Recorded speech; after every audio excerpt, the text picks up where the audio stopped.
Hello guys, good morning. It's day 2 of the World Chess Cadets Championship, and we're going to be following the games in board number 1, which means we're going to be following Tihan's games, obviously. I'm joined by Karmar. Hello. Good morning, Karmar. Good morning. I see already some people in the chat. Gleason, Chess Network, Swang Funk. Good morning, everyone. How did you sleep? Are you ready for this, Karmar? I helped a bit with some liters of coffee this morning, but okay. Cool. I'm awake now. I'm on it with my coffee right now. Yeah. So we're already ready. I think the game will start officially in 4 minutes, but probably we'll get the moves 10 minutes later. And Tihan is playing against his friend Ivan Sidlietsky. I think it's his friend. At least I saw them together on last year's event. They on some photos, I think. So I am guessing that they are with knowing each other quite well. Yeah, we can assume they're friends. They're both from Ukraine, and obviously they know each other. And I think Tihan is a friendly person, so we can assume they're friends. And do you think they've been preparing yesterday the game together? I mean, Tihan, I think, was busy watching our video. Cool. Because he was very, very happy to see that we were doing this, because I think he didn't know before that we prepared this stream. So I think it was a nice surprise for him. Yeah. Speaking of reaching the community, we didn't tell him we were going to do this. Yeah, but why? I mean, a surprise is always a good thing. So. Yeah. Also, I don't think if I was him, I don't think if I would want to know. It's like more pressure. Oh, people are looking. I mean that we are looking. That I think he knew before, because we are always doing this. So. Yeah, I hope it will not have a bad effect on his play today. No, I don't expect that. Knows. Well, I hope today he's as in shape as yesterday. Yesterday his play was very dominant, and let's see how it goes today. So today we have 5 rounds instead of 4, so we're gonna be here for a while. Yes. Everything's ready. We only need to wait now. I'm sharing in Twitch in the chat a link to the Lichess study in case someone wants to follow. Only Karmar and me are contributors, but so we'll be adding the moves and the analysis lines, but anyone can follow. And also there's a chat there. We have too many chats.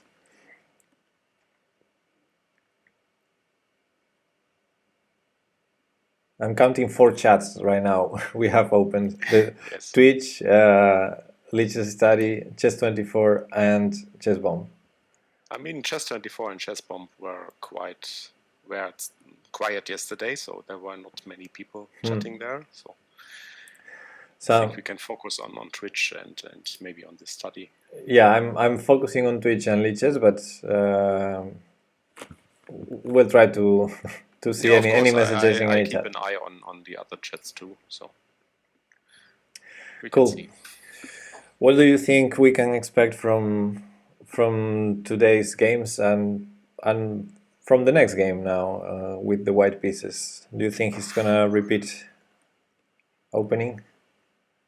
I would even assume that Tihan is trying something new, because in recent games he was really varying a lot of his openings. So maybe we see something different. That's my expectation. I don't know, but I mean, I know you're very good at predictions. But do you think he's gonna do something other than 1 e4? Do you think he's going to surprise us with d4 or even something fancier? I'm not sure. I wouldn't. E4 is probably the most. There's the most chance that he will play E4, but he's playing one player that he knows very well. So maybe he wants to surprise him. Who knows? Because this player also will probably know that Tichon plays E4 usually. Who knows what he's doing? We'll see. Well, I'm not as good in predictions as you, but But I would also guess that he starts with E4. But, yeah. The question is what is following up after it?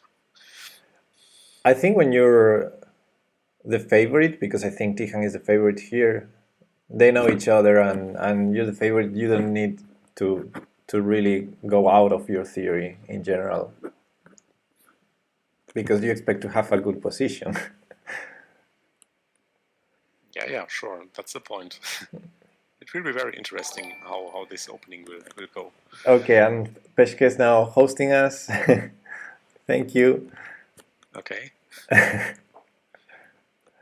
Go Tichon. Mason in the chat. Stayed up to 3 a.m. for this. Ufda. Wow. So you're from the middle of the US, I guess. Yeah. Because I know it's 2 a.m. right now in Chicago. So 3 a.m. should be close to that.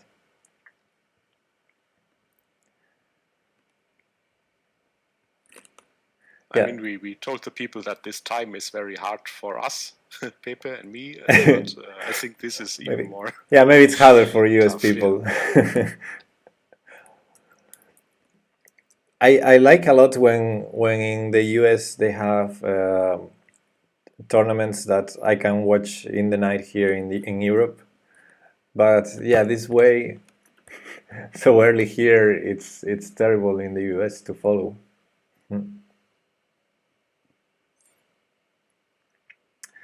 Chesnego says if he wins rounds 5, 6, 7, and 8, he may be forced to play blindfold in round 9.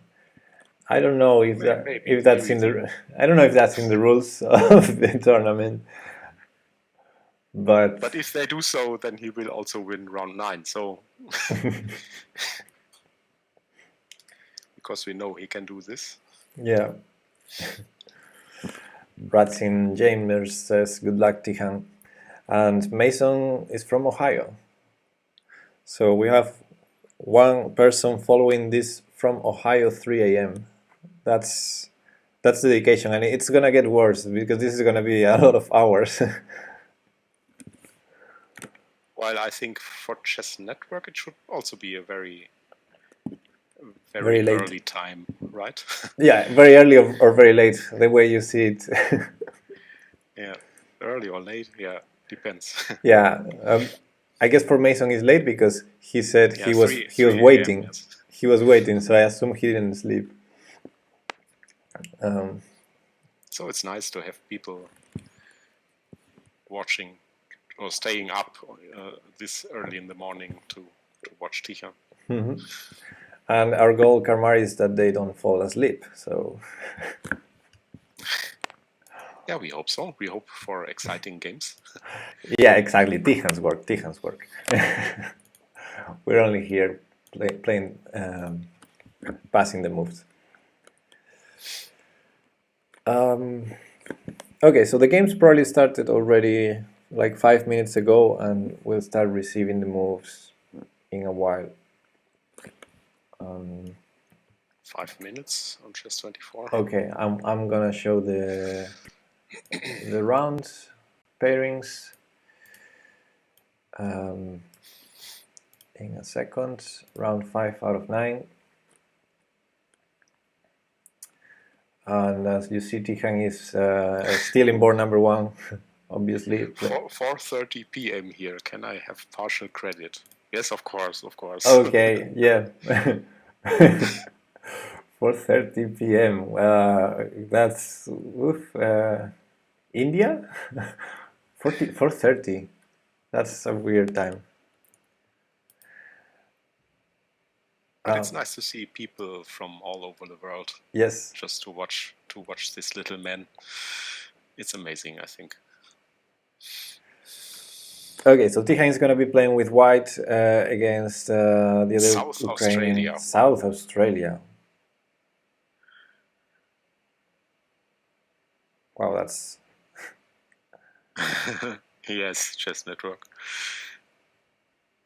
This AJM title, I think it's good for Tijan to just have something to show that he's a strong player. And I mean, to reach this as an over-the-board title, the GM is a long way to go. So yeah, to have this for now, it's for him. It's really a good achievement, I think. I would be. I don't need to be a kid to be intimidated. If I play against an AGM, I would be intimidated. But I think FM is probably intimidating me more. Again, we have this guy from Belarus, Artyom Stribuk, who's an FM, and if he does good today, eventually he will play Tijan, I guess, in further rounds. We have also this AIM from India. Well, many people there still to face Tijan in the following rounds. So in this round, he plays white against his friend, and we see all the rest of the boards there. But I think Tijan is not as scared as we are when we hear the FM title, because he has beaten them a lot, especially in rapid games. Yeah, of course. Blitz games, yeah. You know, like for me, every title player, I am intimidated. I mean, I've defeated more FMs than IMs and more IMs than GMs. That's logical. But in general, if I play a title player, the most likely result is that I lose. So I think that's not the case for Tijan, especially in this time control. So yeah, I agree. He will not be intimidated for sure. He's number one in the ranking for a reason, and I think people in general would be intimidated against him more than he against the other players. Up to now, he has won, I think, 6.4 rating points additionally to this 2,211. Okay. I mean, if he does well today, playing against the stronger guys, then he will even more increase his rating. So sure. Although the most important here is the championship, not the rating. Yeah, of course. Even if he makes a draw or 2 draws or stuff like that, he will be happy to win anyway. And yeah, Orsito is here in the chat. Good morning. He says, morning, Orsito. He says buenos días and guten Morgen. So thank you. So many East Europe players doing well, says Mr. Sabon. Yeah, we have, if I remember correctly, like 36 countries represented. We don't have players from all the countries in the world, but from many.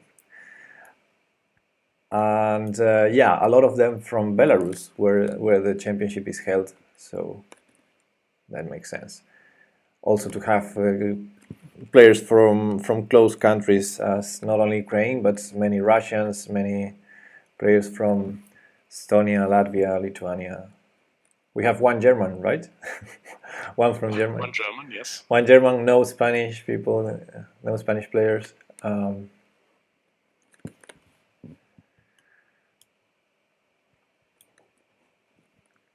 Chess Network says Sahib Singh, the Indian, has gained 49 points after just those 4 rounds.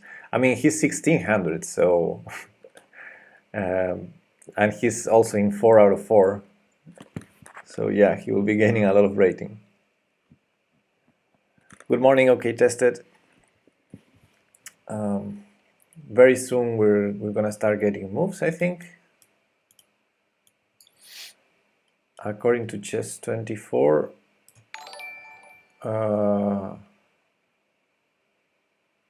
we start right now. Mason, thanks for the follow. Maybe the usual starting up problems. Yeah. With the move transmission. First, we know this already. First round of the day, we can expect some delay. It happened yesterday, and it will probably happen tomorrow as well. But yeah, as soon as we get moves, we'll be showing them. Tichan was watching a nice shirt yesterday on the event with printed on it Peshkach, his name, and yeah, some of the slogans that he uses also on his streams. Very nice. That's cool.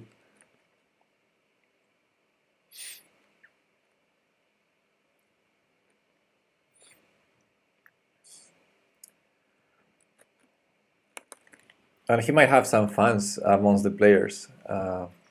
Probably, yes. I remember when he was here last year in the championship in Santiago. Some of the players knew him from YouTube, and they were so happy to meet him. I think in Spain there was even one player of Argentina. From Argentina, right? Yes. Yes, he wanted to meet Tichan and make a photo. Yeah. He's a big fan of Tichan, and he was also happy to meet him and talk to him, make the photo, talk to the parents. He was like a model for him. Yeah, but it's great. I mean, Tichan is very inspiring. Yeah, such a talent. And speaking of intimidation, he's 9 years old, and the rest of the field, most of them are 12 years old. So imagine playing a guy who's 3 years old, younger than you, and E4. He's leading the field. Okay, so we have already moves. Let's go to the live board. And E4 as expected. Oh, and okay, tested. I'm not Cuatillo. Is it Cuatillo? No, Karmar is here with us.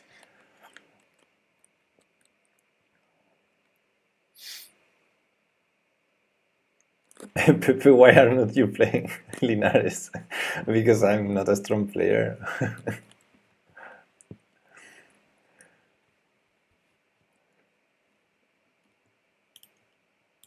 Okay, so we have a Sicilian, and we have the same line he played yesterday in the first game, knight c3, knight c6.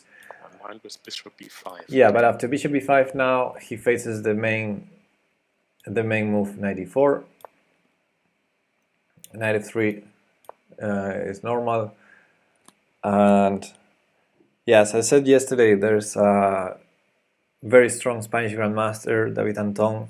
He's 2650 maybe. That he plays this line. He has a very interesting video series on Chess24 on it.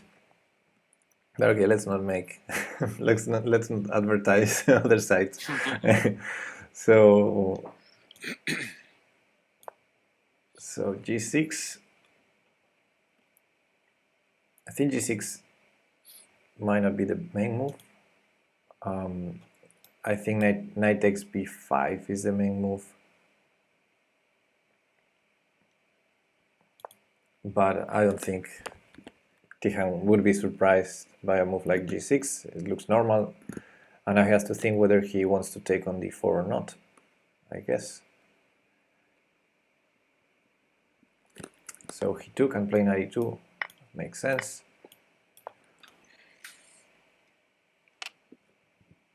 And now I expect bishop g7. We already have an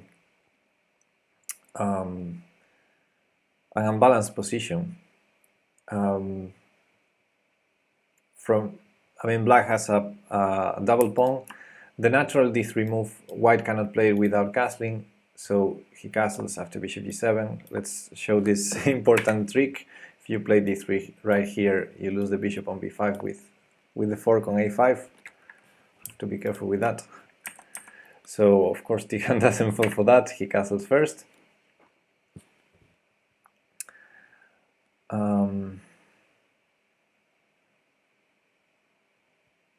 Okay, Orsita is following the study only chess. Yeah, if anyone wants to follow the study only chess, we're analyzing there the games, and we also have the links to Chess Bomb, Chess24, and Chess Results there.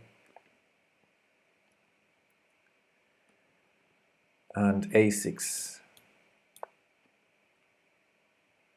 Bishop will go somewhere. 3 options. Okay. Keeping the ping on the d7 pawn. What do you think of this opening? Do you like it, Karmar? I'm not so experienced in deep opening theory, but I never have seen this variation. Yeah, I'm not so experienced in either, but I guess this is a normal outcome of this opening. When you play bishop b5 in that position, I'm sure Tijan already had this position many times. e6, d3, and basically black has a bit more of a space with this pawn on d4, but at the same time it's a double pawn, so white pawn structure is a bit healthier for the moment, which is unusual in Tijan. Maybe in the future this c2 pawn could be weak due to the fact that the only semi-open file belongs to black, the C file. But it's pretty well defended c2 with a bishop, probably for the rest of the game.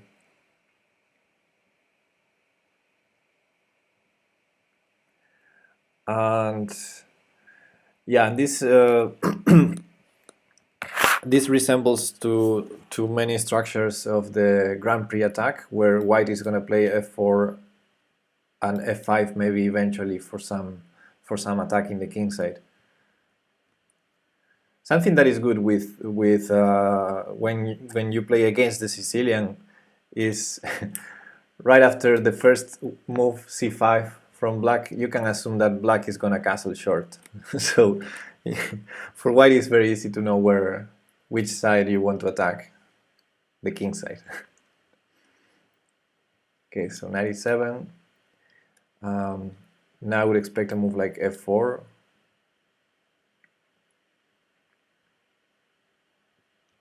Sooner or later.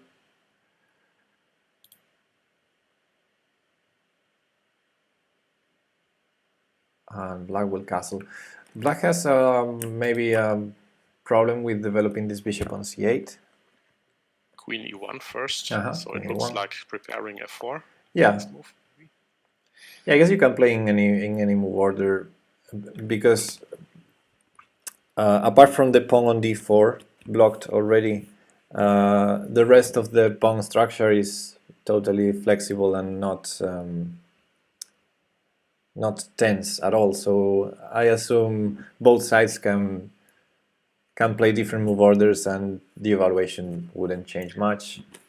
Mr. 7, bishop f4 would, I think, just prevent f4, right? Yes, he says why not bishop f4 in move number 10. Yeah, the thing is, it's a nice developing move, but if you don't have a well, there's one idea. Maybe he wants to go queen d2 and bishop h6.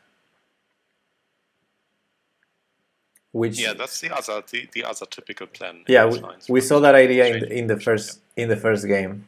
However, I think in this case, white's dark square bishop is obviously a good bishop, but in this case, black's dark square bishop is not so good because it's hitting the d4 pawn. So I wouldn't rush it trying to trade those bishops, because if you don't trade them, black has a long-term bad bishop there.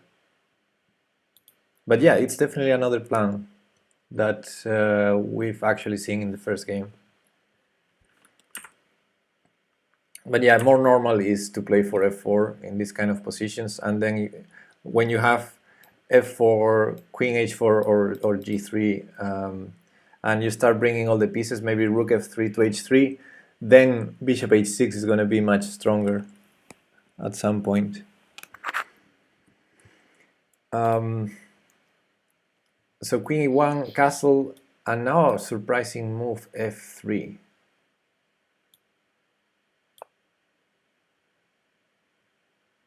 At least surprising for me. I don't understand it right now.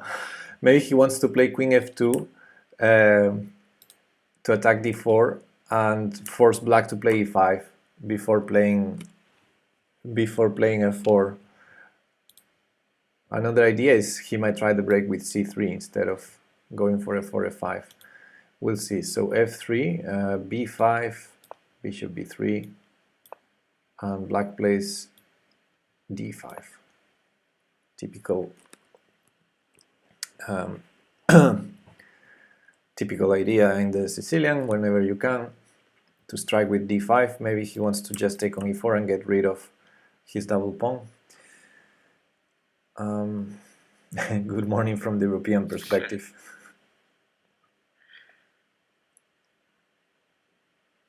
Yeah, and as Jerry's pointing out, with f3 he's ready to recapture on e4 with the f-pawn, which would open the f-file for the rook and help the attack. Queen to h4. So he's going for the attack on the king side. Slowly bringing the pieces into active positions. We've seen that also in the first game when, after a couple of moves like this, his opponent blundered an exchange.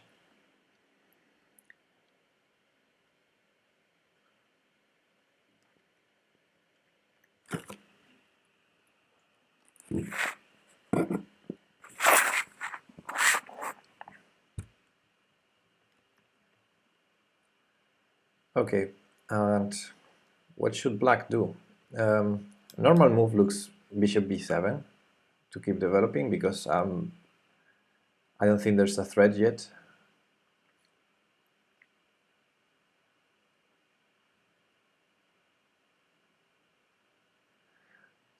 I'm not a Sicilian player, but I've played once against the Grand Prix attack, which has similar ideas to this, and I got totally destroyed. It's so uncomfortable when, you know, white is bringing the pieces towards your king, and you need to just wait and see how to defend.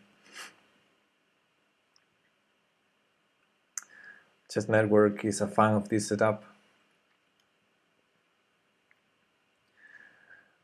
Well, I think white has very natural follow-up moves. He might be threatening to capture on d5 now. I'm thinking that the d4 pawn might be weak.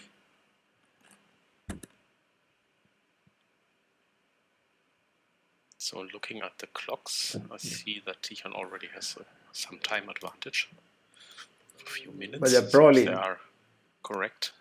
Just a developing move like bishop b7, for example. If we try to take d4, I think we cannot, because of discoveries that actually defend d4. For example, this.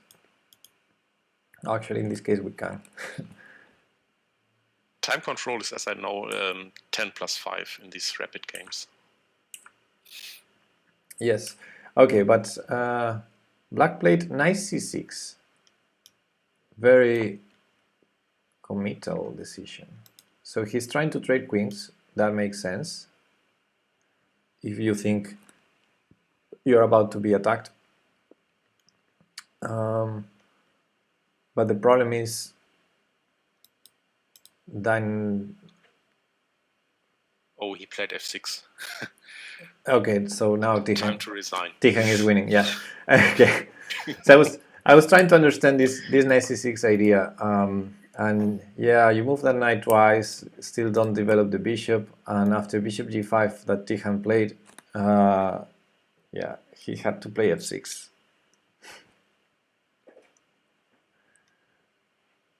Excellent play. Yes, I also like this move. The knight was very well on e7, supporting the center, and now after f6, bishop h6.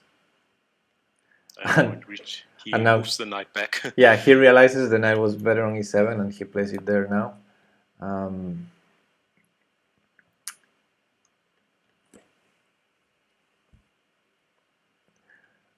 now this diagonal for the light square bishop starts being really great for white, because after f6 these pawns are really weak on e6 d5 now. So after knight e7, Tihan traded bishops, and let's see. That looks like a free pawn on d4.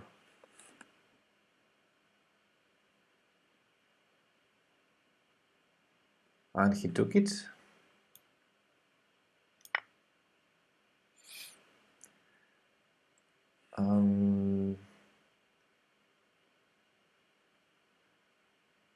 So yeah, basically, if queen b6, he has a couple of defenses. Queen f2 would be no problem, because black would threaten e5, but he can even trade on d5, because after e5, oh no, you can take en passant in that case. No, yeah, I need to wake up. Yeah, queen f2 has to be played there to prevent losing the knight. And if black does not have anything with queen b6, maybe he needs to try something like e5 here.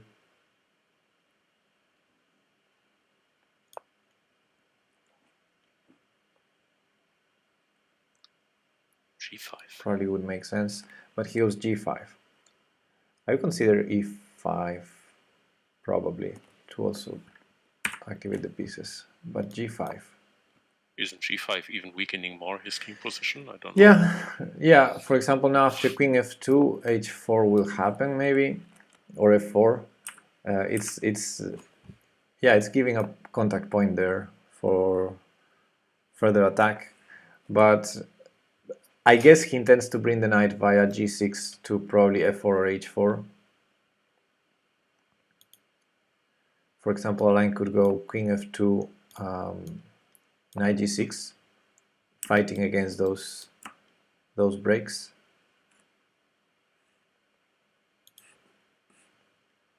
But then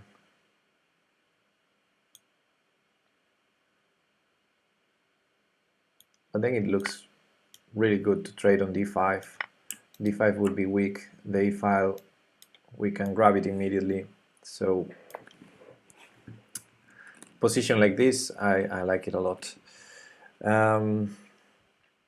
Mason started following Tihan because of the video last year. Wow. Okay. So we have some more moves in the game. Queen f2 has been played, and queen d6 was the answer. Why not? I mean, same for me, by the way. I also followed Tihan because of this video from Chess Network about him. Nice.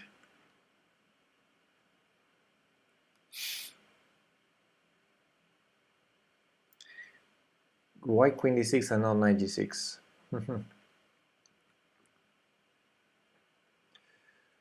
Okay, Tihan plays c3, multi-purpose, supports the center, the knight in the center, and maybe in the future brings the bishop to c2 for other lines to attack the king. And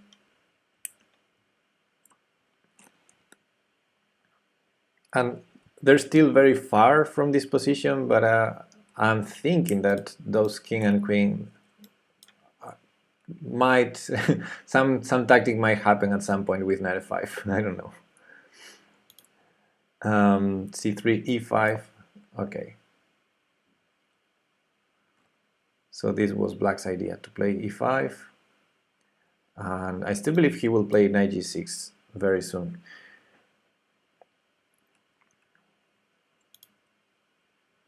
Knight c2, keeping the option open to go to f5 in a different route, although he could have gone knight e2, knight g3 as well.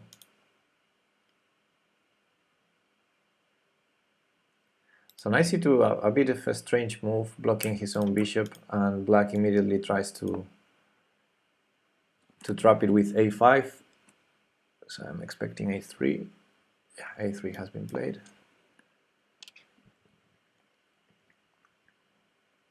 Hello, some guy. Good morning, some guy. We're enjoying round 5 here, Tijan with the white pieces, and he's already. I think Tijan has a quite comfortable position. Yeah, very, very comfortable game. He's already a pawn up, and Black has a lot of weaknesses. I mean, Black pushed a lot of pawns, so it looks very promising. So after a3, bishop e6 has been played, very normal move, and rook a d1.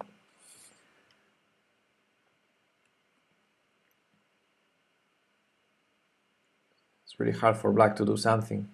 If you ever take on e4, now the d file is going to be a problem.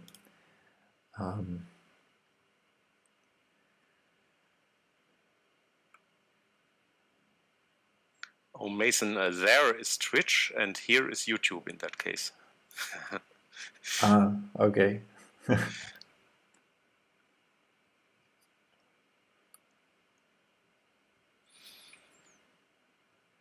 So this secret has been lifted now. Queen c7, very strange move, strange looking move.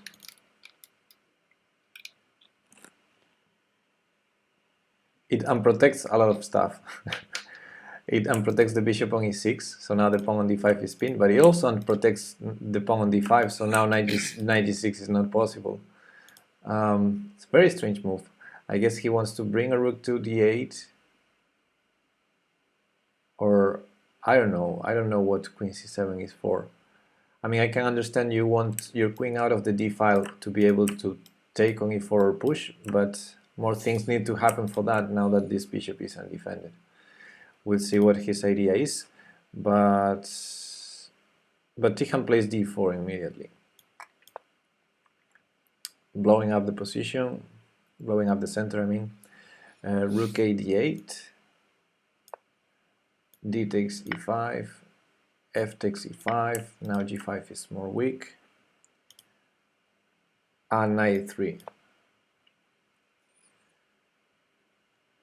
Putting more pressure to d5.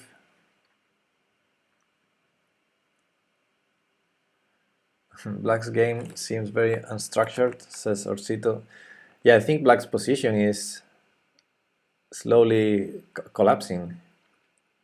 All those pawns are weak, Black king is exposed. Queen went back to d6. When you play moves like this back and forth, like knight c6, knight back to e7, now queen c7, queen back to d6, it's really uncomfortable to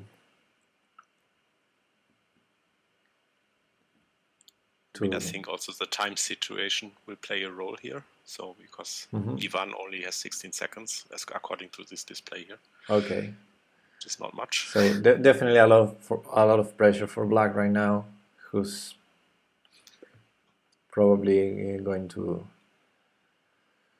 lose fast, I think. We'll see. This is chess. You never know. Yes, many reasons are speaking for 1-0 in this case. Yeah, I think we can safely predict that, but you never know. In chess, I've seen every kind of comeback. But yeah, Black's position is no good. Material is no good. Time is no good. So after queen g3, h6, and Tihan just takes another pawn. Bishop takes d5. So 2 pawns up, healthy position. Yeah. Black takes the bishop. Now you can probably just trade everything or double rooks. He went for knight takes d5, queen c5 check in h1. Now knight takes d5. And queen takes e5 check, intermediate move using the fact that the knight is pinned and grabbing just another pawn. 3 pawns up now. King h7. And 1-0. We have, and it's gone. Yeah, it's gone. Let me just see the remaining moves. Rook takes d5, e takes d5, that's a pass pawn already. Rook d8, rook d1. And rook d7 falling for the fork on f5. And he resigned. I think this was a perfect game from White's point of view. I'm pretty impressed how Tion is playing yesterday, and today the start is also very promising. I can compare it a little bit to last year. Last year I saw his games as well. And there were some games which were not so good. He won in the end because of time pressure and all these things, but he sacrificed a piece in between and all this stuff. So opponents had pretty much winning positions already. This year I didn't see something like that. So he plays really well up to now. Yeah, really dominant and smooth. I think in this game he had no trouble whatsoever for the entire game.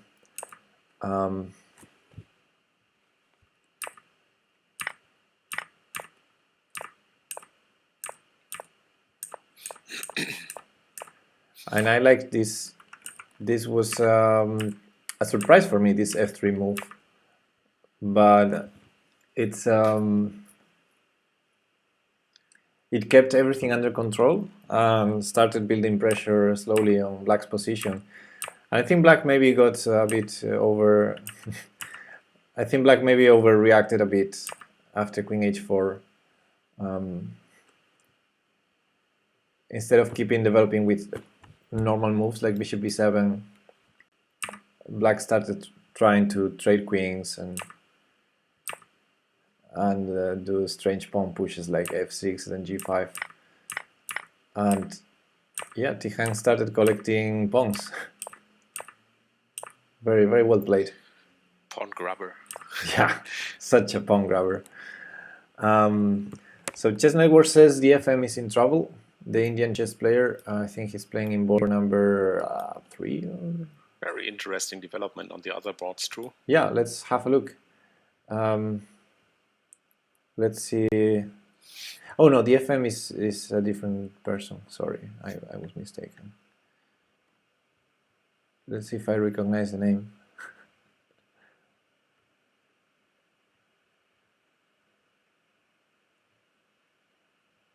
Here he is. Stribuk is Stribuk.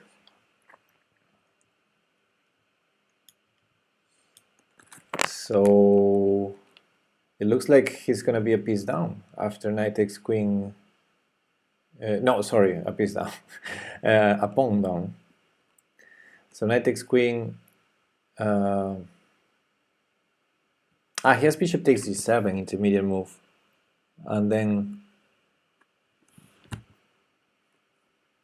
it's equalish, although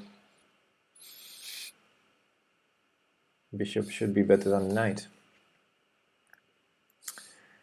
Chess Network says now before round 6, Tihan will do coordinate train. Yes, probably. He will do 75 in coordinates and then start the next game. Maybe a blindfold game against Tomic. Yeah, maybe. I was thinking that, yeah.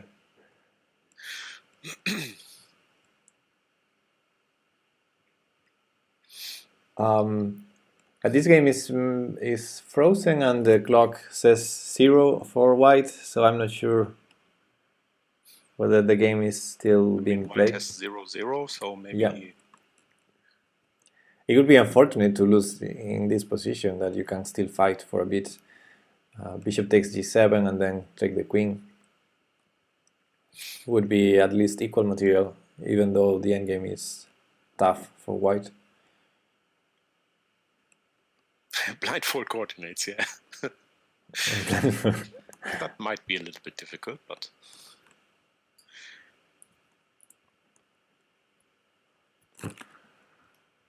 Okay, let's see other games, because this one is frozen. I'm interested in seeing the Indian player.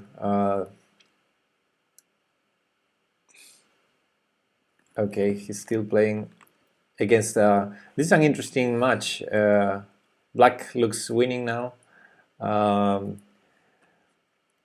So Singh Sahib, this is Arena International Master from India with only 1600. He looks like a strong player, but with the black pieces we have the number 2 in the ranking, I think, Erdem Hubusanov, who is close to 2100 and definitely one of the favorites before starting the tournament. And it looks like after a draw he had in round number 2, he's also doing a good tournament.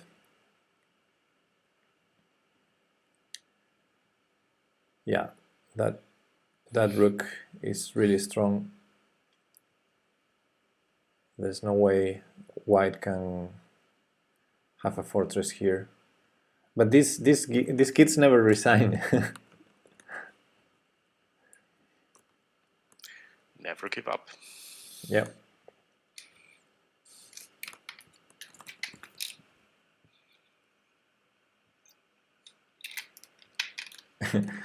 In chess bomb, the evaluation of the engine is -1000. I don't even know what that mean. What does that mean? -1000. You can count you cannot count so many pieces in a chessboard. But I guess that means resignable. Yeah, that's checkmate. Okay.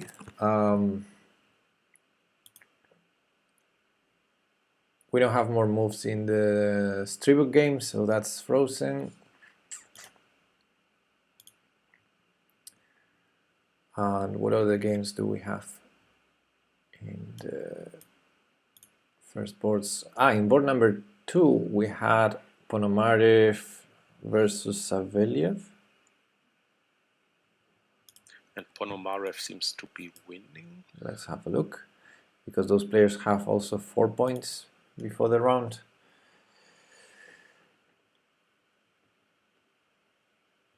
And yeah, Ponomarev piece up, pawn piece up, and very soon another queen up, because that pawn on b6 is very strong. And yeah, the game is over. White won. Yeah, it looks like Ponomarev will be the next opponent for Tichon, because I think there will be only 2 players left with 5 out of 5. Mm-hmm. I would guess. Yes. See these results here. Yes, unless... Or is there anyone? What is with Savelyev? No, because Savelyev just lost, and Sahib just lost. So yes, Ponomarev is the only one who can play Tijan in the next round. And they were both white, so I assume Ponomarev will repeat color and be white against Tijan.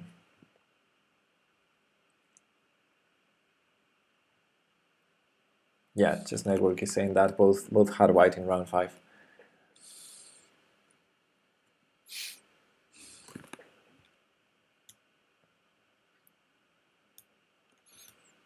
So in general, the higher seed, in this case Tijan, should switch color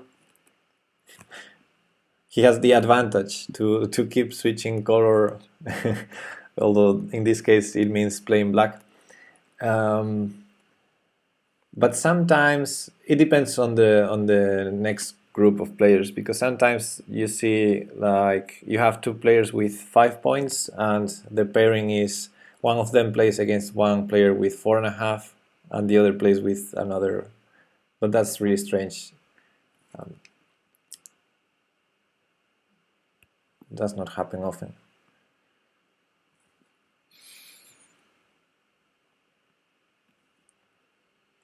So yeah, probably we'll see Ponomarev versus Tihan in the next round. Interesting matchup, but if Tihan plays like this, it will be tough for Ponomarev, I hope. Yes. Doing a great tournament, Ponomarev, so far, with 5 out of 5. For sure, yes. So, but he played. Well, you cannot trust the ratings of these guys, but yeah, he didn't play a very strong player until this round. We can have a look at his game maybe. In the meantime, while we don't have the rest of results, we can have a look here and just bomb. I mean, you cannot take any of the guys too easy, because they all can play chess, and they all can play chess. Yes. Yes. All the kids in this tournament are very talented. Every game has to be won first before we can calculate the point. But okay, I think Tihan is doing very well, and he has a good chances to definitely continue like this. So Ponomarev, I think he will repeat color. He will be white again, and he played e4. So maybe we'll see another e4, e5 opening by Tihan. In this case, his opponent Ivan Savieliev played Sicilian, an open Sicilian. Knight f6, knight c3, and e5.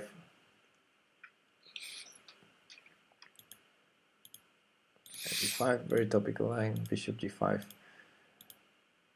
Yeah, all this is very theoretical. I've seen this many times, but I'm not an expert, so I cannot do really comments on this b takes a4 on this a4 move. I don't know it, but okay. 4, queen a1.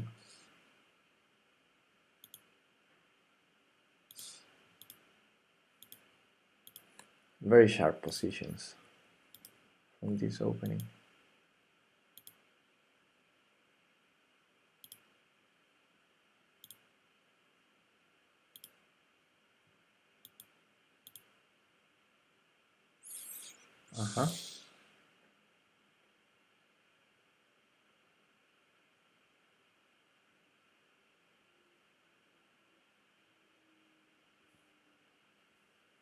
They're all better than me, says Mason.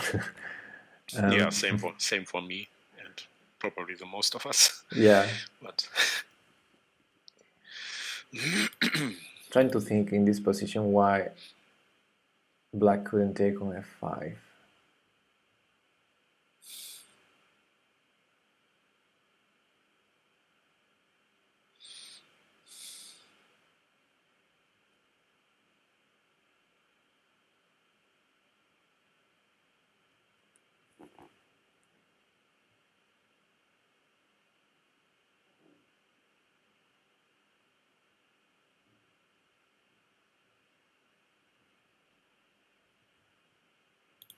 Okay.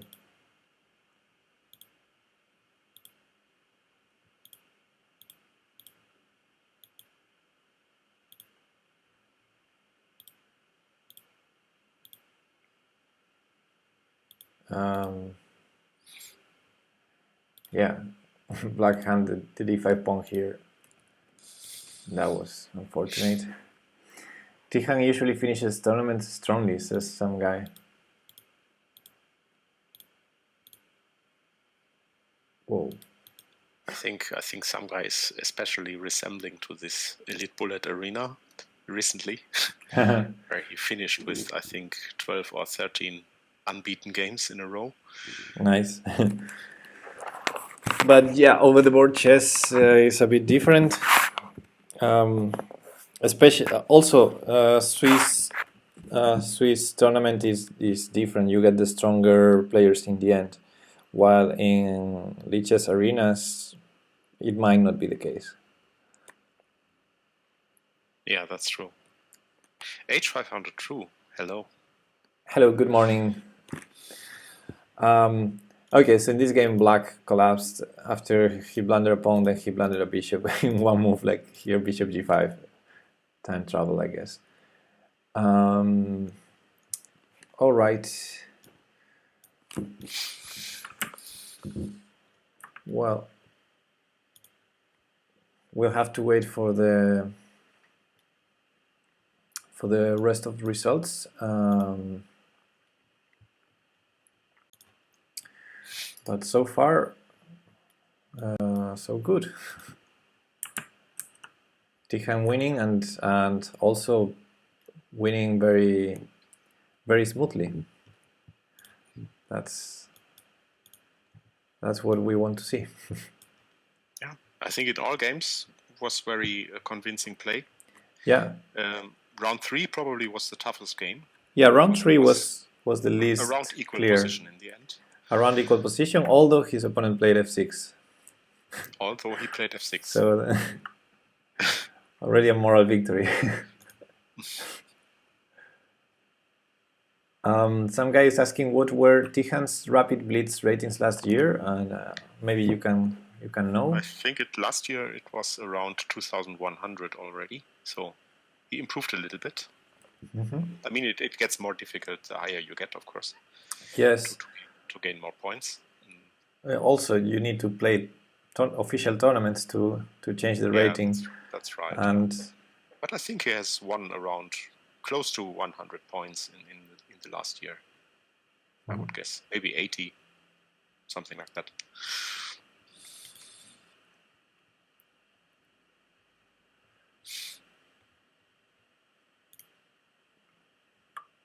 Okay, so according to Chess 24, the next round starts in 31 minutes from now.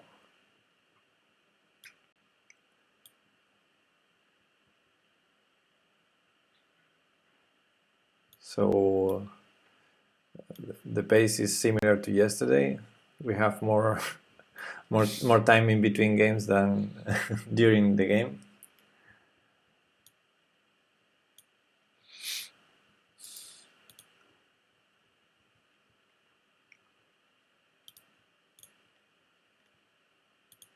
Now the results are showing up on chess results. Okay, cool. So refresh. Yeah, we can have a look. So as we know, Tijan and Ponomarev won. Let's see the pairing actually, round 6, just to check that they're going to be playing. Yes, and Tijan now has officially number 1 position because his Buchholz rating is probably higher than from Ponomarev. So yes. And we see, as expected, he's playing black. And in board number 2, we already have the number 2 of the ranking, Hubushanov, playing against the FM, Stribuk. So that's a really nice matchup there. And let's see the results of round 5. My wish would be that Tijan wins his game and on board 2 we have a draw. Maybe. Yeah, I mean, we know that if he wins every game, what happens in the rest of the boards is not important. But on the other hand, if you can win mathematically the tournament with 1 round to go or 2 rounds to go, then it's it's more comfortable. So yeah. Yeah, that's right.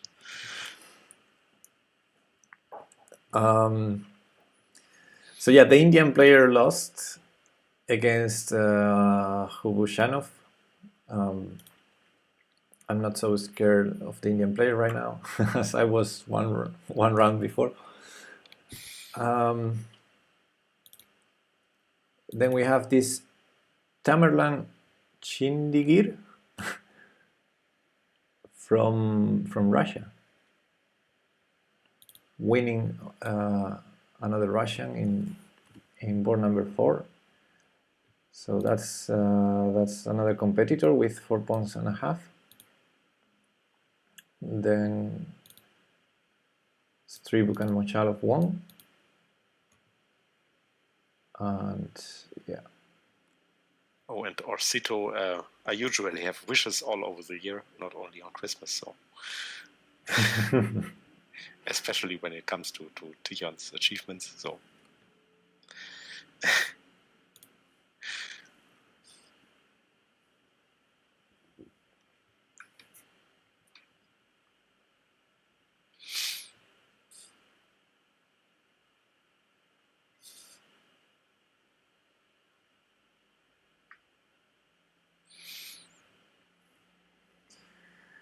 Okay, so yeah, the round supposedly starting in 20 minutes from now, which for us will be exactly half an hour from now, yes.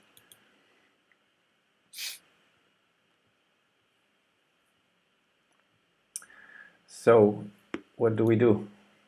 Do we have a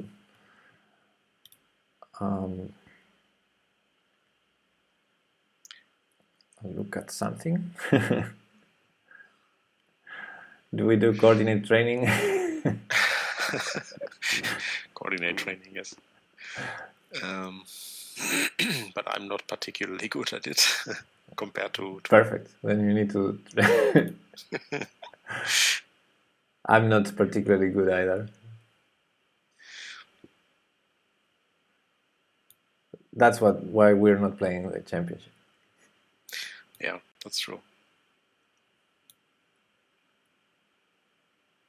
The first reason why we are not playing there is our skill, and the second reason is age, right? Yes, in that order, exactly. But in that order, yeah. Even if they would allow us with our age, we don't have the skill, so yeah. A short bullet tourney on leeches is Orsito suggesting. Interesting. What do you think? Oof, very short. We could do that. I don't know. What do you think? I don't know, 15 minutes or something? 20 is the minimum. Okay. Could be, but I don't have the layout prepared for this. A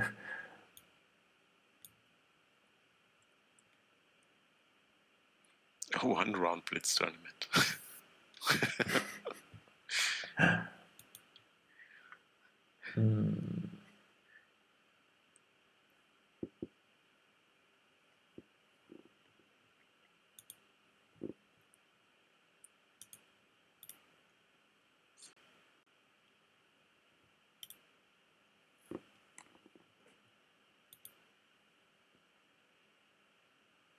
Or a 6-hour tourney where everyone rejoins during the breaks. During the break, yes. But I think the tournament will be closed when everyone leaves. So I think from the chess side. So. Well, maybe some people keep playing while we while we commentate on Tijan's games. I don't know. That's an option. Problem is I don't have the layout ready for this. So I would be showing my game in the analysis board. I don't know, that's a bit weird.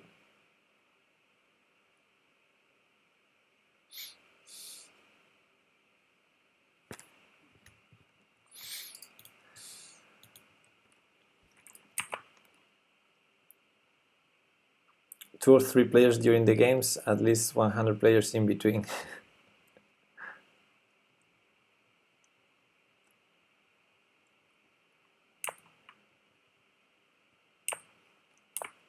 It's really hard to do commentary on Tijan's game because it was so smooth.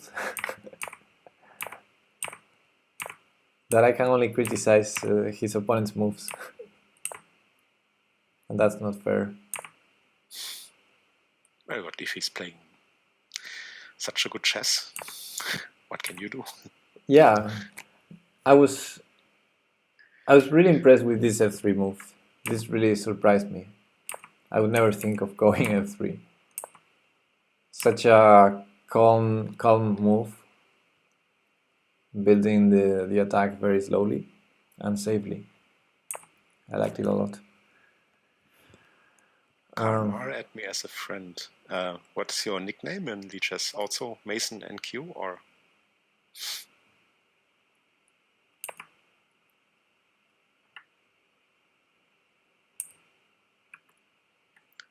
KG, okay.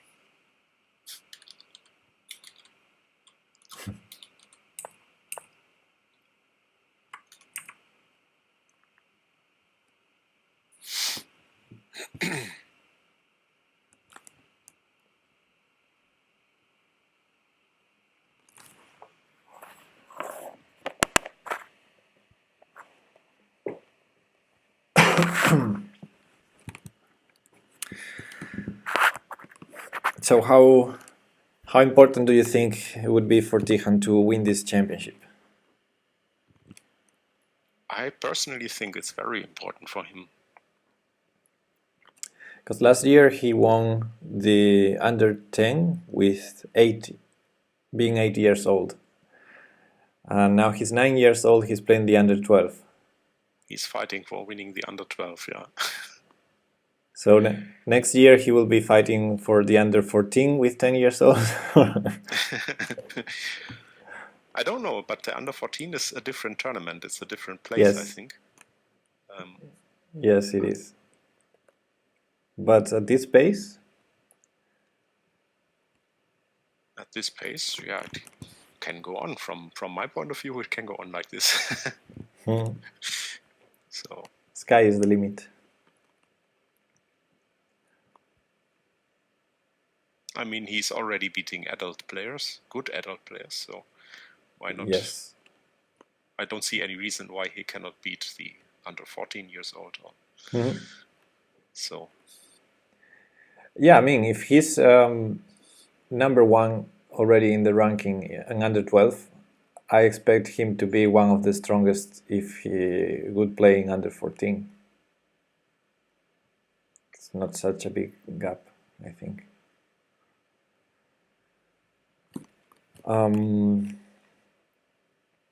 But yeah, also winning the championship, do you think it's very important for his chances to keep making progress, or it's just one more tournament? I mean, yes, it's one more tournament, but I think these international titles are important for his motivation, I think.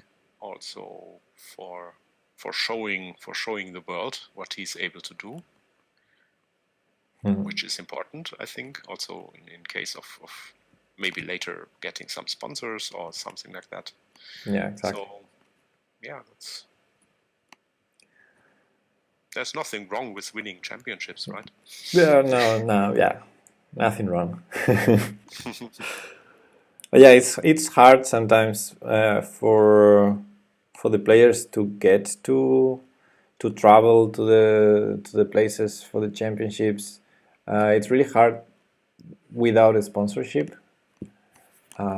So any help is good. Yes, definitely. And the same is true for Tijan as well.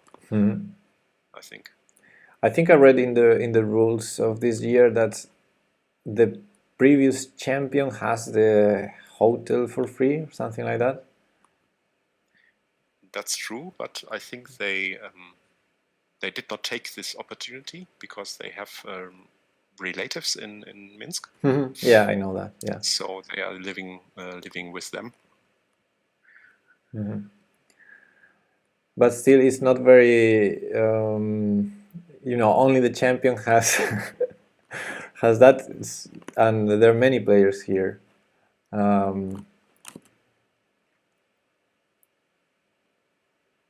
So I think maybe there are some other talents in the world that they couldn't make it to the tournament.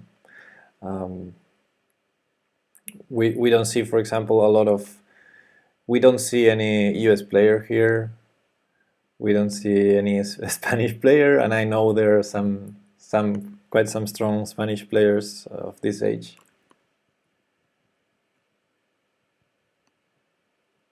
Yeah, that's true. That's a common problem for the kids. It's hard to especially if they don't have sponsors or something helping them to getting all this traveling, the hotel payment and all this stuff covered by someone. They have to pay it by themselves, and that's always a challenge, I think. That's a challenge, and I guess some countries can just not afford it.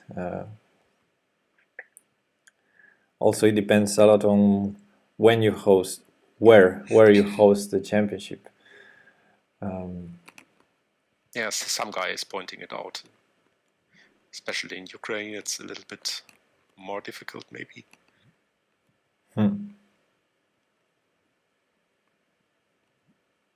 Yeah.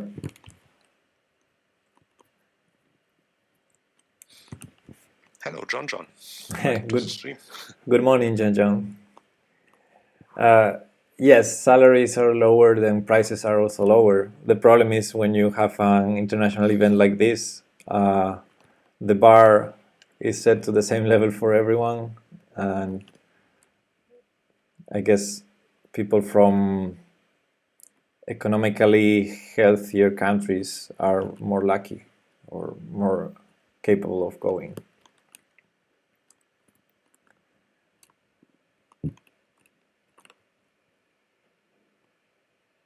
Anyway, it's good luck that this is celebrated in Minsk, same as last year, so it's affordable for Tijan to go, also because of the family. So at least that's good. Yes, John, we're early today. One round has been played already today. Tijan won again, round number 5. 4 rounds to go, and so far he's killing it.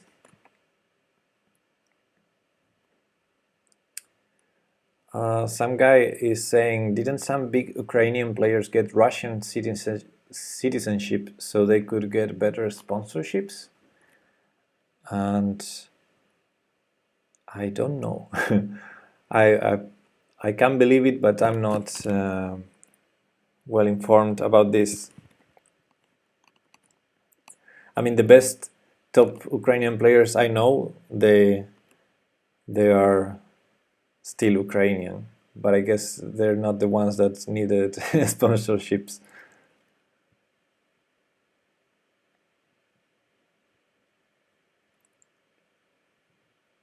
I'm thinking of course, Vasily Ivanchuk, Ruslan Ponomaryov,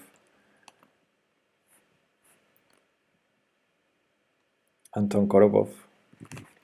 Do you know any Ukrainian players, Karmar? Only very few.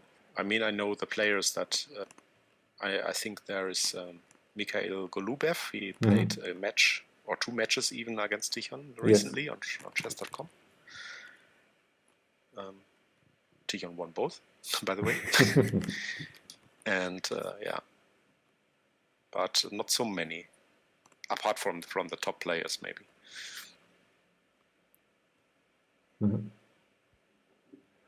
When is the next round starting? I think in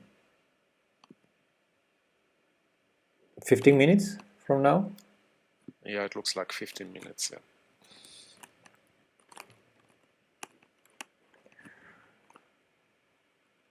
Yeah, so if you want, we might take a short break. And maybe a short break would be good. I grab more coffee. I think I need it. And we can be back in 5 minutes or so and start getting ready for the next round. Yeah, fine. Okay, cool. See you in a moment. See you in some minutes.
Okay, welcome back.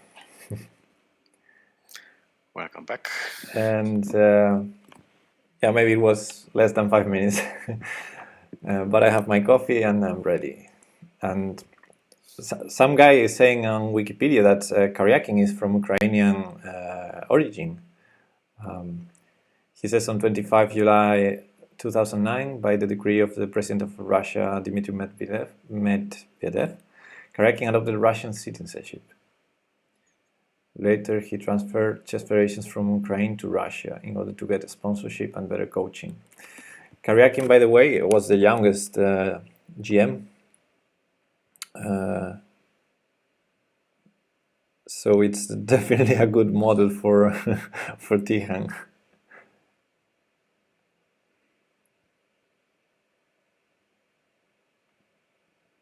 I think Karyakin still holds the record, right, to being the youngest GM ever. Yes.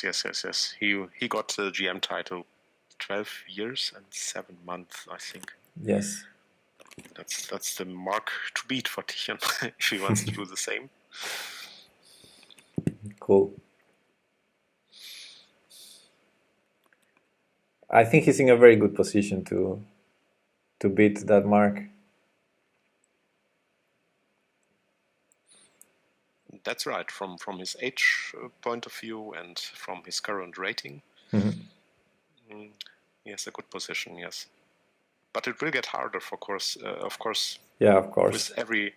With the higher he gets, the harder it will get to gain more points because he needs stronger tournaments. Sure. Sure. I mean, it's not easy. Even now he's 2,100 in classical chess. But it's not enough to play tournaments with a rating average of 1,800 or something, because you won't gain anything, right? There's only the risk of losing points. Yeah. So he now will need stronger tournaments. That's for sure. That's the challenge to take on this way. Yes, it's not easy, but we trust. Good morning. Good morning, nobody. Speaking of title players, nobody is here in the chat. Nobody is here. Okay.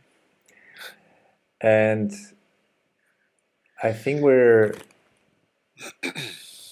gonna have moves in like 5 minutes for the next round.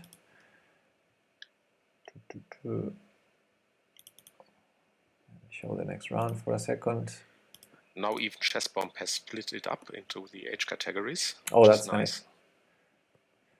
Okay, so games are starting in 8 minutes. In 8 minutes. Easier to find the games.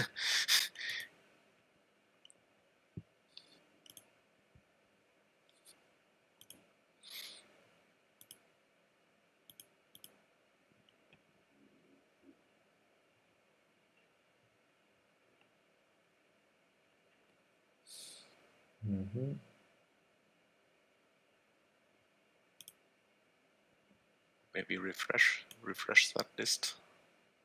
Yeah, sorry. Because for me it has changed a bit. Or did it? Yes.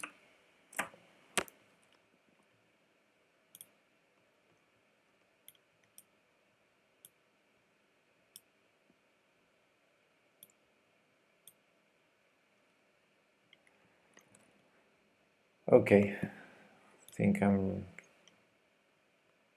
have all set for the next game, and yeah, in 5 minutes we should be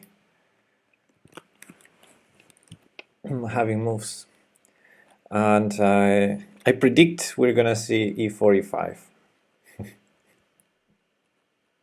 What do you think? e4, e5. Tihan is black. Yeah, that's an interesting question. He plays Sicilian like usual, or like some time ago it was usual for him, or he didn't play the Sicilian so far in this tournament, and I think last year here in Santiago he also played e5 against e4.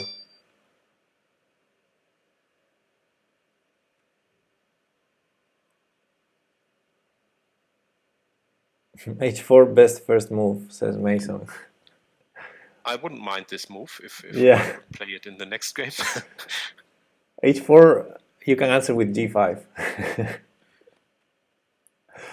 Tihan beat his friend in round 5. Nice, says nobody. Yes, it was a very smooth game.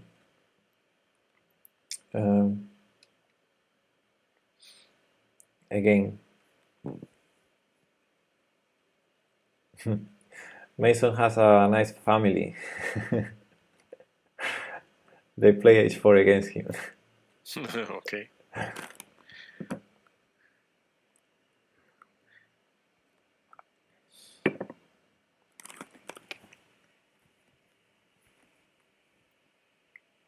Well, I've never played h4 in the first move in a serious game. I tried almost every other move, but not h4. I don't know if that opening has a name. I think when Magnus Carlsen is playing online tournaments against viewers or something, then he sometimes chooses such crazy openings just to have fun, to give himself some handicap and have.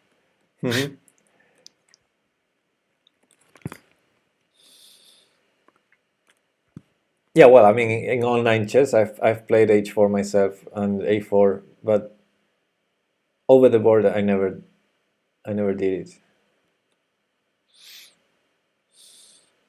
And I played g4, b4, f3. So John John says that Trump wants to buy Greenland from Denmark now. Oh, really? What is the price?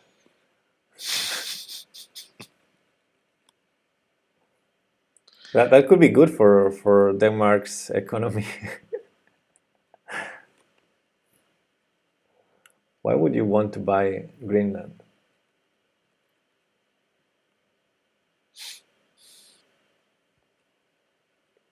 The price is not for sale. Okay.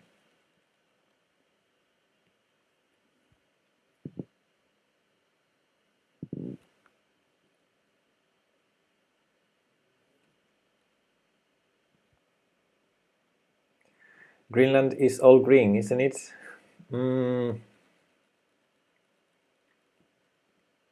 I would bet it's mostly white.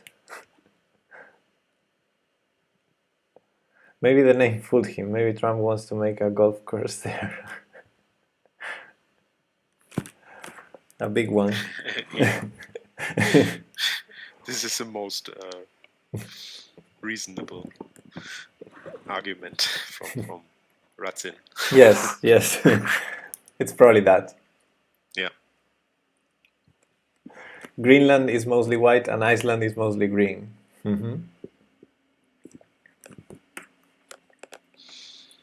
And we know Belarus is white Russia. So they have snow there right now? I don't know. Maybe. There should be more snow in Siberia than in Belarus, but it's interesting. Why white Russia? Maybe there's a history there.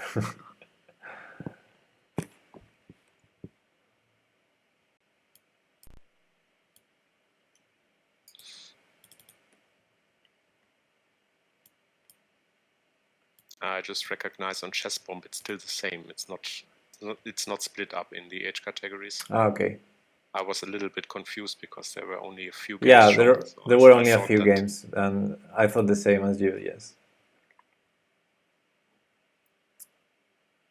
So Zheng says that in Denmark they also use the term White Russia for Belarus.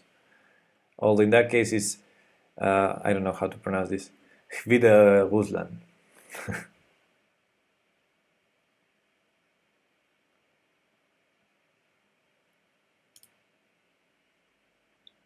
Okay, round starts in 1 minute. So let's be ready.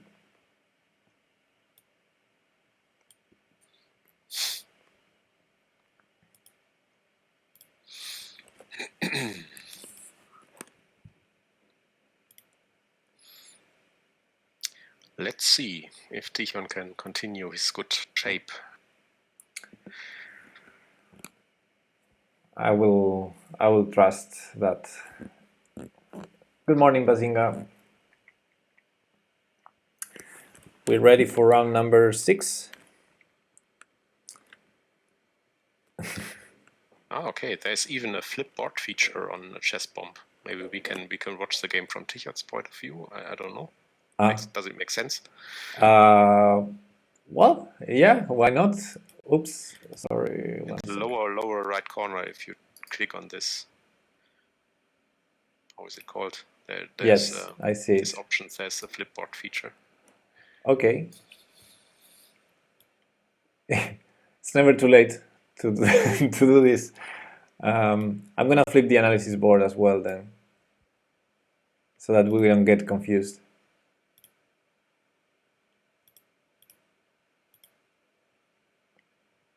And I should do the same in the other rounds with black. I mean.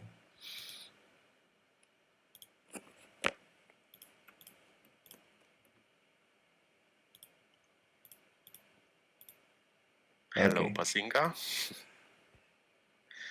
Welcome to the stream. Okay. Ready. You can play, kids.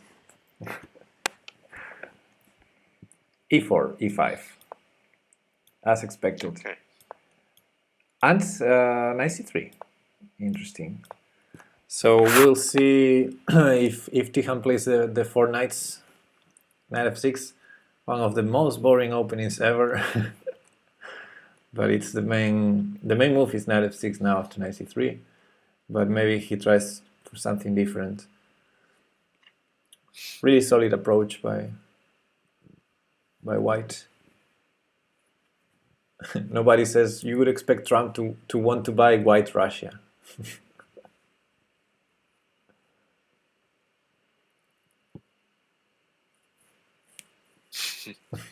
Yes.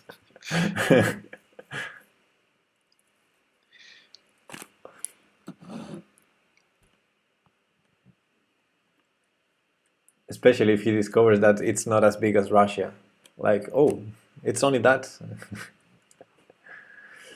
Yes, bishop c5 is an alternative here, Basinga. In general, in these c45 lines, knight f6, bishop c5 are alternatives to each other, and they usually are played both in one move order or another.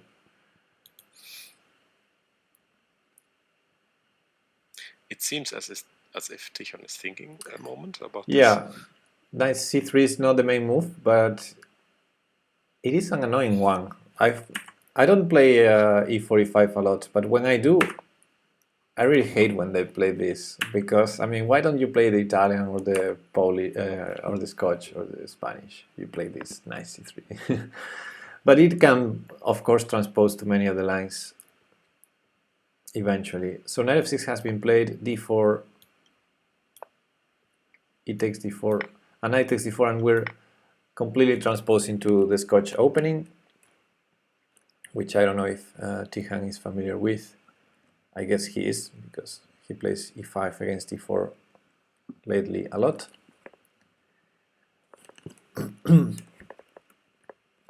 d6, that was a strange move. And f3. So yeah, in this position, main moves are bishop b4 and bishop c5. It seems that both players have played strange moves, right?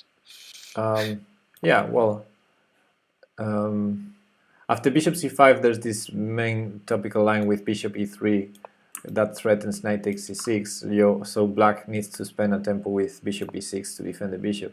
But that's like one of the main lines of the Scotch opening. And against bishop b4, pinning on c3, so attacking e4, there's some forcing lines after knight takes c6, b takes c6, etc.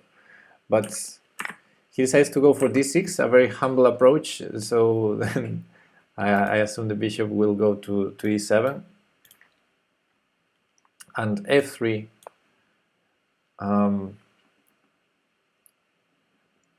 Looking for a setup probably with bishop e3, queen d2, like typical against the Sicilian. And Tihan played bishop. Sorry, he played g6.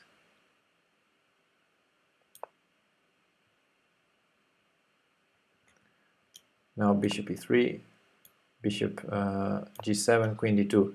And this resembles a lot to a Sicilian. If you move the c7 pawn to e7, we would have a normal position in the Sicilian dragon. But of course, this is not quite the same, but many things can be similar. Looks like they're going for an opposite castling position. We're gonna see probably wild attacks here. But g4 was played by white. Yeah, very normal. I mean, I would castle first. I would castle long first before throwing the attack, but yeah, why not? and 95 by Tijan.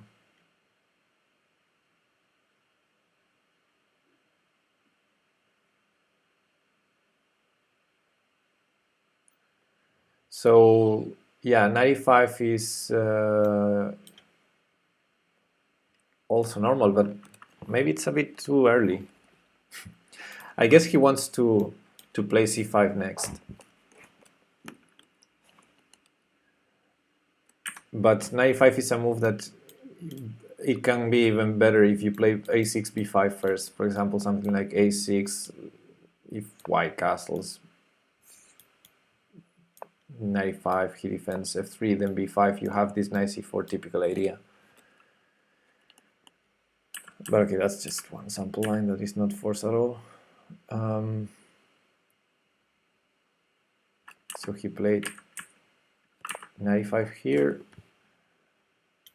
Bishop e2 has been played. And Basinga says it looks scarier to be black. Yeah, for the moment, we can see how white's attack is going to develop. h4, h5, typical, or maybe bishop h6 first, then h4, h5. And it's not... Black's attack, on the other hand, it's not yet there. So yeah, for the moment, it's a bit scary, but of course, it's all about concrete tactics and calculation, and we trust Tijan to find the best moves. Mr. Sabon says, isn't this a perch position? I don't know, it could be. It could be the case. I'm not an expert. But yeah, in the perch defense, you get this type of structure after the trade, after you trade the e5 and d4 pawns. Good morning, Channing Tatum. Welcome. This is round number 6 of the World Chess Championship, and we're seeing the top board. The only 2 players in the tournament who have won all the games so far.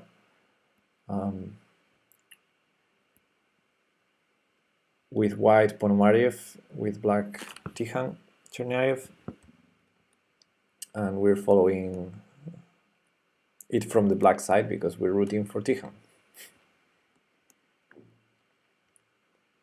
It looks for me a little bit that Tijan is not very comfortable with this opening choice. I don't know. Yeah, I wouldn't be very comfortable in this position, but Tijan is very resourceful in tactical positions, so we'll see how this develops. He immediately goes for d5 here after bishop e2, so he immediately tries to open the position. It makes sense. Because isn't this just losing a pawn? I don't know. Probably, but his opponent didn't castle yet, so for example, white didn't take it, but if white takes the pawn, how to do it, with the pawn or with the knight? Let's say with the pawn. We take it back. Well, it doesn't lose a pawn, simply. I don't see any problem. But yeah, after g5, exactly what white played. Sorry, I should have started with that. After g5, he's going to lose the pawn, right? Knight h5 has been played. And now the thing for white is white didn't castle yet. So if he takes the pawn, he's going to spend a tempo here. And he took it. And immediately Tijan went for bishop h3.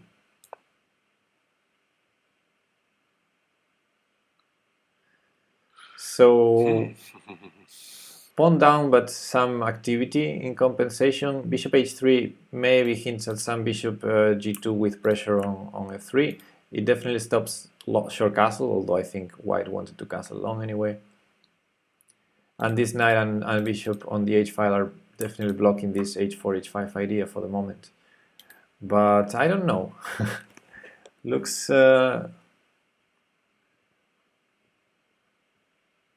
It looks like just a pawn down, but it's a very sharp position, of course. White castles long.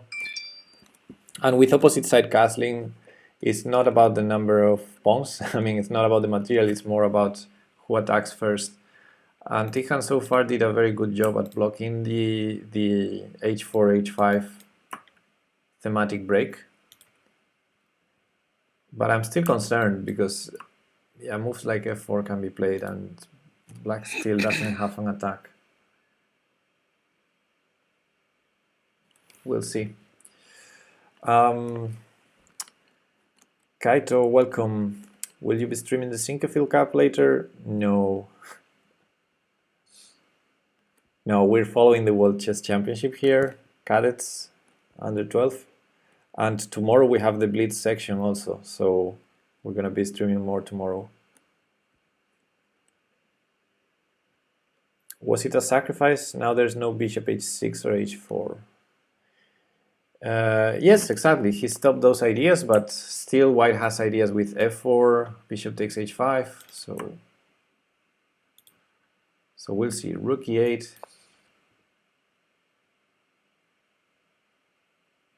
And rook h g1.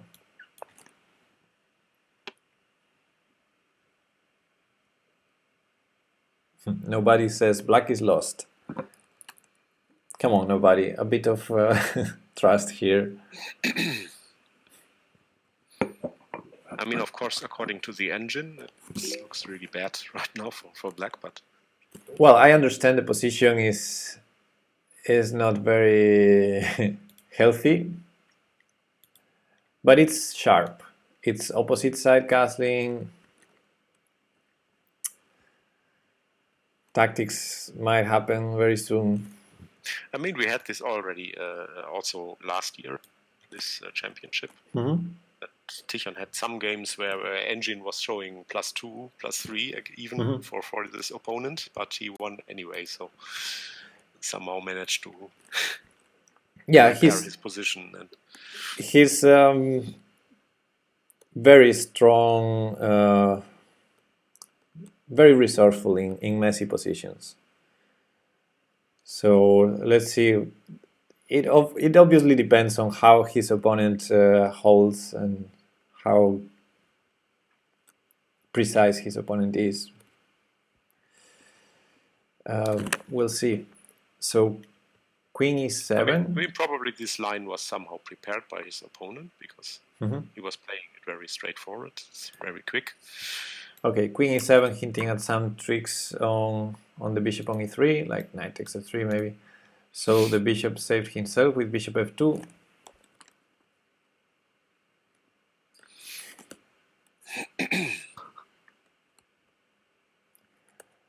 Now that bishop is worse on f2 than it was on e3.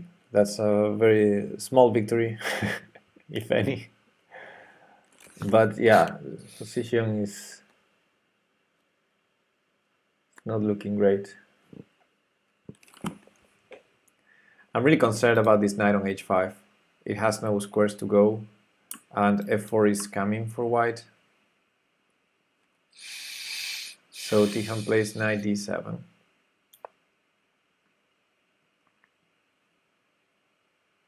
How can black stop f3, f4? I think you cannot. It will happen, and best hope is to have some sort of counterplay. Yeah, f4 happens. There it is. Yeah. Yeah, so now this bishop takes h5 move is a possibility for white, and I guess Tijan will need to live with that. I don't see a way to stop it.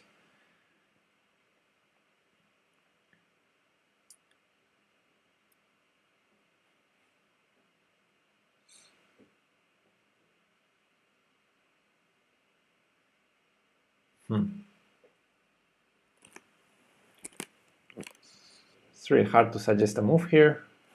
Maybe ideas of knight c5, knight e4. a6, b5 looks very slow. c5 doesn't look like it works. So he tries this knight c5 idea.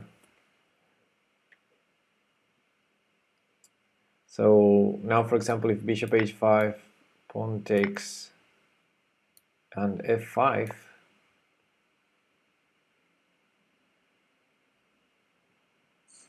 that's not looking good. I thought we could have knight e4, but knight e4 is probably a mistake. Or not. Maybe.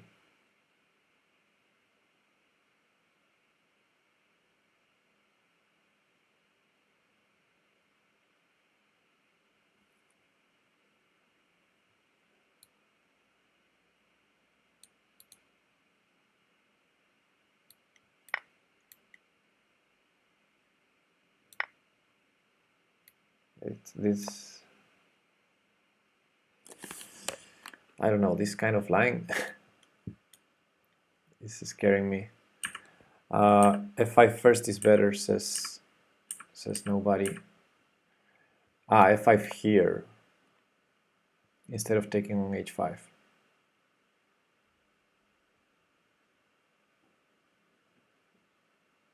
Yeah. Yeah, that would be strong. But, okay, white took on h5. He takes h5. And now we'll see if f5 happens. I'm really concerned about this f5 idea. It looks very strong for white.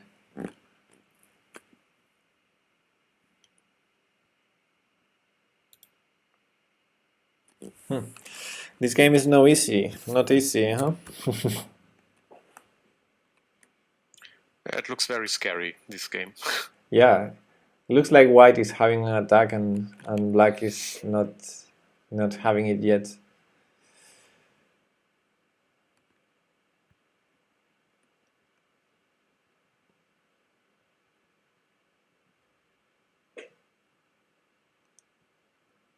But we have. I mean, we have to wait how white is continuing this play. If he continues to play that well. I mean, the problem. So f5 has been played and knight e4 in response. So we're knight e4, but now f6. Yeah. So far we're f6. You have knight takes queen. So I think that's Tihan's hope. So I thought here knight takes e4, queen takes e4, and maybe f6. Then, but yeah, if f6 immediately, I think he will just take the queen.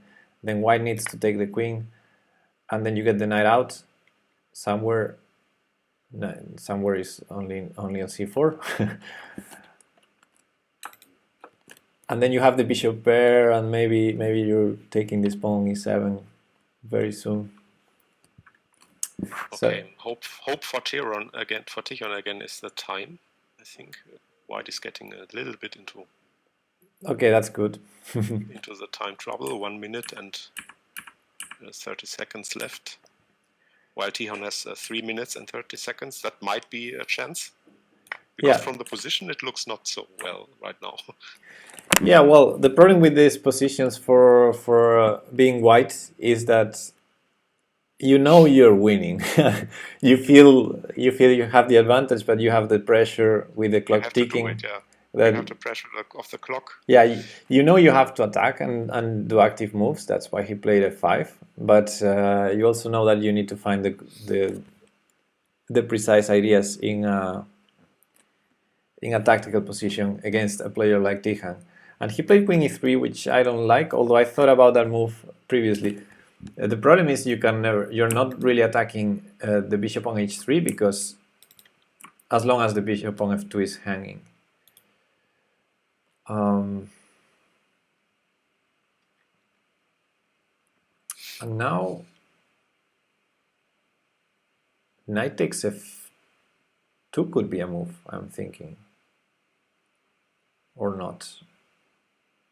Yeah, to get rid of the attacking stuff, right?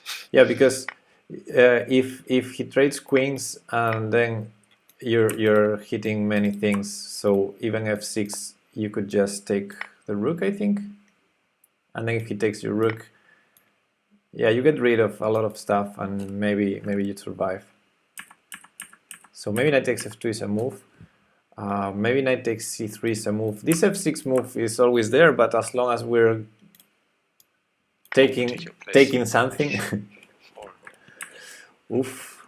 Okay. Bishop g4 is a blunder according to the attacking the rook, but now I'm wondering what happens after f6. Maybe he wants to sacrifice on f6.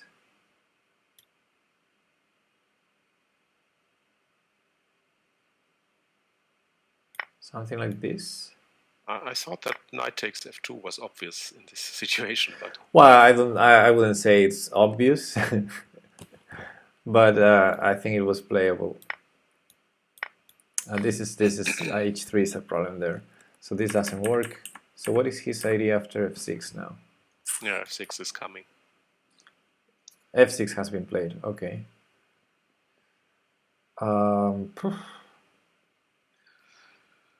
I guess you need to give the bishop. Queen b4 maybe.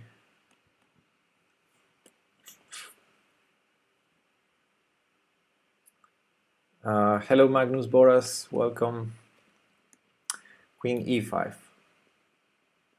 Queen e5. Well, so if he takes on g7, I guess we take on d1, because taking on h2 looks wrong. We lose the knight on e4.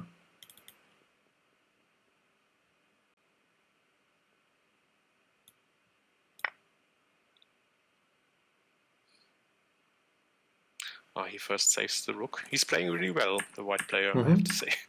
So after queen e5, he saved the rook, rook d1. Okay, but that gives the chance to save the bishop with bishop f8 maybe. Problem is the position is horrible. We would rather prefer that white takes some material and we have some activity in return, but no, white is keeping the material and the position is complicated. Yeah, the position is lost and also the time now. Where's me? Well, at least by keeping the material, there are some chances. So knight takes f2. Yeah, of course, if bishop f8, the knight on e4 was hanging, so knight takes f2 now, queen e5, rook e5, rook e5, and bishop f8 I'm expecting.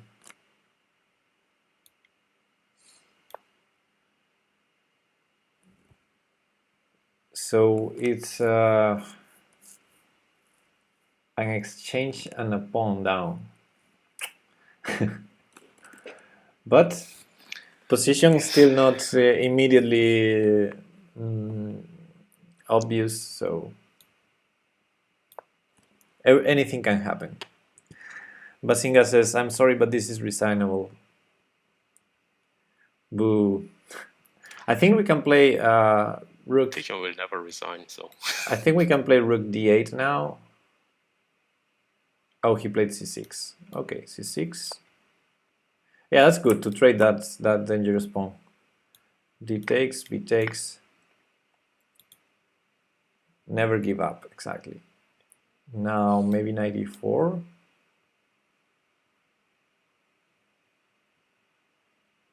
So knight a3.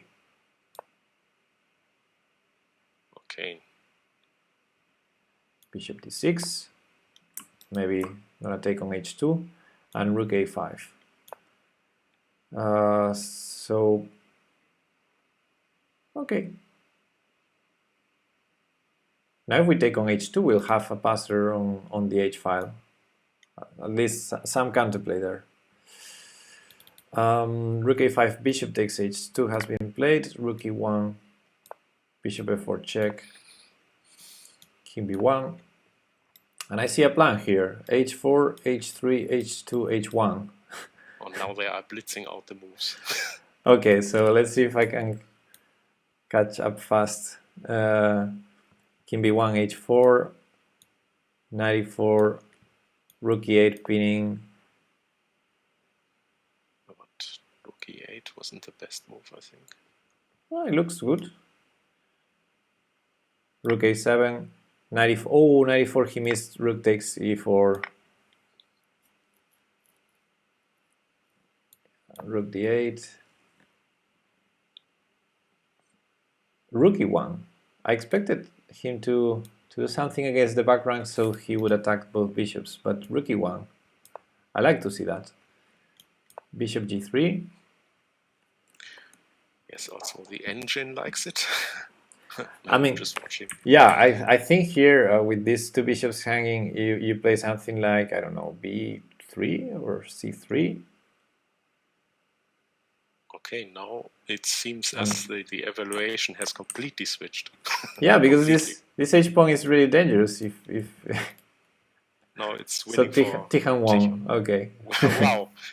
I mean, he was completely losing this game, and so bishop g3. Somehow he managed that. That was what my hope was. Rook a7. Somehow manages to. Oh, rook a7, horrible. Yeah, bishop e1. Oh, rook e1 and rook d1 check, easy. Easy peasy. King c1, h3, and resign. So yeah, guys, never give up. I mean, if you manage to win such games, then you must be the champion, right? Exactly. I mean, he didn't really well come out of this opening because I think he didn't know this, or he didn't. He wasn't deep enough in this line because he played some strange moves. Yeah. Got into this attack. I didn't like. Okay, so far so I didn't like d6 first. So already black has a passive position, and then you play g6, then you're being slow. But then if opposite side castlings are happening, I think it was important to start building the attack already with a6, b5. The typical. But with these moves, knight e5 and d5, knight h5, yeah, all of this was too artificial, and great comeback in the end in the tactics. My nerves. This was really yeah, there were an exciting game. I think there were a number of mistakes here in the end in the time travel. Knight e3, it's a bit strange to me. But yeah, after rook a5, bishop takes h2, at least Tihan has a counterplay plan, very clear. But he missed, after rook e8, I think he missed knight takes e4, rook takes e4. Yeah, and I think this is probably one of the key moments. If you play something like c3, c3 does bishop f5, so b3, rook d1 and bishop c1. Well, this is tricky. Yeah, Chess Networks has what a big game this one was. I mean, if you can win such games from such position and still win in the end, then you are a real champion, right? Yeah, this is a tricky position, rook d8. I'm thinking maybe you have to play rook d4, and only after rook e8 do something like c3. Maybe this was the way. Sito is asking what my doctor is saying, that I watch these games. I don't know, I didn't ask him. Yeah, the doctor doesn't need to know.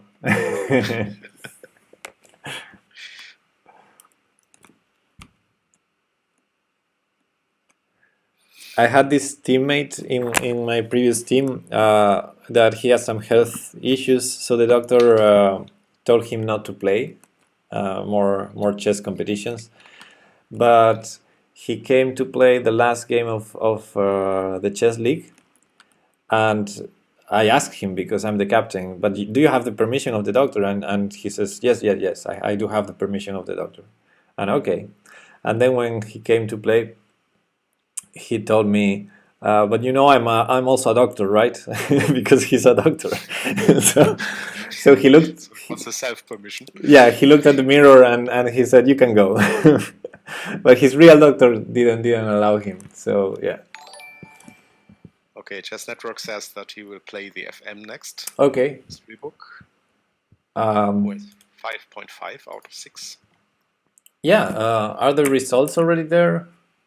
I hope Tian will get will get better out of the opening this time.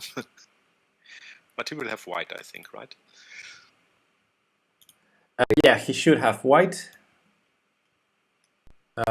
Sorry about the messed board.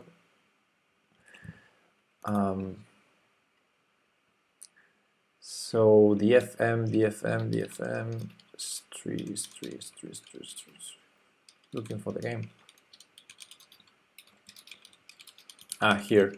So the FM defeated the number 2 in the ranking.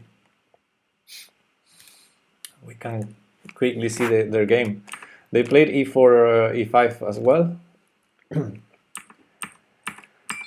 An Italian with d3, Giocopiano, d6, a4.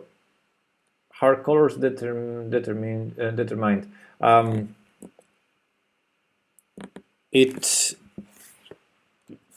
So yeah, you have to. The pairings are done automatically by computer software.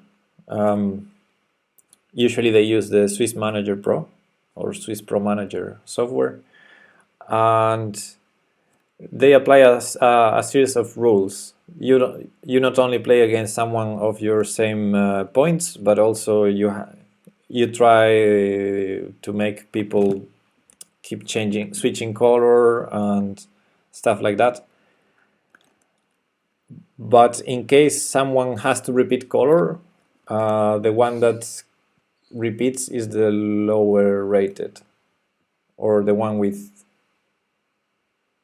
below in the ranking. So in general, Tihan should switch color in every game.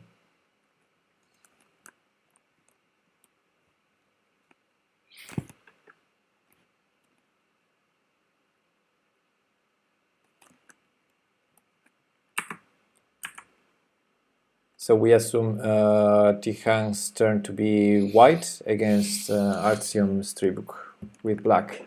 So maybe we see e45 because it looks like Stribuk is going to repeat colors. E45, knight f3, knight c6, and bishop c4. We've seen Tihan playing this as well, right? In one game. Wasn't it this third game? In round 3, yeah. Which was a bit complicated. Yeah, he played this Jacobiano, and his opponent played very fast bishop g5, and his opponent played h6, g5, knight h5, bishop Menu g4. Spurs, welcome to the stream. Hello. I know from your abbreviation of Tihon's name who you are, so he's one of the biggest fans also from YouTube. Cool. So welcome. Here. Welcome. Tihan just won a very crazy game in round number 6. Yes. In round number 6, and now we're seeing the game of Stribuk, who's gonna play him in round number 7. And yeah, this looks like a very standard approach from both sides. This c4 idea is a bit weird to my eyes, because you usually play for d4 at some point, maybe queen c2, and then I don't know, maybe h3 if you want to prevent things.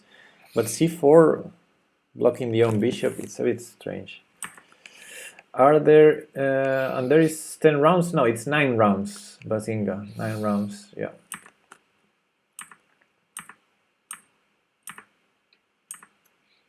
Maybe white plays for d4 anyway in the future. Okay. Yeah, it looks like black is having a very pleasant game. Oof.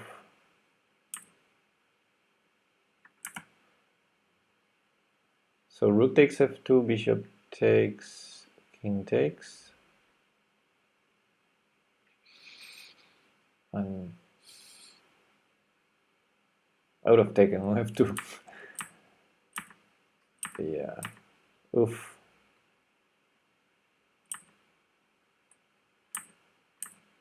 Uh-oh, that king.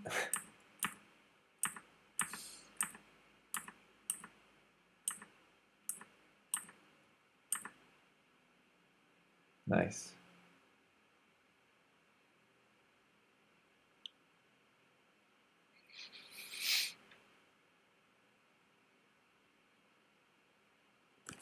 Yeah, white resigned here because if king takes rook, there's queen takes e3 followed by rook e1.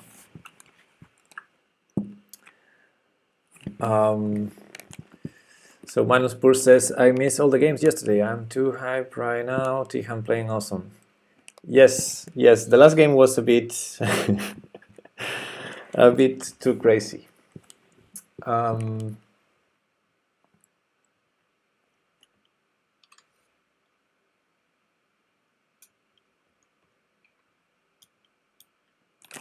But yeah, so far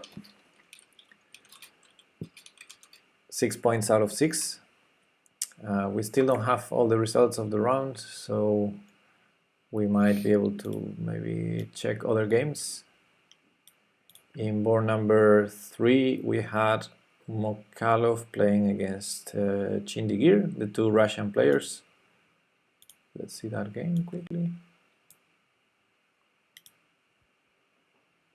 Sorry for the English. Wait, what? English is good in general. What's wrong with English? Yeah. Okay, no problem. Hello, Melek. Melek is in the chat. Welcome. Good morning. Welcome, Melek.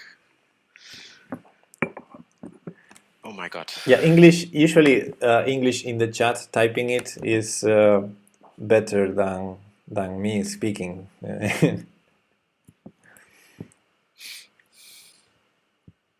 Okay, so it was a draw between the Russian players in board number 3. I mean, knight f3, knight f6, g3, g6. It has to be a draw with this opening. Bishop g2, bishop g7, castle, castle, and look at that, d3, d6. Are these guys friends? They're playing. I mean, looks a little bit like it, right? Oof. d3, d6, and knight bd2, knight bd7, e4, e. Oh, okay, c5, not e5. At least they deviated from that symmetry, and they traded many pieces. This almost looks like a prepared draw, but I guess it's not now because it's a 5g5 idea. Crazy.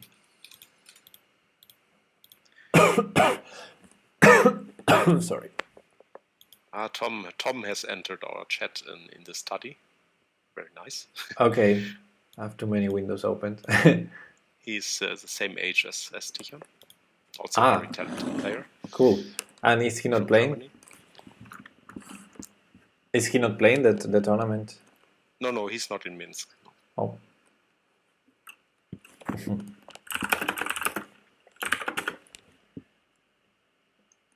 He says Tihan is so good. Yeah, he is. I mean, the last game was really crazy, I think. Yeah, but again, we saw how Tihan excels over his opponents in time travel and messy positions. In the critical moments, he spotted the tactics, and his opponent didn't. So even though the position was objectively lost, it was still double-edged.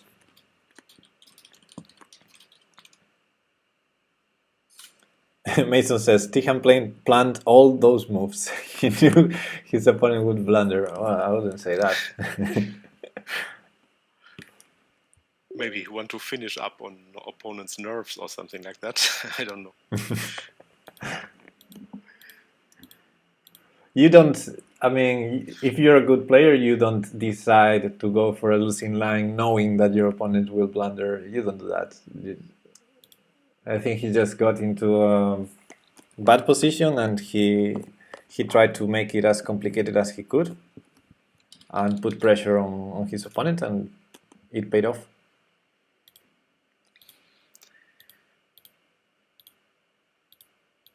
mean, if he plays more games like this, then I probably need to talk to my doctor afterwards. Okay.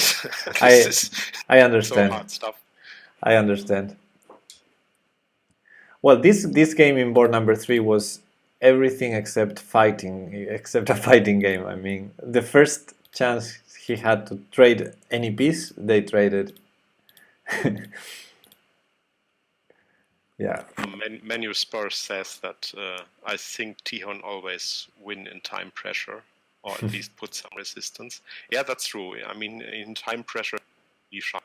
So, because he's much more quicker than his opponents probably in finding resources and tactical traps. Yeah, and he's really fast, so yeah, but the last game was really worrying me because in the middle the engine was saying +9 or something like that, right? Completely losing position. Yeah, but as long as the position is double edge and there are chances for both sides, and both players are in time trouble, we we can expect Tihan to win even in losing position.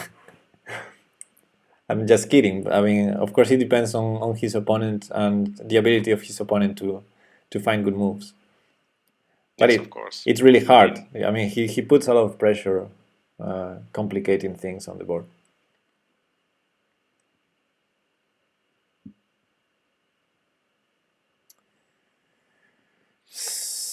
So, I think we still don't have all the results, chess results. Nope. But we're almost certain he's going to play the FM in the next round because it's the next player in points. Tihan has 6 points, Stribuk has 5.5. And in board number 3 they drew, so there's no other players with 5.5. So yeah, he will play the FM in the next game. Yeah. Tom is right. In time trouble, Tichon win 99.9% of his games because he's so quick and very strong bullet player also. So this helps him a lot, I think, in these situations.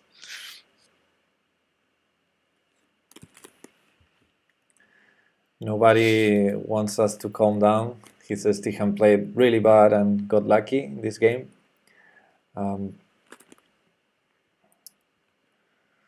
I don't think if it's only luck.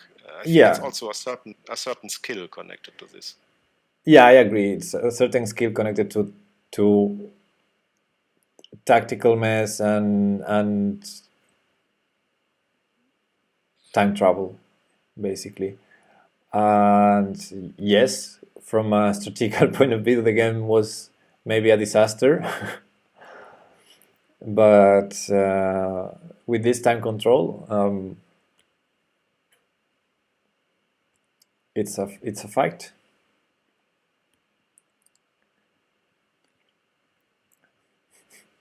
Nobody says your opponent blundering pieces is not skill. Well, putting the pressure is a skill. That's what I'm saying. Making your opponent blunder pieces is a skill. Yeah, of course you can never say that you're making him blunder. Of course, he needs to collapse to your pressure, but putting that pressure... You can do things to make the keeping things complicated for him, to give him possibility to blunder. And yeah, that's what Tihon... yeah, of course this time control is not asking for perfection. So...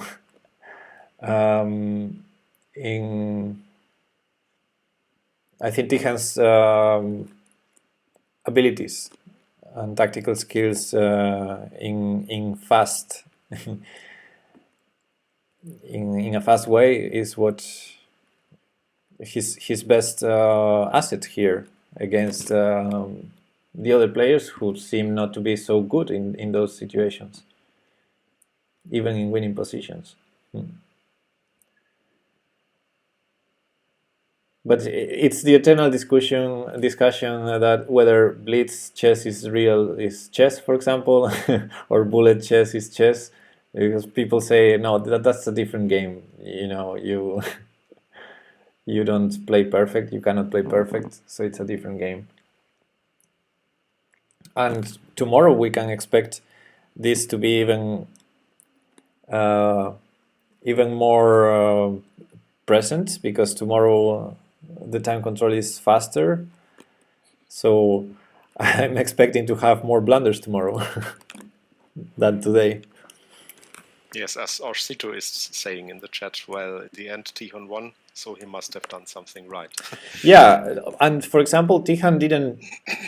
If you do, I don't know, but if you do an analysis, the typical Lichess engine analysis, you will see that Tihan committed mistakes, but maybe not blunders, or at least in the critical moments, he does find the right moves, while in the critical moment his opponent blundered in the end.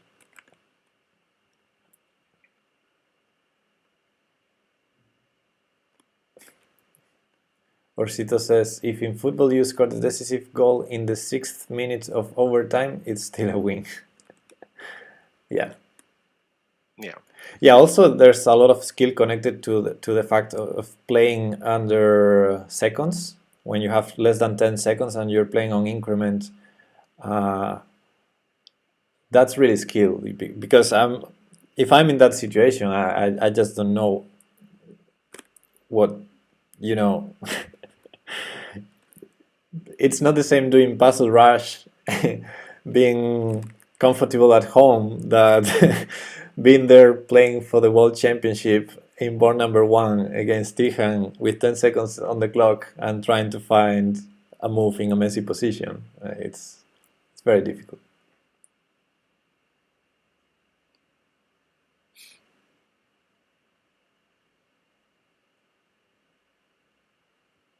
I mean, of course, we all agree that this game could have run otherwise, yeah, from a position point of view, but yeah, his opponent didn't find the way to win it in time trouble, so and I wouldn't defend it. I wouldn't have found it either. And I think when he played rook e8, he missed that white could take twice on e4 because of the back rank mate.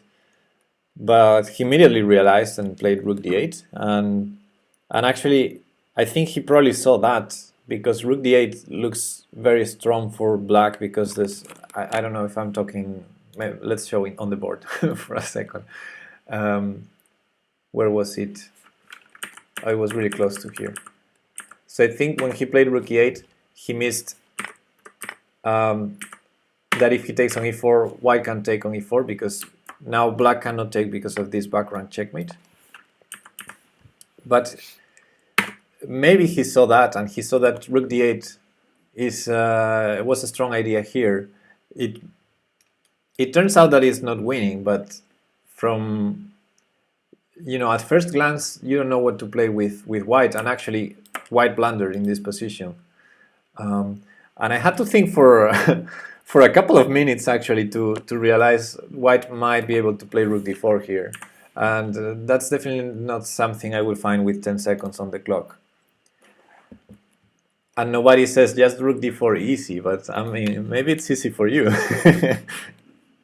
It took me more than a minute to realize rook d4 was a move here. The problem here is if you play c3, trying to you might think that these bishops are hanging, so you resolve the back rank mate and you're winning material. But how do you solve the back rank mate? If you play c3, there's bishop f5, winning the rook.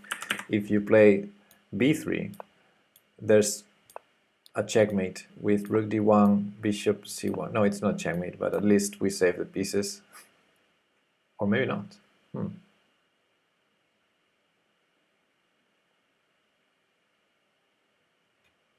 Bishop d2 still, and if king c4, bishop e6 check.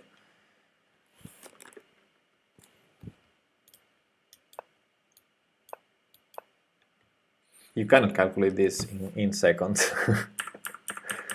So yeah, it looks scary, and you have to find this rook d4 move under seconds. And Basinga says rook d4, rook e8 has white achieved a lot. Yes, because I think after rook e8, probably c3, and in that case, with no more threats, rook e7. Yeah, rook e7. That's stronger. Well spotted, nobody. Yeah, Mr. Seven. I mean, White was definitely going for the win in this game with this attack with G4 and all this. Yeah, but after Rook D8, I understand if you're under seconds, it's really hard to spot Rook D4. If you didn't see it before, because I think they were playing under seconds, both of them. So probably White said, "Oh, nice, he he missed the Rook takes E4 trick," and then Tihan plays Rook D8, and you're like, "Oh wait, I have back rank problems. I need to go back to be safe," and that's a blunder.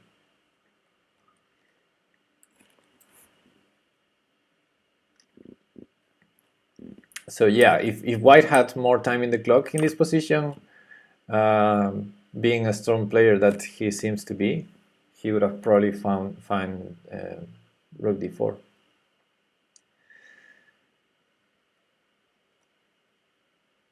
Yeah, Osito. The opponent gets the beauty prize and Tichon gets the point. Yeah, that's right.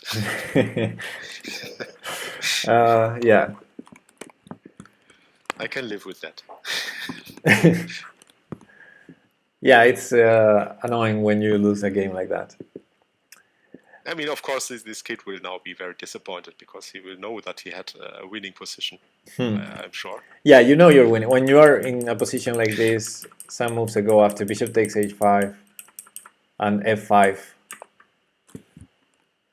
you feel you're winning here, but it's the pressure to convert this in a blitz game. Yeah. Also, another point that nobody said during the game, instead of bishop takes h5 and then f5, was much stronger to play f5 immediately. Because black cannot take on f5, because we would lose a piece, and f6 is coming. And yeah, this is, I mean, the bishop takes h5 move, you can delay it, the knight is gonna sit there for forever, so you don't really need to rush bishop takes h5 yet. And now, for example, if we do the same as in the game, probably this looks horrible. Also, rook e1, says Mr. Savon before f6. So in the game,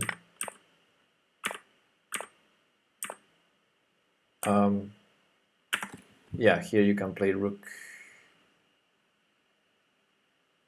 So he played f6 and then rook e1. Aha, so he could play rook e1 immediately?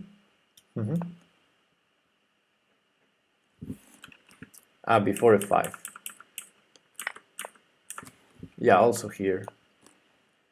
I mean, this is one of those positions where you know you're winning and you have many tempting good options, and that's a problem because you have not a lot of time. f6 instead of queen e3 was the easiest missed win. Black has no counterplay there. Okay, let's have a look at that option. Instead of queen e3, f6. Knight takes d2, pawn takes knight c4. That's one line we were considering during the game.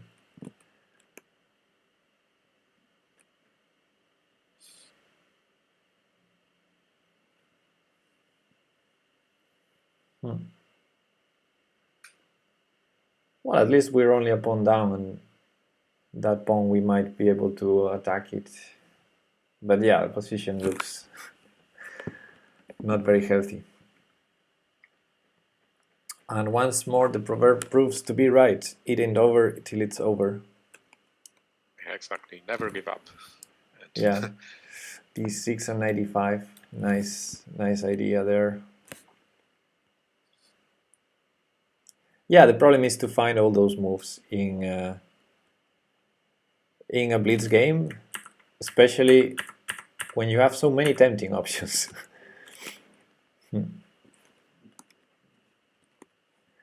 It's hard to be practical, and sometimes you take shortcuts. You see an easy option and you go for it because you know you don't have time to calculate everything. So what White found wasn't that bad because I think White was winning anyway. But in the end, Tihan proved to be mentally stronger, maybe, in the critical last moments.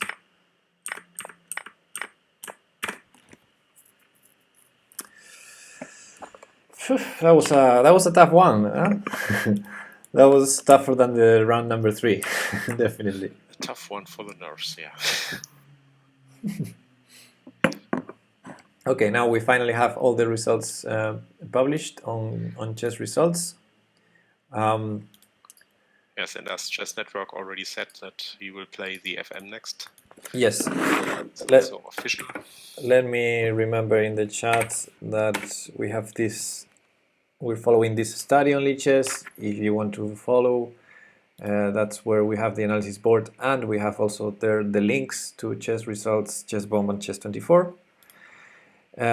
So the round went like this: Tihan won, as we know.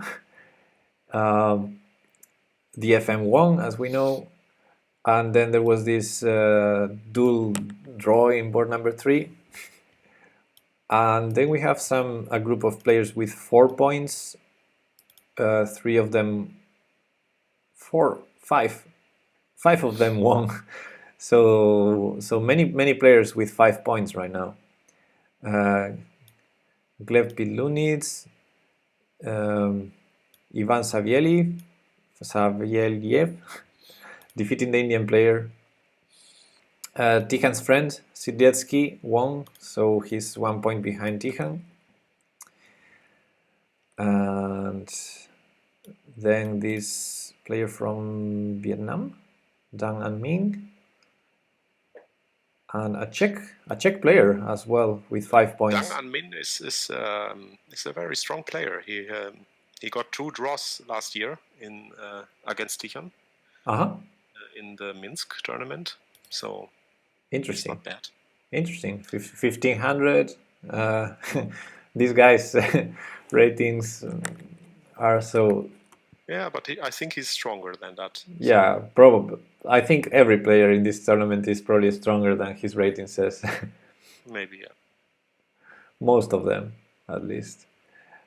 And then we have this Latvian player, Rafael Spiridovskis.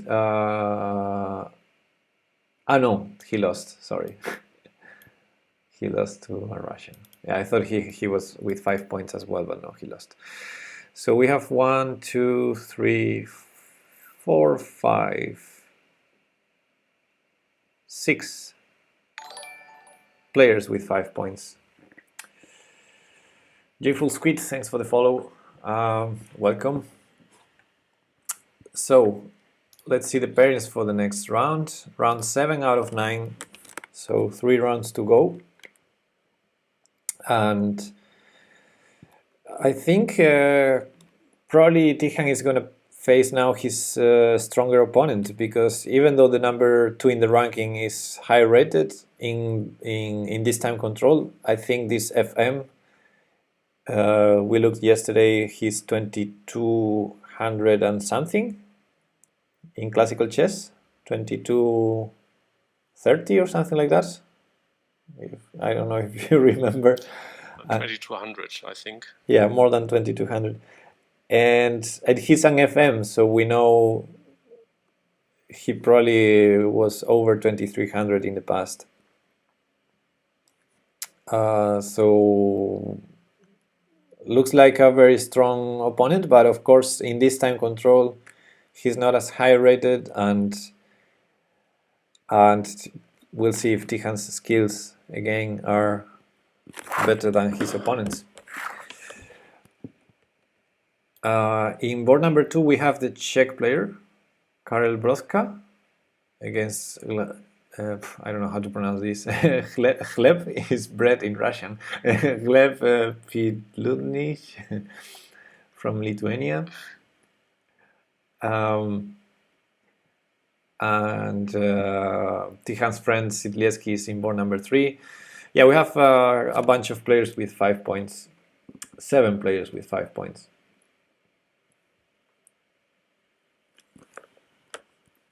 Oh, nobody says doesn't have to be 2300 to get the FM title. Only for winning some youth tournaments you can get it. I didn't know that.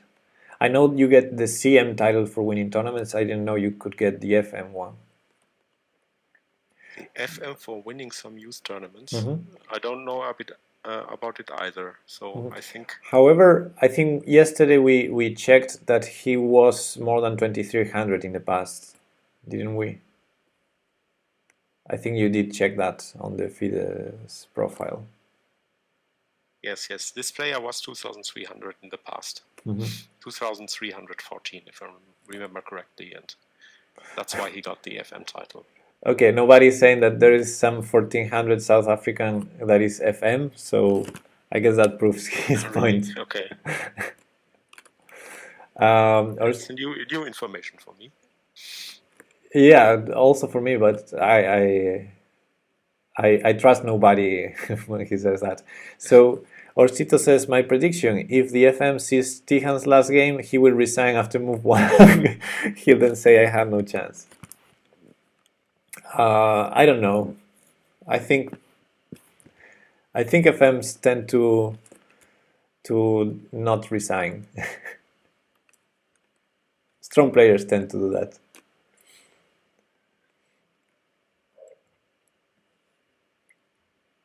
Okay, so round is set, and it's going to start in 12 minutes from now.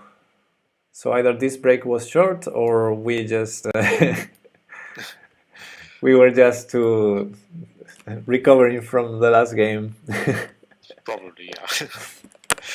Recovering our nerves. Wins this game against the FM, then he has the best chances to become world champion, right? Yes, this game is key. This game is really important now. This game is really important. He's playing with the white pieces.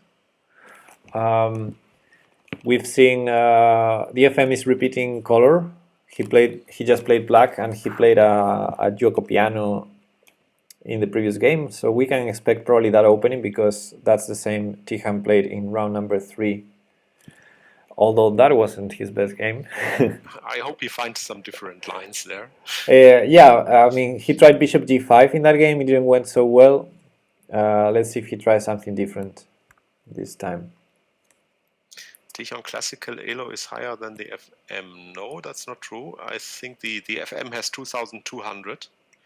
Yeah. Tihan has 2,111. Yeah, I think the FM classical elo is higher, actually.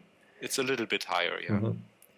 B6 PH6 M60 is asking, how much Russian words do you know? I know some. How many do you know, Karmar? I know 3. You know 3, okay. So you know... No, 2 in fact, because Poka are just the same. Okay, Paka, and I guess you know more than 3. You know Peshka? Yeah, okay, yeah. True.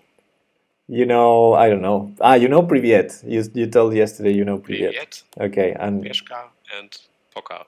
That's it. I don't know. Yeah, that's it. Vodka? Yeah, nobody's saying vodka. You probably know that one.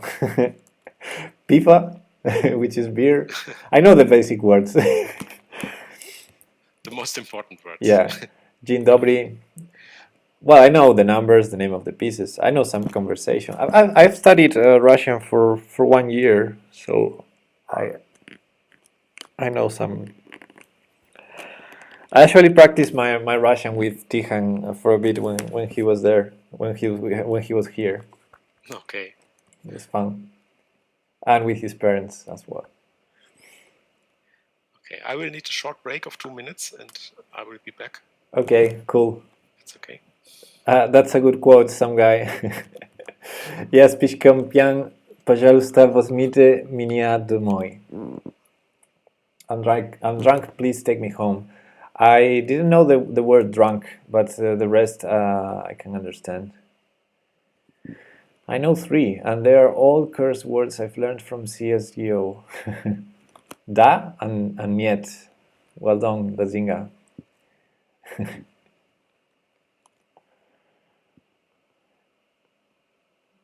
So da is yes, niet is no, but you have also words like atlichna or harasho or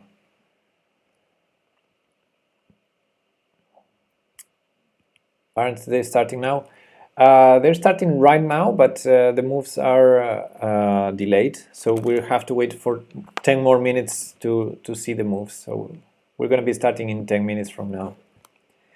Spasiba is thanks. Yes, yes, Mr. Savon. Spasiba is thank you.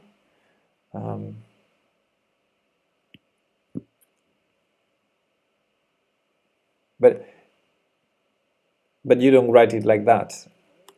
Yeah, everything you write in the chat, it's hard for me to read because I'm more used to the Russian writing of the words.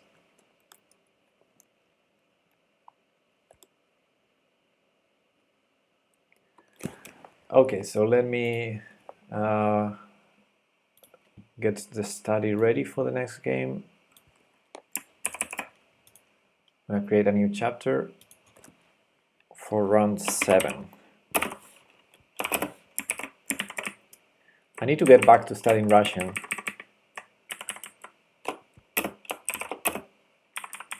One of these days. The letters are confusing. The Russian alphabet, you say? Yeah, I mean, but it is what it is. Any language is confusing if you don't know it, and any alphabet. But if you study it, you should use it. I mean, it's better to use their alphabet if you want to learn Russian than using something different. So I understand it might be confusing, but so is any other alphabet if you don't know it. You're trying to learn Japanese. That's cool. I know some Japanese as well. Okay, starting position, blah, blah, blah, orientation from white, create chapter, ready. Yeah, 60,000 different kanji. Yeah. Yeah, Japanese is tough and Chinese is tough. Okay, I'm back. Okay, welcome back. We were talking Japanese now. Okay. Because Mason is trying to learn Japanese. Mr. Savon asks, what is kanji? Well, their alphabet, yeah, they use these symbols, and that's called kanji.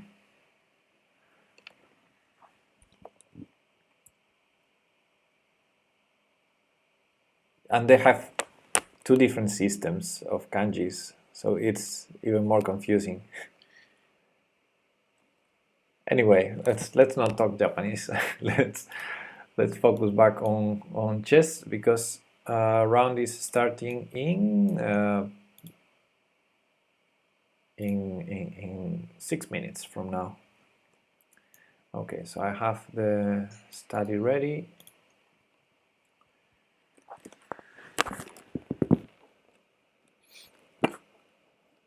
Nihongo ga hanasemasen. So that means you speak Japanese, Mason? Nihongo ga hanasemasen.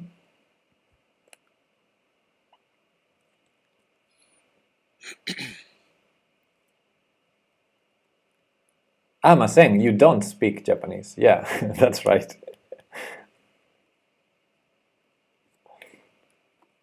That's how good my Japanese is. I understood exactly the opposite to what you said.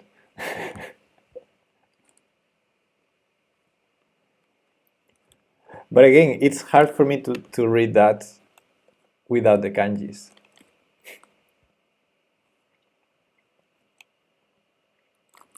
Because we were discussing, Karmar, that people say that Basinga was saying that the Russian alphabet is confusing.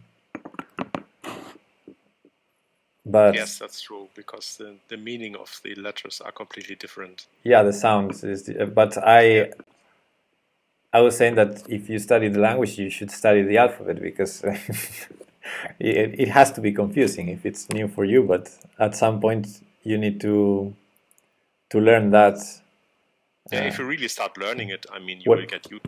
Yeah, of course, because for me it was confusing that in the chat they were talking Russian without using the Russian alphabet, and that was confusing for me, as it would be for any Russian, I guess.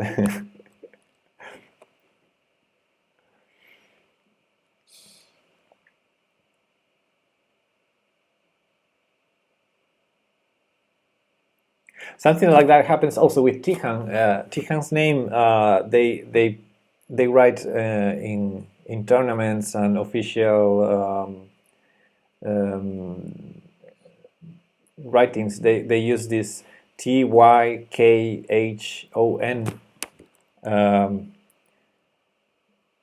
writing, which is not the how his name is spelled, because his name is spelled in Cyrillic alphabet with the Russian letters. So his mother was telling me that the first time she saw the name written like this, she was so confused because it looks like Tikhon. There's a K there. But I guess this is international phonetic alphabet when you use KH to mean the sound he. Same as Chernyayev. In the original Russian, you only have a symbol for ya and another symbol for ye. While transcribing to this kind of English alphabet, you need to put eyes in there to have the same sounds. It looks like a one-to-one translation from the alphabet characters into our character system, right? Mm-hmm. Yes. Yeah, one-to-one or one-to-some. Something. Yeah, for example, the ya, which is like an er, a reversed er in Russian, that's ya. You have two symbols, I, A. Same as Tihan is only five letters, but the middle letter we have KH for that.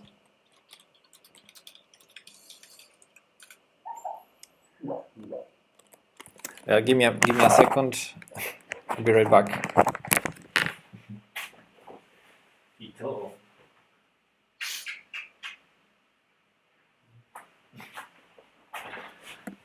Okay, I'm back. Sorry, my dog was having a bad dream.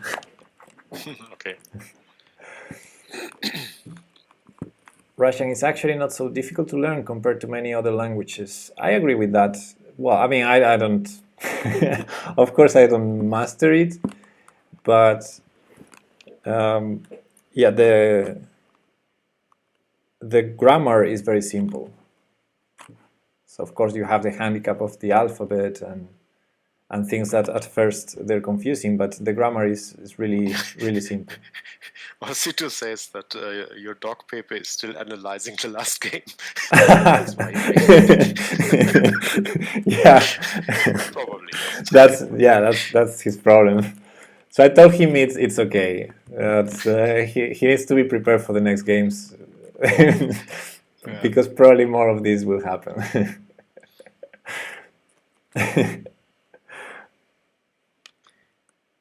Yeah, I said in the other chat that I hope the next game will not be as wild as this one, so that Tihan finds a more solid approach. Yeah, we'll see. We'll see. Tihan's play in this 10 control is usually more tactical than solid, but yeah, okay. Yeah, but the last game wasn't solid at all, right? Yeah, not at all. He managed to create complications from a bad position. That's good. Okay, so let me get ready for the next game, which is about to start. And of course, I'm not ready. E4, E5 we have. Okay, I'm loading now the board. Give me 1 second, guys. E4, E5 as expected. We're expecting a Gioco Piano again here. Okay, now I'm showing the board.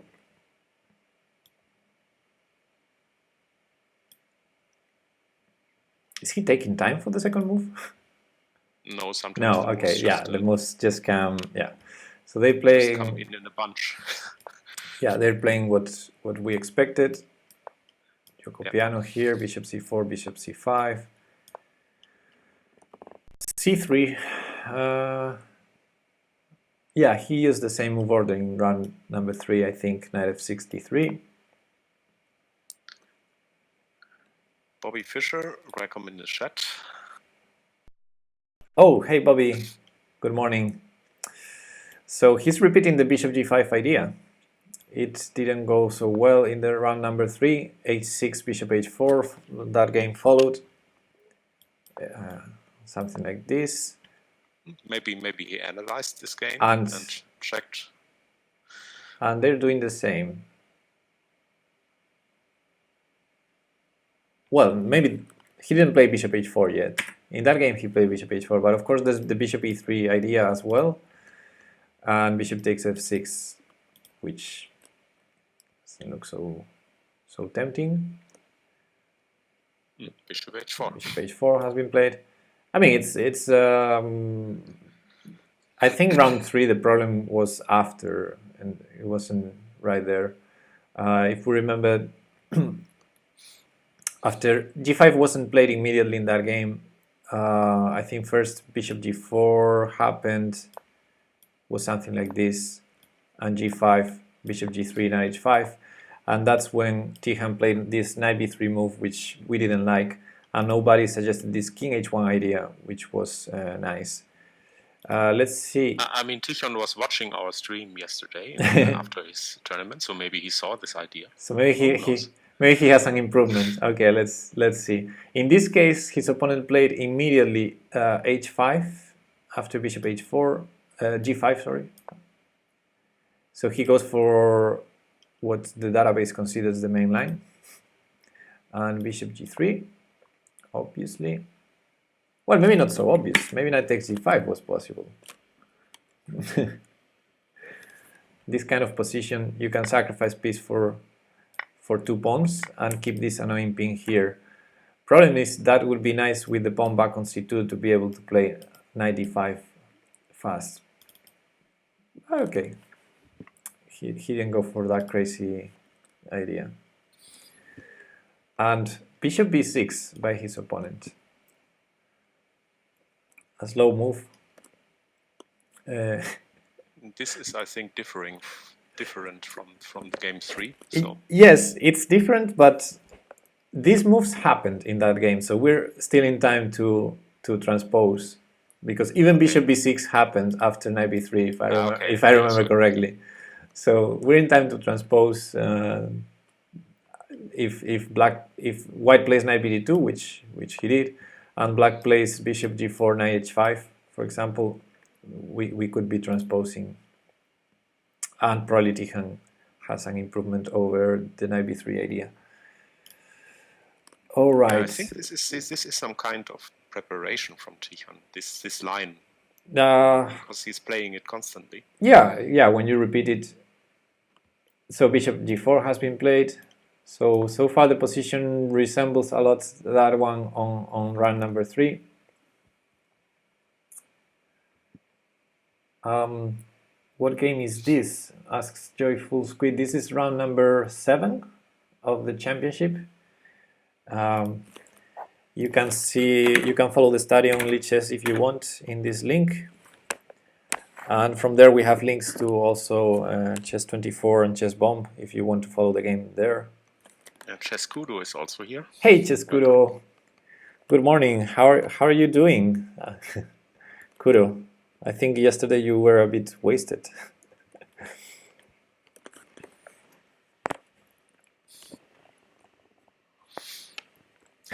Hangover. Okay, cool. Come here to enjoy this craziness we're living in these games. This is the best for hangover. Well, at least with Gioco Piano, we're gonna be having a more or less quiet game for a while. Maybe in the time travel it gets crazy. We'll see. then usually it's Tihon's time to come, right? When time trouble is there. Yes.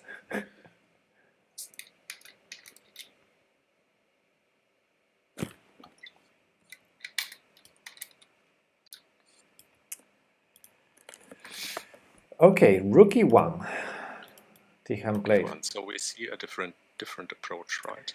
Yes. I think he was playing this knight b3 idea in the game before. Yeah, but the game before wasn't exactly this position. It was with the bishop still on c5 and the knight already on h5. Okay.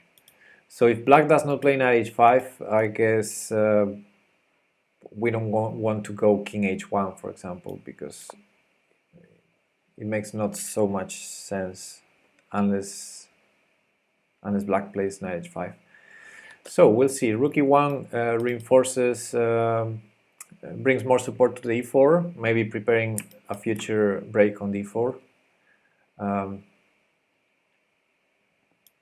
On the other hand, now if knight h5 happens, the idea of king h1 is not so good now, because opening the f file would be better if we had the rook back there. So we'll see.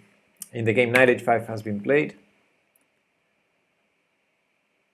And now, for example, one idea that you can try after rook e1 is to play the knight to f1 to support the bishop there and not double pawns, and also to prepare h3 because you defend that bishop.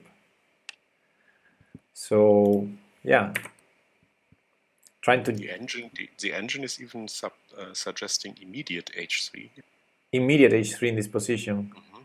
Because if knight takes g3, we take on g4. Knight to f1. Yeah, okay. That was my idea, knight f1. I think it makes sense after the previous rook e1 move. Gakos is asking, how good are these players? They're they're bloody good players. They're very good. I mean, Tihan's rating is 2200 in this time control, and he's 2100 in classical, right? Karmar? Yes. Yes. And not to forget, he is able to do some 2,700 performances on leeches. So yeah, he's really strong. Especially in this time control, yeah. And his opponent is an FM who's being more than 2300 in classical. He's right now 2200 and something. So that's how strong they are. And Kuro is asking, how strong is Karmar, by the way? Oh, very, very strong. But in Minecraft? Also, yes. But not as strong as Tihon, I would say. Yeah, okay, Tihon is strong in everything he plays. So after knight f1, black played queen f6, similar to that game in round number 3 when the opponent also played queen f6 to build some pressure on this knight.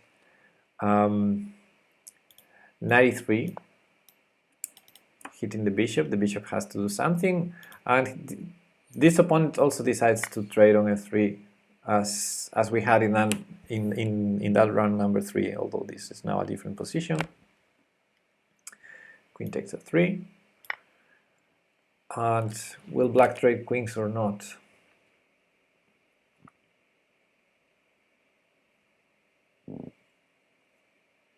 I like the chances of this knight to go to d5 and then maybe a4. This bishop on b6 is not so great.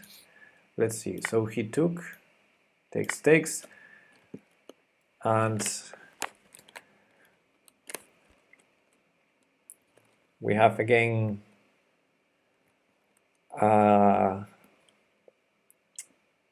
not so great pawn structure.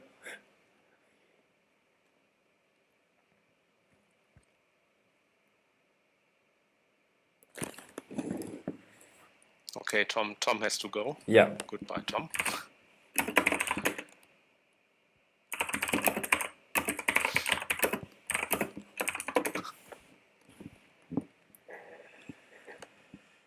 Isn't that bishop g3 dead?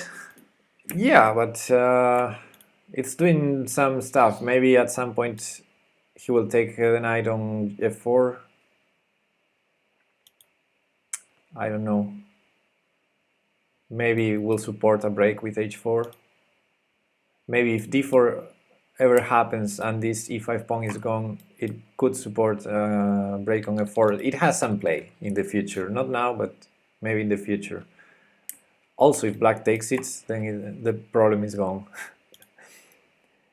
5 to 10% of the field will be strong GM. Rest will disappear, says nobody. The FM is half a point behind, so probably he wants to play sharp to try and win. Yeah, he's half a point behind, and tournament is very close to the end. Playing with black, some pressure, yeah. I mean, for FM, he needs to win this game, right? If he wants to keep his chances. If he wants to keep his chances, he has not to lose. I'd say, lose, yeah, it would be more painful to lose than not to be able to win and get a draw. With a draw, he still has some chances. But yeah, of course, he will try to maybe not play too sharp, but at least try to keep options open to play for the win, if possible. Yeah. So we have some moves. G takes f3, 97. Maybe preparing some c6, d5, also supporting... okay, game is over. What? Opponent played f6. Ah, okay. Okay, you scared me. Yeah. Okay, so 97, rook a d1, preparing d4, king g7, I'm pinning. Someone is following. Siglash, thanks for the follow and welcome. This is round 7 of the chess championship. d4 and f6. So don't shock us. Yeah, I mean, when you said game is over, I thought they would agree to a draw, which honestly made no sense. Yeah, so this pawn structure is completely fighting against this. Well, actually, I should paint them in green. This bishop on g3 has not a good future right now. But we'll see. This bishop on b6 is not so great either. f6 on screen and not censored, that violates Twitch terms. Why not f5? I think f5 will play into white's ideas, because you would open your king. You would open the position. And also e5 was attacked. Yeah, that's also a good point. Yeah, e5 is attacked 1, 2 times and defended only once. So if you want to play f5, you need to trade first on d4 probably. King Kong and a long number is following. Welcome. Trading on d4 and then playing f5, I think would open the position, and I think white's pieces are ready if the position gets opened. Instead, f6 is more solid, trying to kill this bishop. Bishop e6, rook h8, and bishop g4. So I think Tijan recognizes that there's a problem with this bishop on g3, and he's asking the knight on h5 to do something. Either take the bishop or go to f4, where the bishop could take it.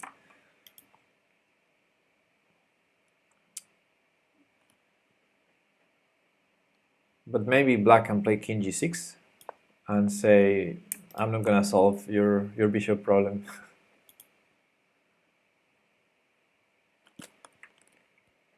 We'll see.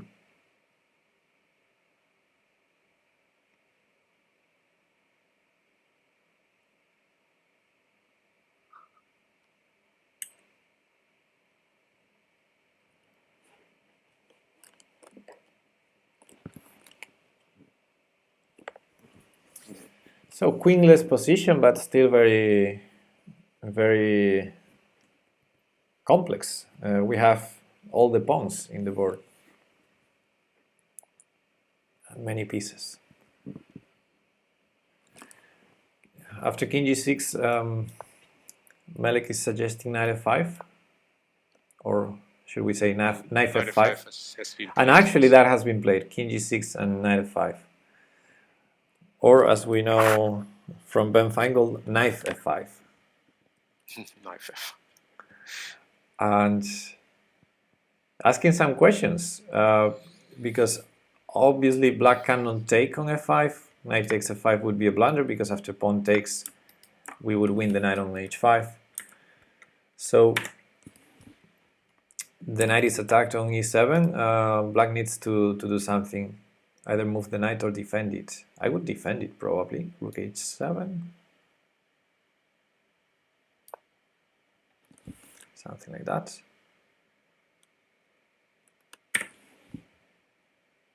Yeah, rook h7 has been played.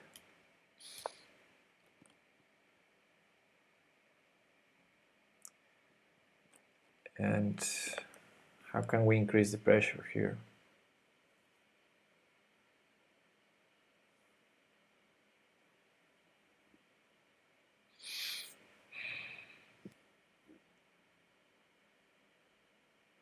Isn't white winning piece?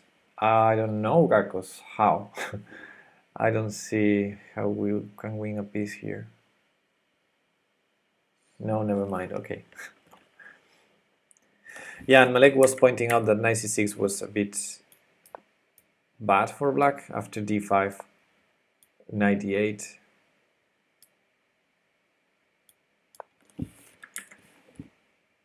Maybe knight b8. But yeah, it looks a bit horrible. So rook h7 makes sense. That's the main move now. Also, rook h7 controls g7, which I don't know whether it's important or not, but in some lines there's some bishop takes h5 followed by knight g7 check ideas. Anyway, rook h7, king g2 has been played, knight takes g3, and now instead of regaining immediately, Tijan traded on e7 first. So he wants to open the h file, I think, and bring the rook to h1. Is that his idea? Because why not take immediately? Okay, I don't know. So takes, and I guess he wants rook h1, rook h5, and rook h1, something like that. King g7, that's a strange move.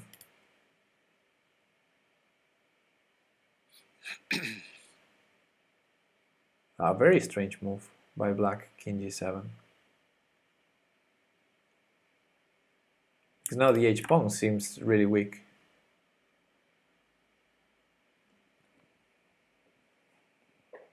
Yeah, bishop f5.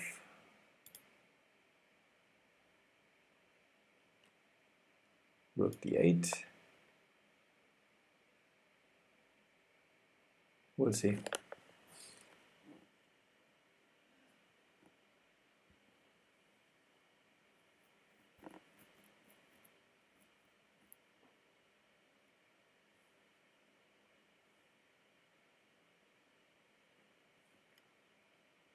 I mean, at least it's not such a crazy game like before. Yeah, no.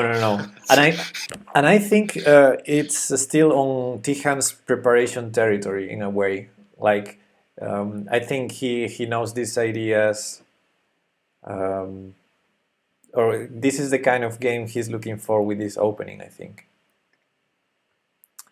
So yeah, at least he seems like to be playing for two results here. The game is over. Oh, they drew after it. Agreed to a draw. Interesting. As it seems. Yeah, it says that it's a draw, so it looks it's a draw, yes. Like after he takes f4, they agreed on a draw.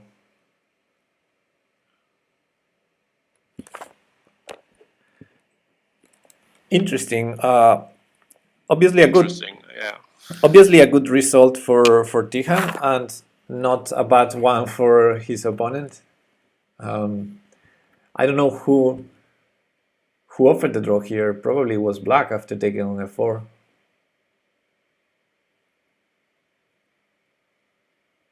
Nobody says boo. A bit unusual that Tichon agrees to a draw. Yeah. Because he usually likes to play, but maybe the tournament situation. But either he agreed or he offered. One of the two. Either one unusual. Yeah, and I agree with Kuro. I like this for white after pawn takes. I guess black has to sit. If you take on f4, then king f3, and the g file and these weaknesses here. So I guess you have to sit there as black, not take on f4 back, and play it from there. And yeah, it looks drawish, but I like white's chances because, as we know, with opposite color bishops, but still rooks on the board, it's all about the activity. And I think this bishop is helping more the activity than this bishop on b6. But these positions are always tricky. Maybe black can fast activate the bishop somehow. So still a lot to play here. Manus Purs understands the decision.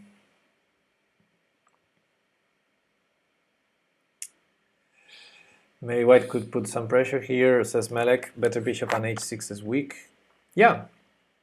I guess h6 can be defended with two guys, and we can only attack with two, so maybe it's nothing. Maybe it's not easy.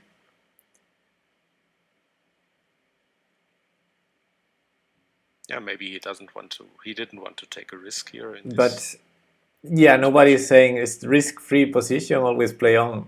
Yeah, I don't see any risk for white, maybe for black. I mean, I can understand we can keep building pressure.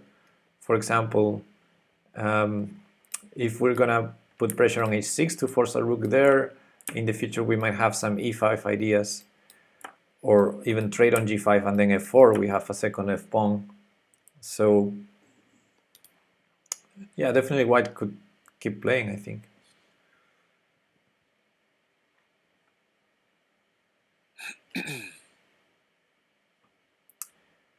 So interesting. Tihan keeps the lead, but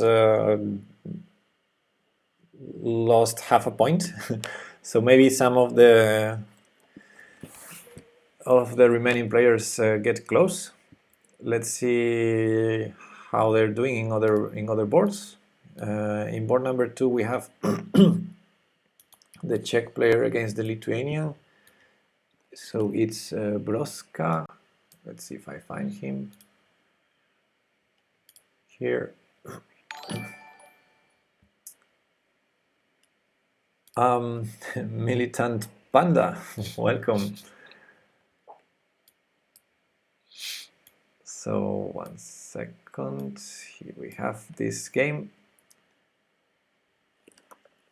So this is board number 2, the game between Karel Broska and Lev Piluni.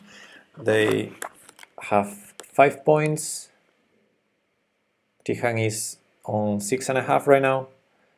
So whoever wins this game is going to be half a point behind Tihan. And so far it looks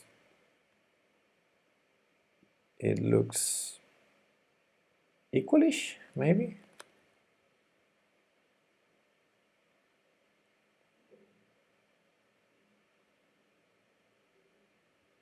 Although here queen d8. 50 minutes for the next game, probably. Here queen d8 looks strong. Can do it. They're under seconds, both of them, so this is the game. This is the kind of game we didn't want for Tihan. Yes, this is a bullet game right now. Yeah, this can be a win for either side right now.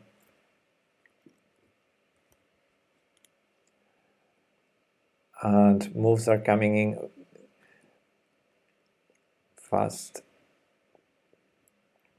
Yes, Manu Spurs, I think there will be a bigger break right now after this game because there's some kind of lunchtime, I think. So same as yesterday. Yeah, and then 2 more rounds to go. So maybe in this break we can do the arena. Yeah, maybe, yeah. Maybe this was the reason for Tijan to accept the draw, because he just wanted a break after this last game. Yeah, could be. I don't know. Obviously, from his point of view, it's a good result. But I expect this kind of draw from GMs. I mean, from these kids, I expect them to keep fighting. But okay. I mean, okay. Both of them were stronger kids, so yeah, it's a perfectly good result, of course. And this game looks heading towards a draw. Although if White wants, he can play Bishop F1 and try to block the checks. Chess Network says Savelyev Ivan is probably the next opponent. We'll see.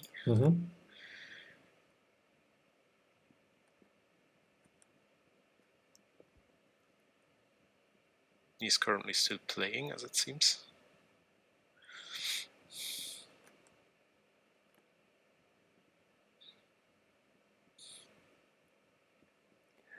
Well, in this game they can both lose, but it's not as wild as, not wild tactics happening. White is trying to run with the king to safety so that he can start playing with his own pieces and try to find his own activity.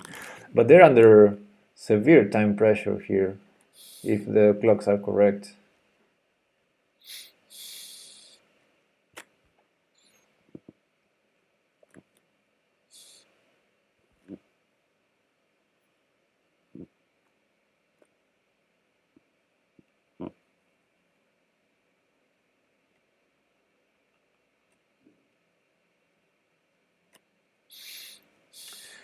So White is a pawn up, but not the best pawn ever. 2 double pawns. And the bishop is not really active. Maybe if he can get king b2 and bishop c2. Wow, position changed so much when we get 4 moves in a row.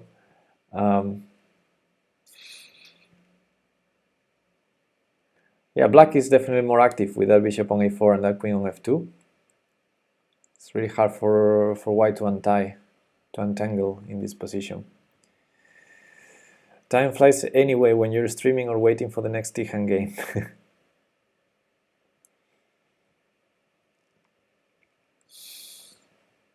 Okay, a6, so they can play another 50 moves without a draw. Now that they moved a pawn.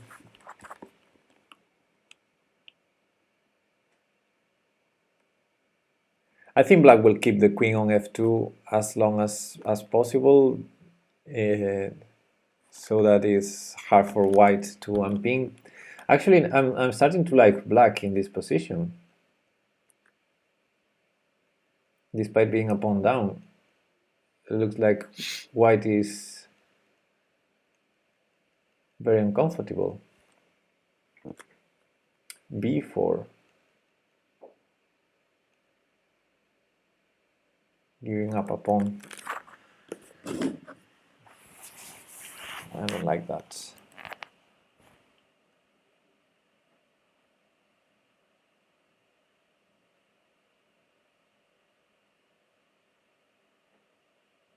So white took the... Oh, there's bishop b5 here. Oh, so he's not giving up the pawn. Here bishop b5 wins the piece. Will black see it?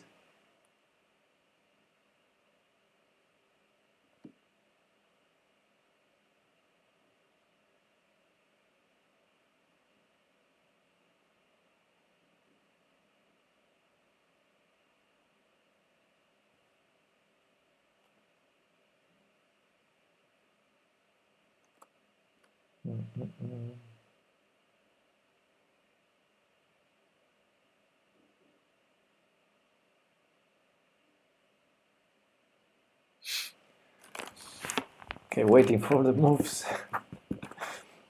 Right now we're in front of a winning position for black, but maybe now we get 6 more moves in a second.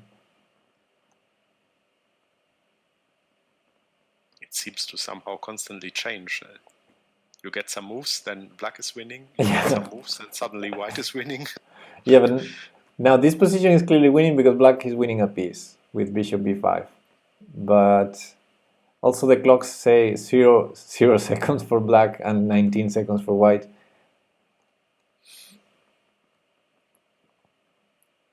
We'll see. This is definitely a wild game.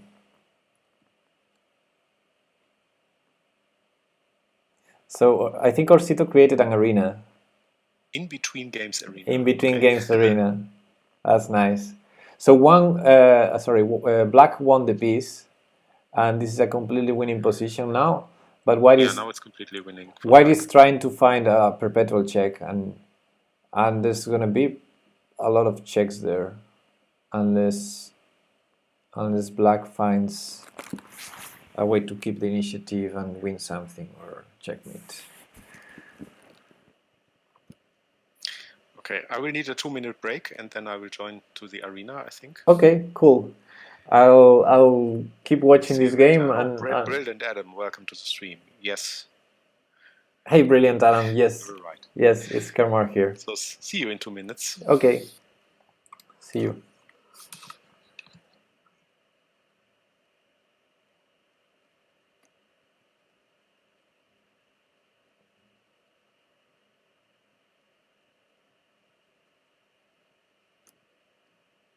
Queen b4. Okay.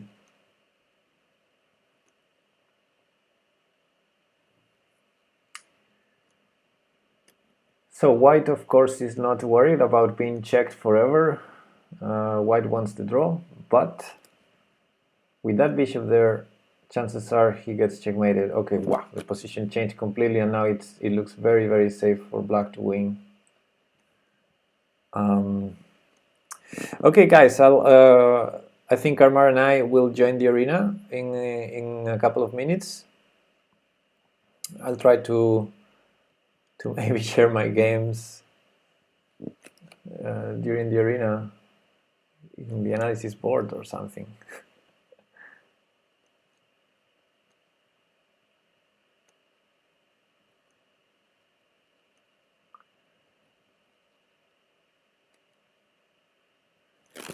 This game is so wild. They played 85 moves so far.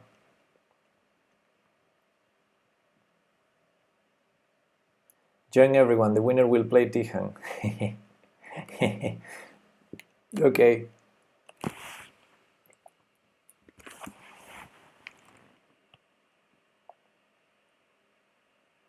And queen f6 check seals the deal, because with the queen trade, white should resign here. And what? Okay, for a second the result, the official result was a draw, but obviously this is not a draw. All right, so this game is over. That means the Lithuanian Gleb Pidlunic is going to be half a point behind Tihan, and maybe candidate to play him in the next round.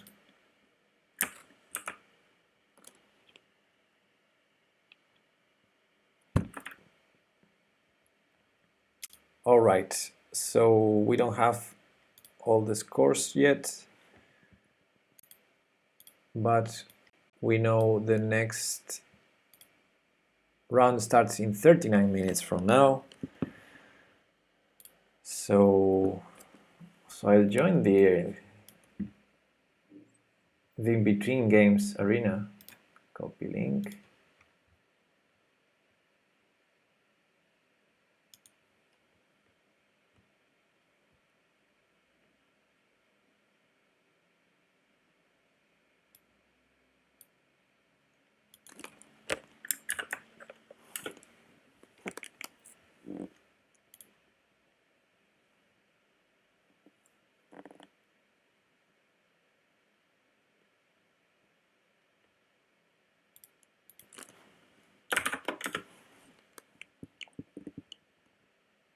2-player arena. 3 players now. And with Karmar and me, it's going to be 5. And if you join nobody, it's going to be 6. All right. Now, how can I show it? How could I? Oops, having issues with my. I'm gonna break the streaming software. I know it. Playing this arena. Yeah, I'm already breaking it. I'm the greatest.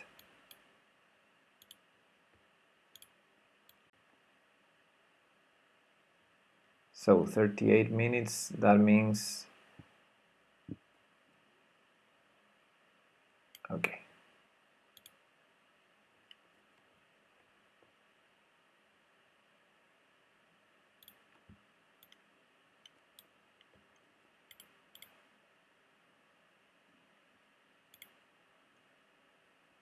Okay, see you later, nobody.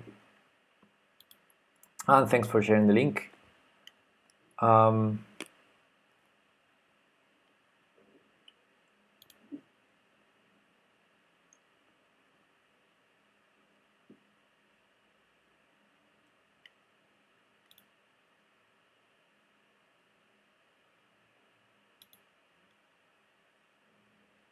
And how can I show this and show my clocks as well?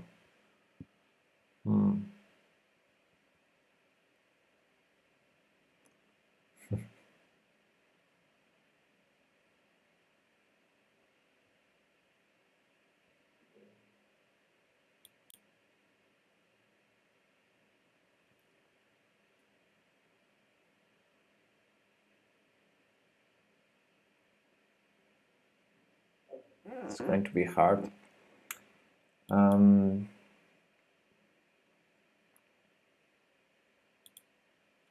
Maybe I need to.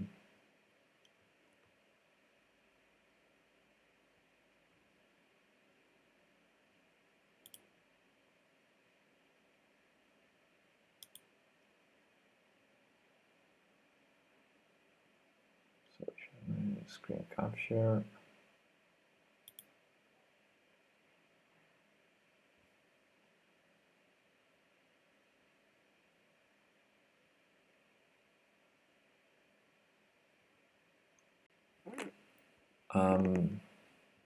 Okay, I'm back.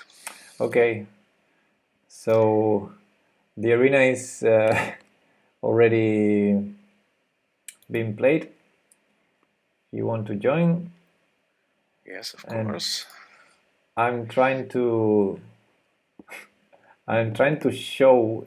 I want to join, but I don't know how to show it on the stream. I'm gonna show my game in the analysis board, but I'm trying to share the clocks as well. It's gonna take me a while.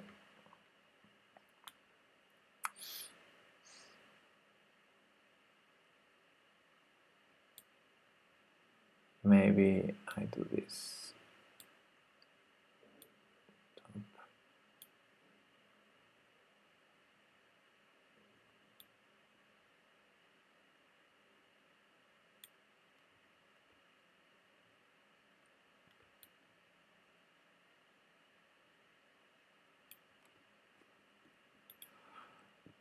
Okay, I'll fix the layout with my first game.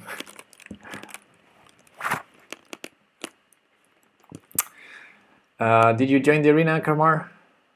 Yes, I'm in. Okay, cool. Well, have fun. Thank you very much. Same to you. Do you also join, or? Yeah, I just joined. I'm gonna fix the layout during the first game.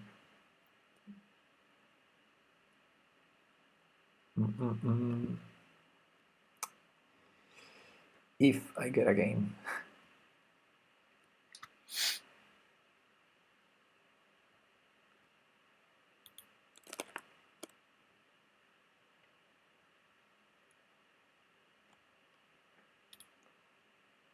So 15 players so far.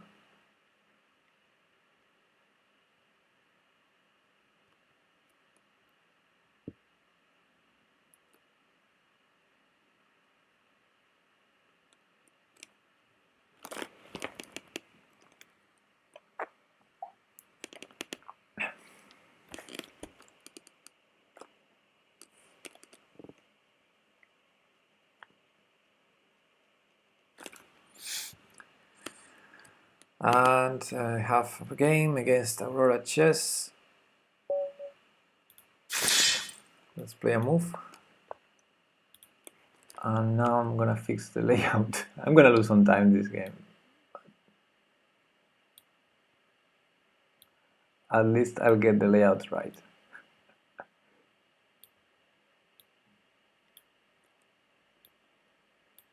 Okay, this is the best I can do. And now let's play.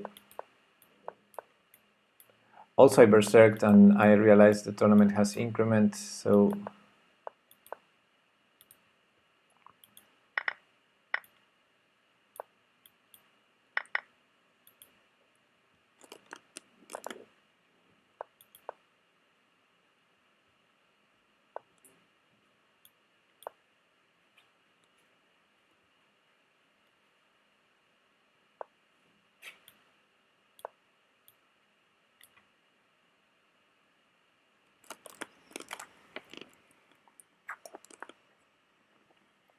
good game Aurora Chess.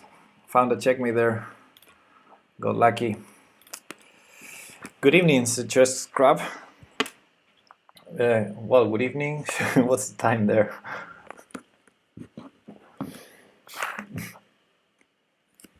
It's noon right here.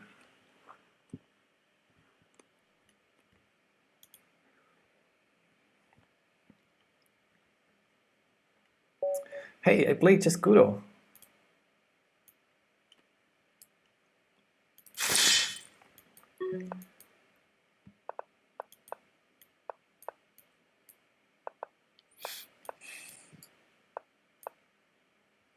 I allow that.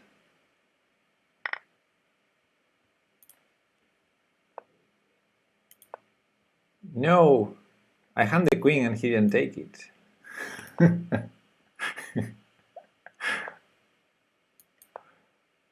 Now I hang a piece. Let me resign. Good game, Kudo. Oof that.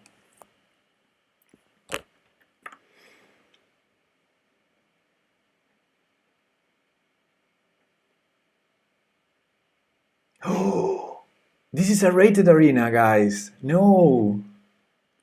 Oh, they created a rated arena. I didn't realize.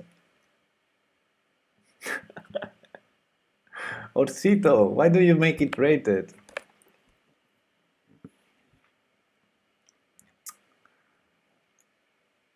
Damn.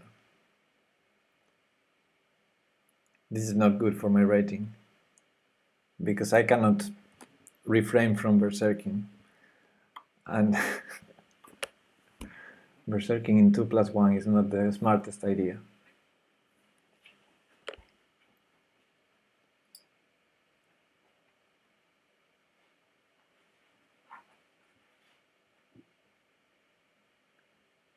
I'm currently using Tichon's rule, never give up. Cool, cool. My opponent has 2 queens. And 2 queens.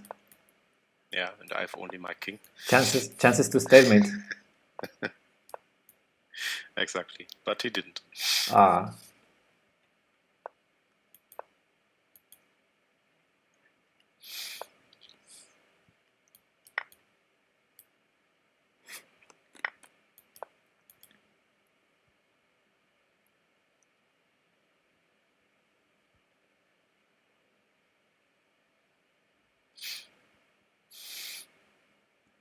Kudo says he won a game yesterday being down 2 queens.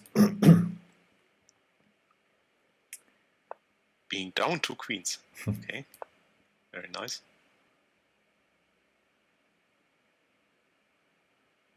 Yeah, it's nice. That's a little bit like Tichon today, somehow, in this crazy game. Yeah, similar. Oh, what I did was wrong here.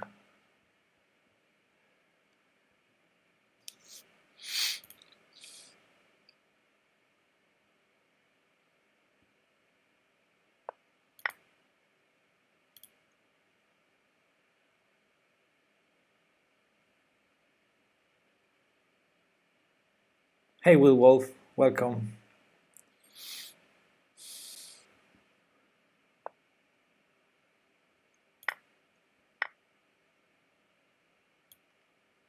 Oops.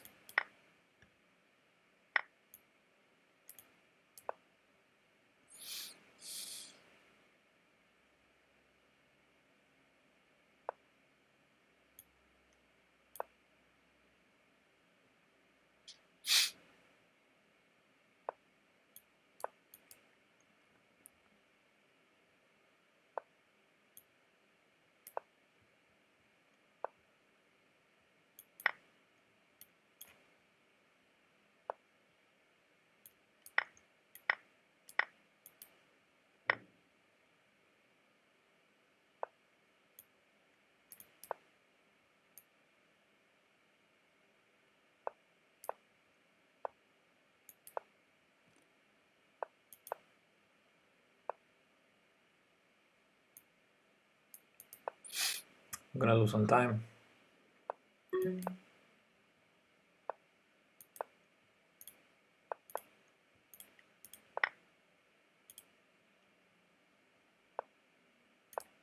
Or not.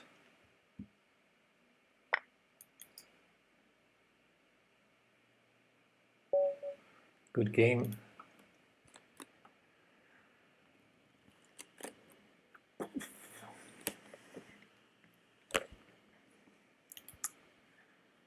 It's not very good to berserk with increment.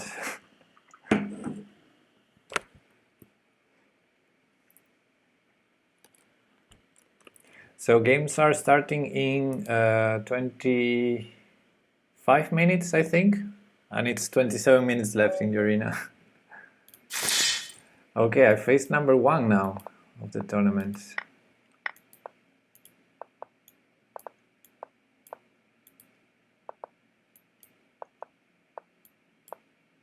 And I hang that, and you don't take it. Ah, you're trying to flag me. Okay.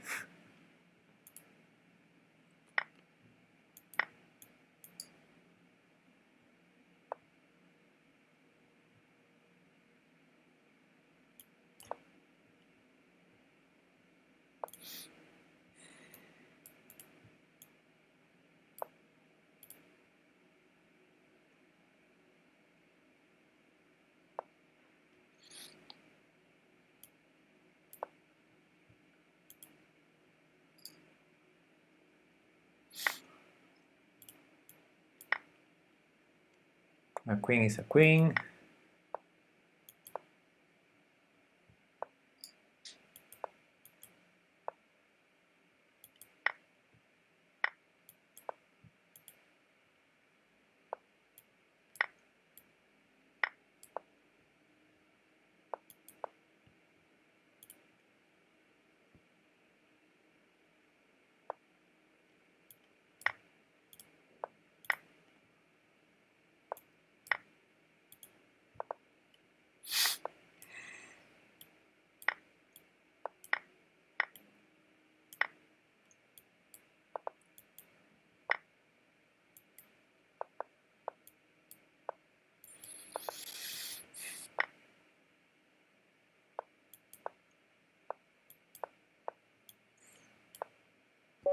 Good game, H502. Manus Pur says, I won a game and quit. 7 AM here. Okay, let's play Aurora Chess again.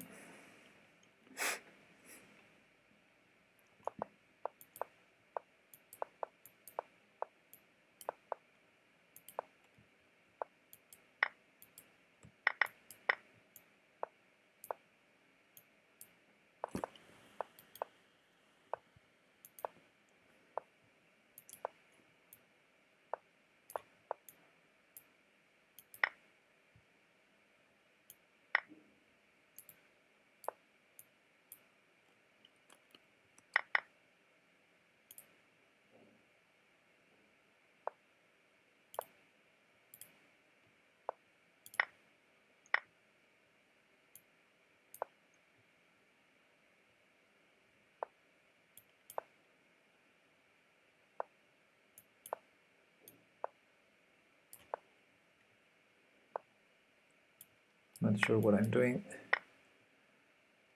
Same here.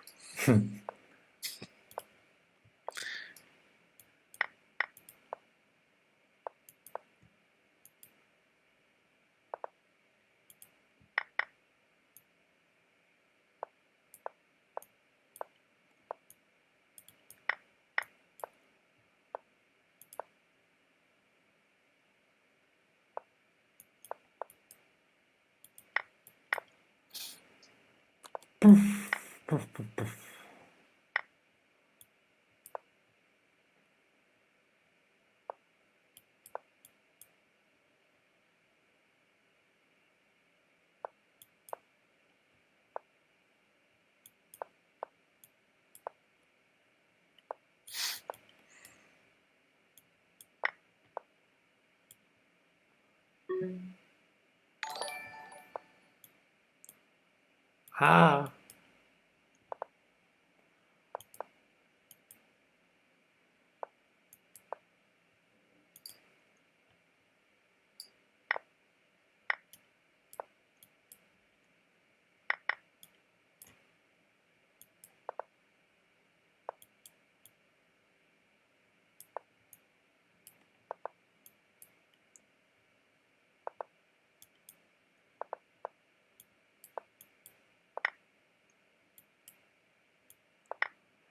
Okay. Poof. Good game, Aurora.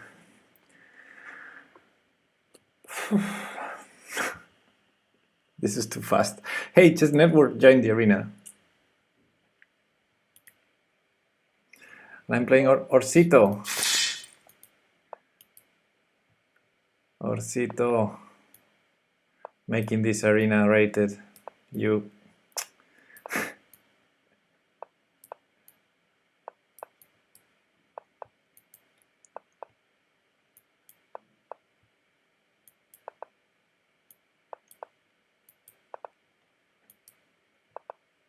Okay, let's start sacrificing stuff.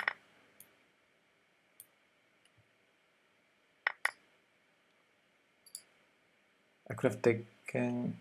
Oh, what?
Good game, Orcito.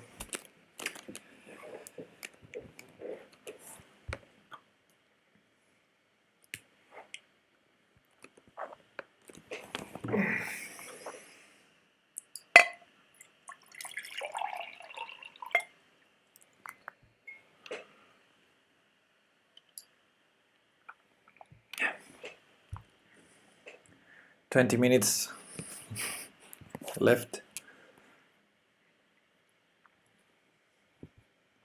And I'm playing Chess Network.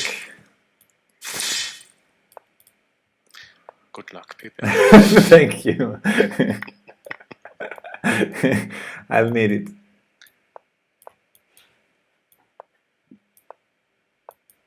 What am I doing?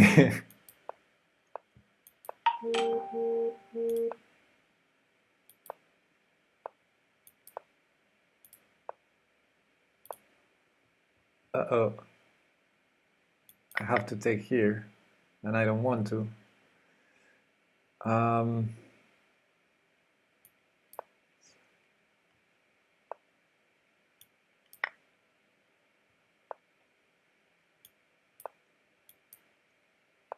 Of course. I don't have moves. Good game.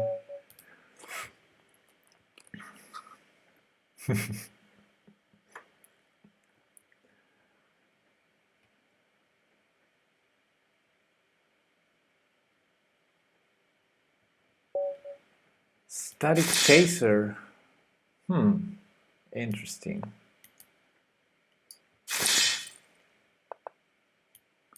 Looks like a strong player as well.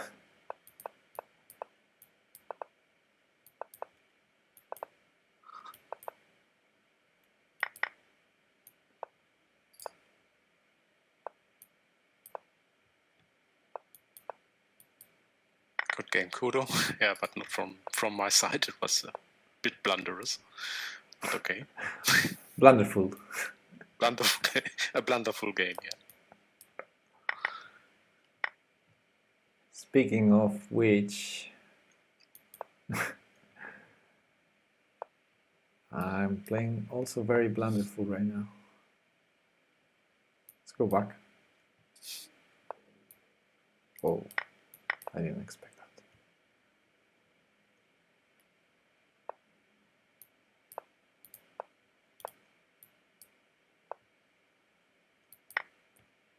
that. Uh-oh.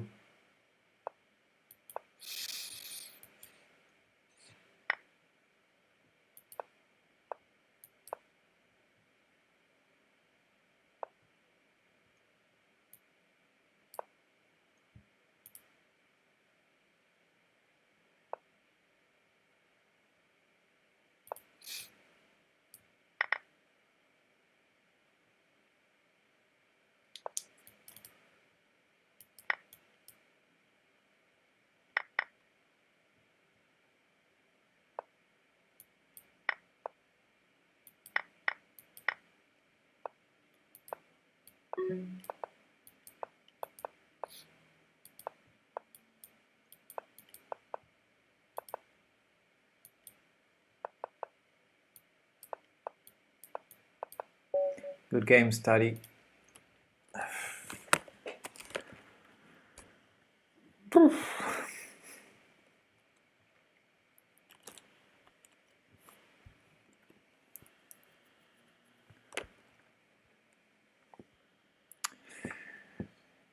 In between games, Arena.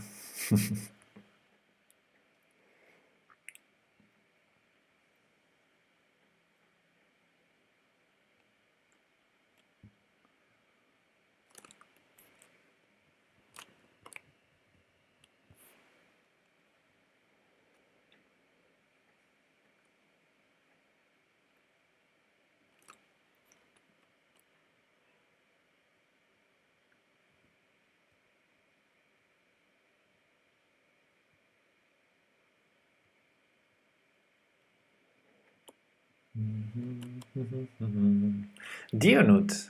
Dionut is in the arena. Or in the chat at least. Only in the chat. Join us. I see you in the Lichess chat. Join us, Dionut.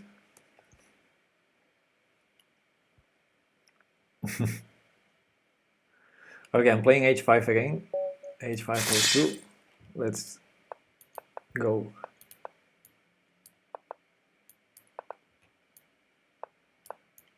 I think in the previous game you tried to flag me and you hung some pieces, so definitely I should not pre-move a lot. Okay.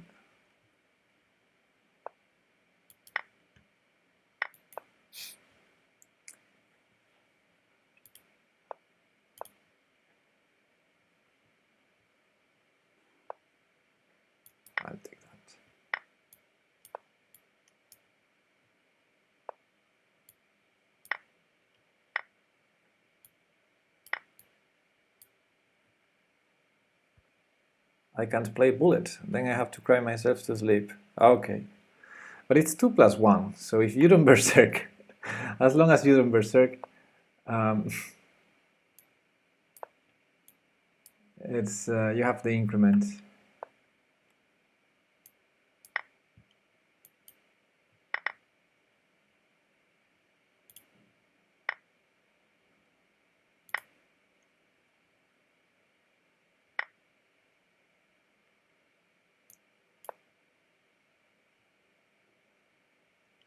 What did I just do?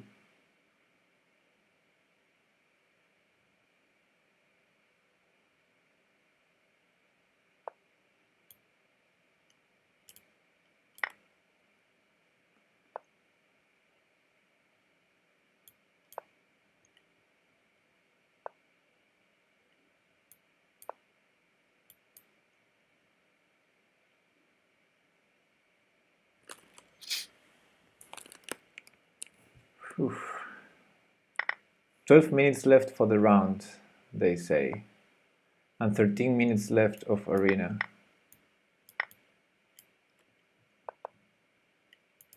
So maybe I just play this game and then I prepare the round.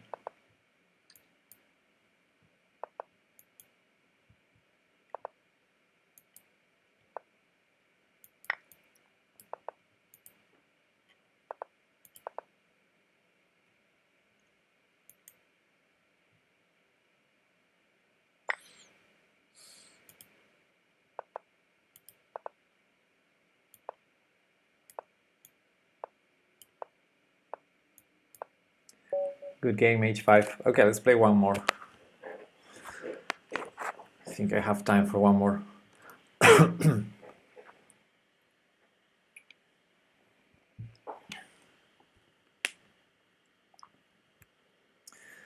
Almost there. So h502 is you, minus pulse.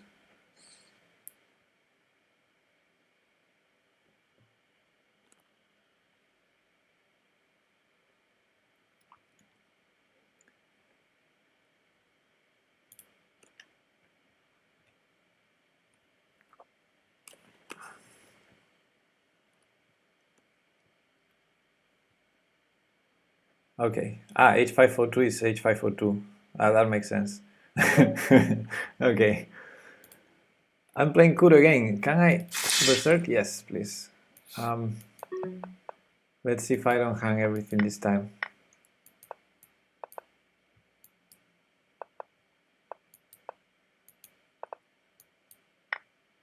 Ah.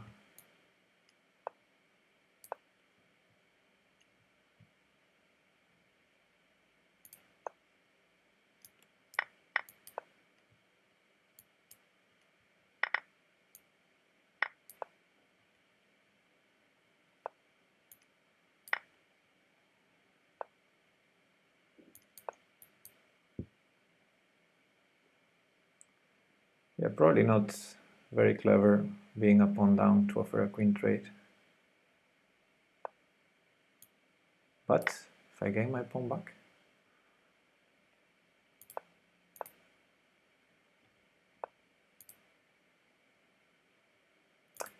Okay.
Come on, Kudo, don't flag me.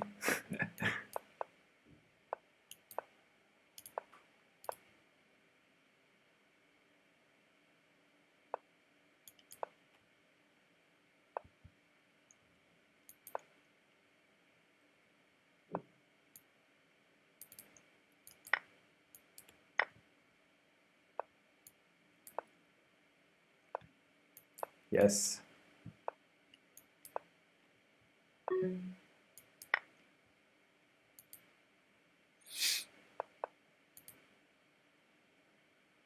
Yeah, you blundered again.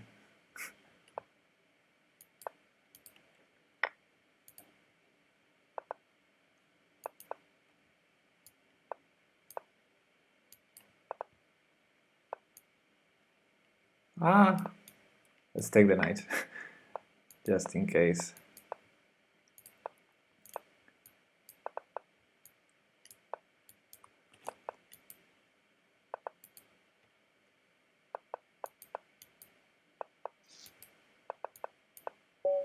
Good game, Kuro. I showed no technique at all. I already checked the upcoming game. Okay, I'm gonna pause the arena now and get ready Tichan for... will play Pete Lutzny. Okay, so let's... From Lithuania, I think. Let's check that. And he's the sole leader right now, with half a point in advance. 1 second, let me... So if he manages to win this last 2 rounds, nothing can happen anymore. Yeah, obviously, yeah, if he wins. Let me hide this. Okay, so I get ready. Then we can celebrate.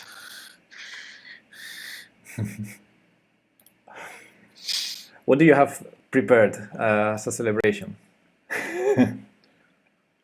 I don't know. I have a nice hat here. Maybe I will wear it. Something like that. I don't know. Okay, so let's refresh this.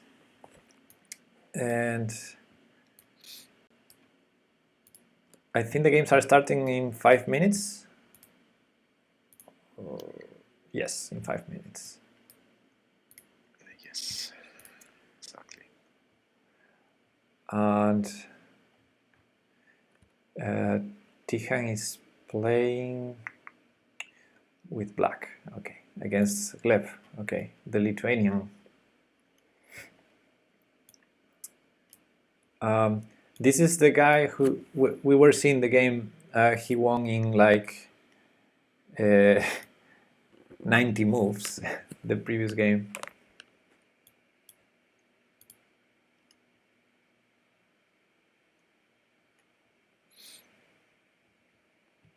So he seems to have a good stamina for long games. Yeah, because it was a queen bishop versus queen, the king's exposed, so it was a lot of maneuvering. But yeah, it was a very long game. And okay, so this is round 8 out of 9. These are the pairings. Tichan, of course, in board number 1, playing with the black pieces against this person. And in board number 2, the FM faces Chindigir, the other Russian player who is doing a great tournament, and Savelyev also with 6 points. So it's tight. It's really tight after the draw. There are 4 players half a point behind, and yet another 6 players 1 point behind. So I mean, it was the same. I remember last year's tournament. It was a similar situation. I mean, Tihon made 2 draws during the rounds, so it was always this close. He had sometimes he was even with one other player, or he was up half a point. Yeah, but in the end, he managed to hold his lead. And yeah, of course, he's in the best position because he's leading in solitary, and what he needs to do is not to lose. Basically, he needs to keep playing as he was playing, I think.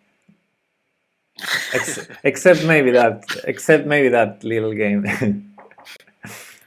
Wearing a hat is a customary German celebration. It doesn't get more festive. Yeah, maybe you're right. I don't know.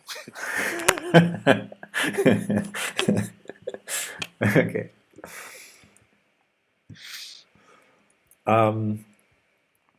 All right, so I'm all set for the game, and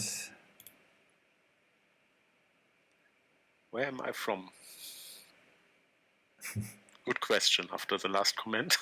yeah, I guess he's not meaning the country, but the city maybe. I know where you live, I think.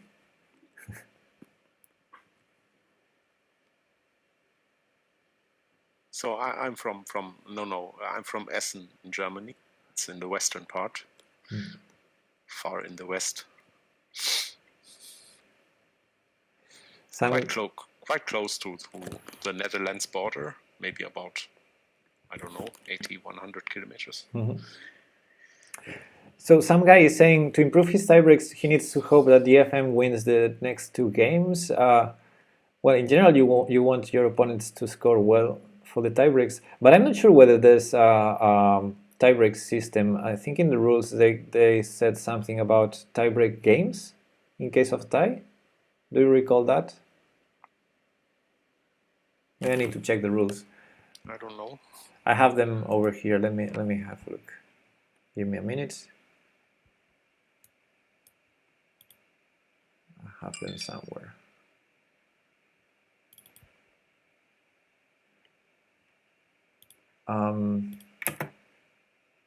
So tie breaks.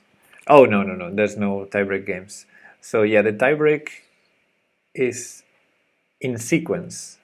The tiebreaks are result of direct encounters. Next one is Buchhold. I don't know how to pronounce it. I always say Buchhold in Spanish. Buchhold. You mean Buchholz. Buchholz. Okay, Buchholz -1, and then Buchholz, and then the rest. I mean, the greater number of games with black and the greater number of wins.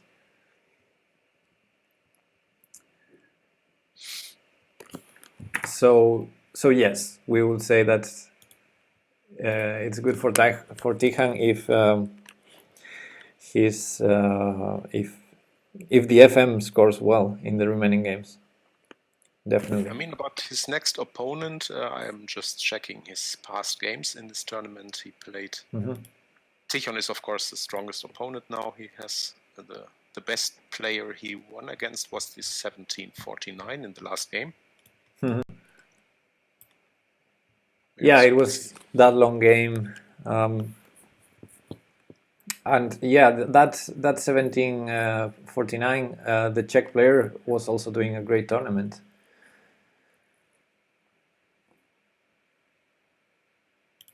And he will play now against Vadim Gazanov in board number 11. Yeah, you lose a game and you get so many boards down. All right. Oh, thanks, Orcito, for the arena. It was fun. I guess the arena is over, and we have some moves. Yeah, sorry. Again, this queens can be declined variation. So Tijan is black, right?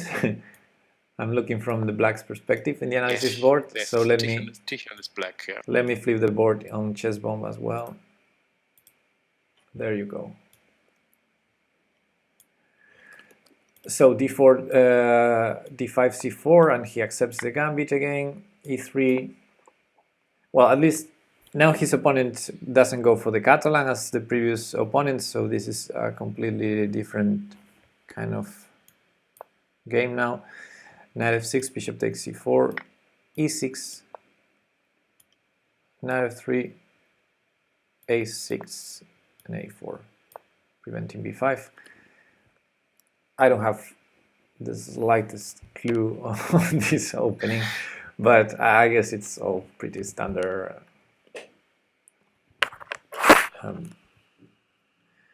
Get the pieces out and b6. Okay. So now we see where the bishop is going, and I think he did that in the other game also. If I recall correctly, in the game he started with d4, d5, and c4, and he took. Although it was a different game because his opponent played with g3, bishop g2. I think he also played b6, bishop b7. So he doesn't mind having the pawn on e6 because the bishop. I think it was this game where he played brilliantly with his two bishops, right? Yes, it was that one. Correctly. Yeah, do it again, Tijan. Yes, it was a game where his opponent gave bishop takes f6. He gave the bishop pair for no reason.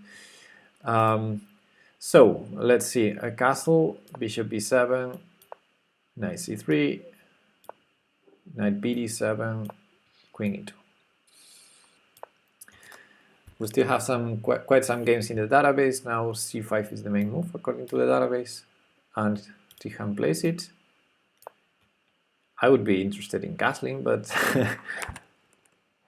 I guess theory is theory.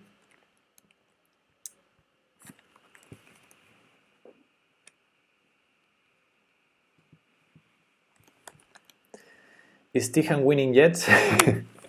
Not yet, not yet. Brilliant, Adam. A bit too early to say. Be patient. But he will be soon. Okay, rook d1. And now the main move in the database is queen c7, but Tijan trades on c4, on d4.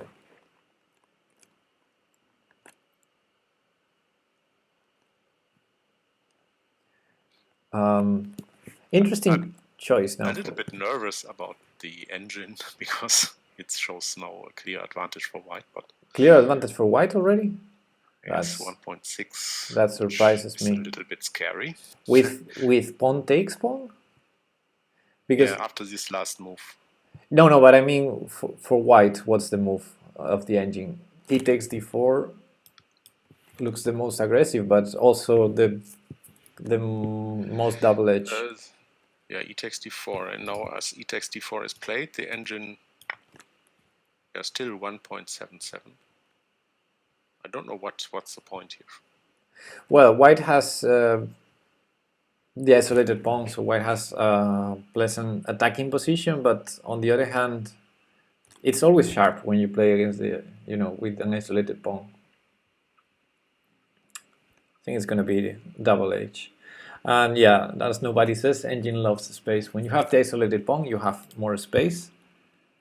And if you have all the pieces, as in this case it happens, then you can build some strong attacks.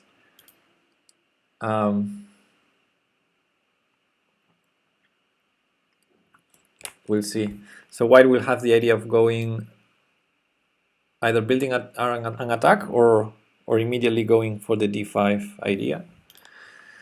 And for black, it would be nice to be able to trade some pieces. Bishop d6, Tijan played. So maybe he wants to meet d5 with e5.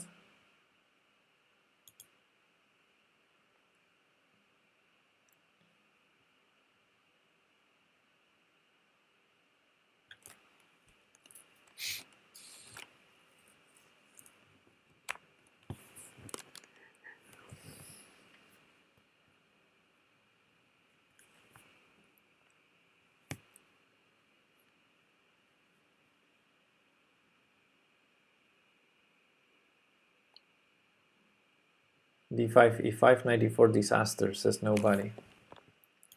So let's see that. Knight d4.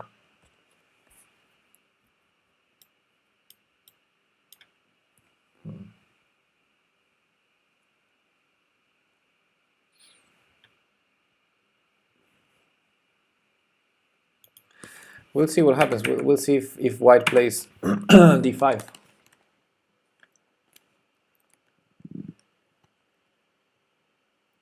Or even knight takes e5, says Bobby's. Yeah, so yeah. I mean, overprotecting e5 doesn't work, provided that you have f4 to regain the piece. Yeah. Looks really scary, d5. And I think white might be taking time thinking this move. So he might be considering that, although he played knight g5 instead. Knight g5, which I assume wants to sacrifice something on e6. Queen e7. Solid.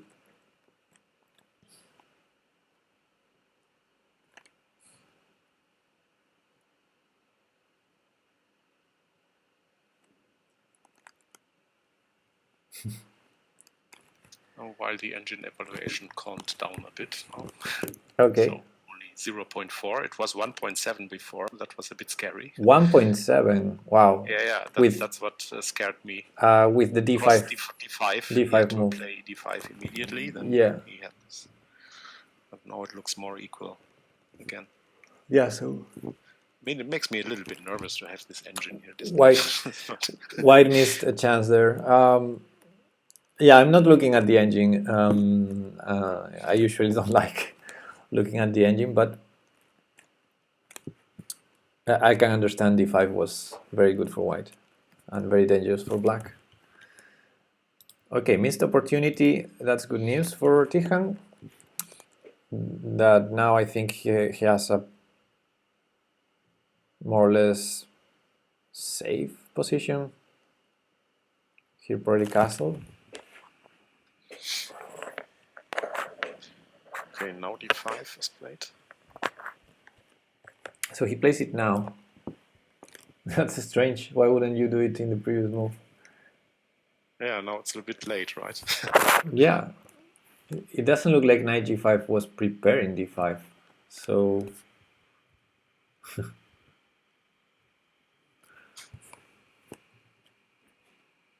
So we'll see. Now Tijan goes for e5. Which is maybe not the best move, but it's not as terrible as it was before. Knight g5 is hope chess. First you play for a trick. Yeah.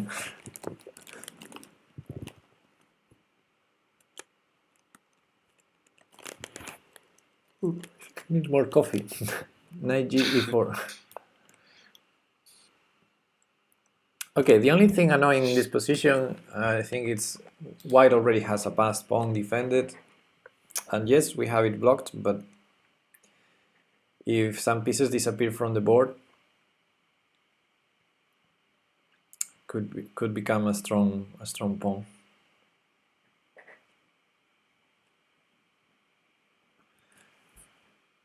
Yeah, Bobby's saying knight g5 castle, knight takes e6 was the only trick, so knight g5 a move to prevent castling. Knight g5 had Tijan castled, there was this knight takes e6 move.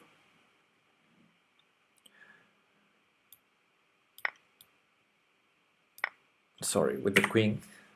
You take with the queen, and then you take the bishop on d6 next move.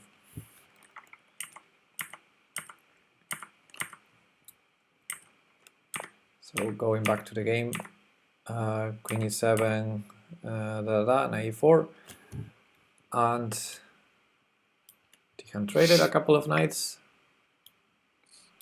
and castled. And his opponent immediately took the bishop on d6. So, yeah, the more trades happen, the stronger the passed pawn is in general. Tijan has a good blockade right now on the dark squares, but on the other hand, the queen is the worst piece to block a pawn. And his opponent immediately seizes the opportunity to threaten bishop a3. So now it looks that Tijan needs to move queen or rook to not lose an exchange, but even after that bishop a3 will come and the pawn will get to d6 very soon. It's a bit scary, but maybe he can play a5 and knight c5, I'm thinking. a5 to meet bishop a3 with knight c5.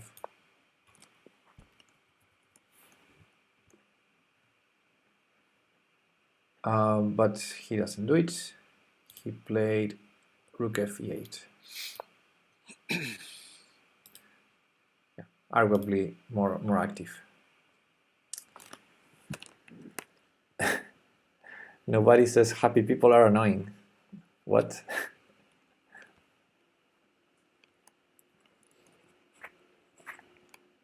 Okay, bishop a3 happened as expected, and now where to put the queen?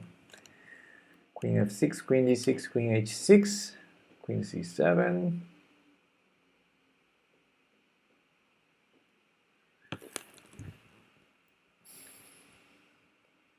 What coordinates best? Maybe he can do knight c5 as well. He went queen g6.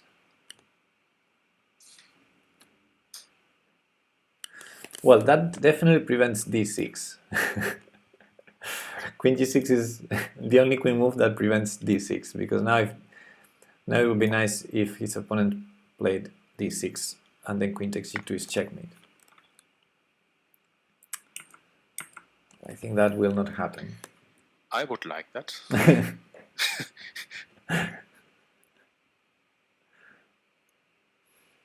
It would calm down my nerves a little bit. Yeah. So nobody's saying that after knight c5, a5 was annoying. And yes, it looks that way. Trying to remove the defender of the knight. So something like rook c8. Maybe add more attackers first. Or b4, b5. Yeah, actually this is a problem. Okay, many problems there. So we're in the position after queen g6. Oops.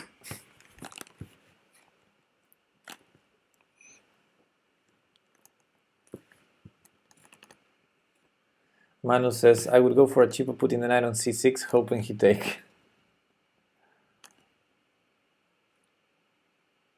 What? On e6, maybe he means.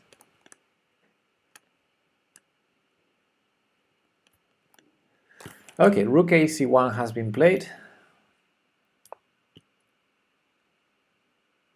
And knight f6. Why not? The pawn is still pinned for tactical reasons. So Tijan brings the knight towards the king. F3 now, enabling the pawn push. And nobody was suggesting a rook lift for white, I guess. Something like rook c3 or rook d3 followed by rook g3. Could be really annoying, but it didn't happen. So f3 and we're in this position. Make main line. What to do? Maybe Tijan has e4 ideas to start activating his pieces.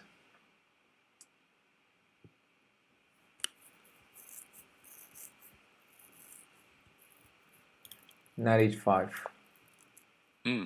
Using the pieces more than breaking the position. Yeah. Engine doesn't like it so much. Don't mind the engine. He's playing to have active ideas.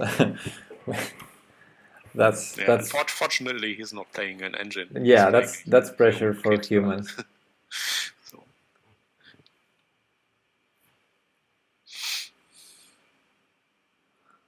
Nobody says no draw possible, win or lose here.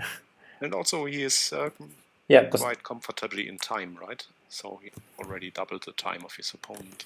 Oh, that's cool. If the clocks are correct, that's good. That's could maybe in the end be an advantage again. Yeah. As Manu Spur says, my next strategy would be flag him. But I think nobody is right. This position is getting very dangerously sharp, and I think this game will have a decisive result. Okay, now white is offering queen trade. Yeah, and I guess if f5, white will be happy to have some discovered check, like d6 check, winning the bishop on b7. So it's a bit annoying because plays f5. He plays f5. Which is completely losing according to the engine. So he saw something after queen takes b7.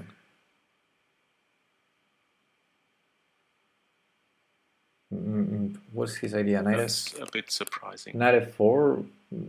I don't know.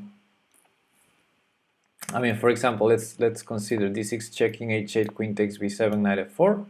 I assume that's the idea. Maybe just g3.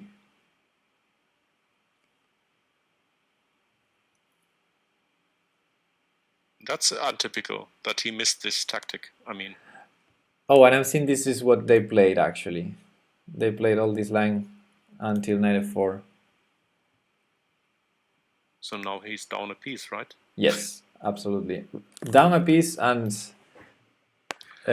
we have a future queen on d6. Yeah, position looks hopeless as long as white stops any threats this queen and knight can create.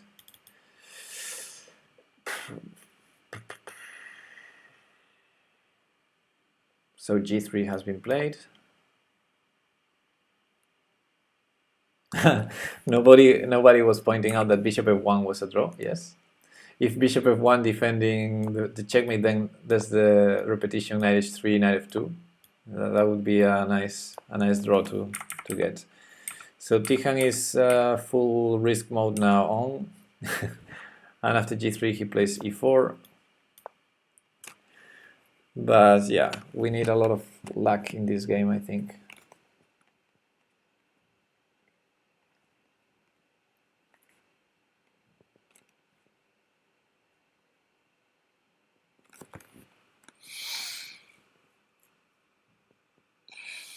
Yeah, f5 was... Yeah, the only hope is the time, that we have something like before. That but, his opponent maybe blunders, or I don't know. So if the clocks are correct, Tijan spent very few time in this game. Yeah, he still has 4.5 minutes, while the opponent is down to 30 seconds. Yeah.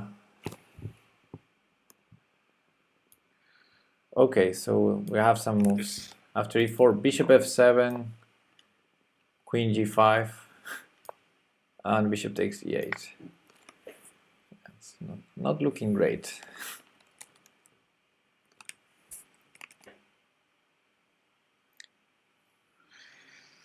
This game can cost him the title. We'll see. Yeah, it's not good to lose. Definitely, after the previous draw. Knight h3 check. I mean, he's trying something there on the king side, but I think... Yeah, he definitely has some activity, but it's defendable. Of course, yeah, of course it's defendable, but let's see. He can put some pressure. King h1, queen e3 threatening checkmate. Always threaten checkmate. Queen e3 threatening, queen takes f3 checkmate.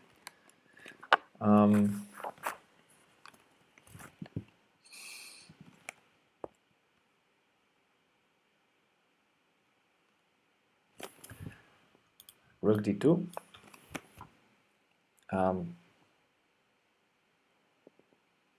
Well, at least now he has a draw. I think he has a draw. Queen takes f3. Like, yeah. Rook g2, knight f2 check. That's a draw. Right? This is a repetition. So I think his opponent didn't find the best defense. And I hope he goes for it. I hope he goes for it, because I don't think you can never expect to win this. But okay. That was lucky. I think queen takes f3 is an immediate draw.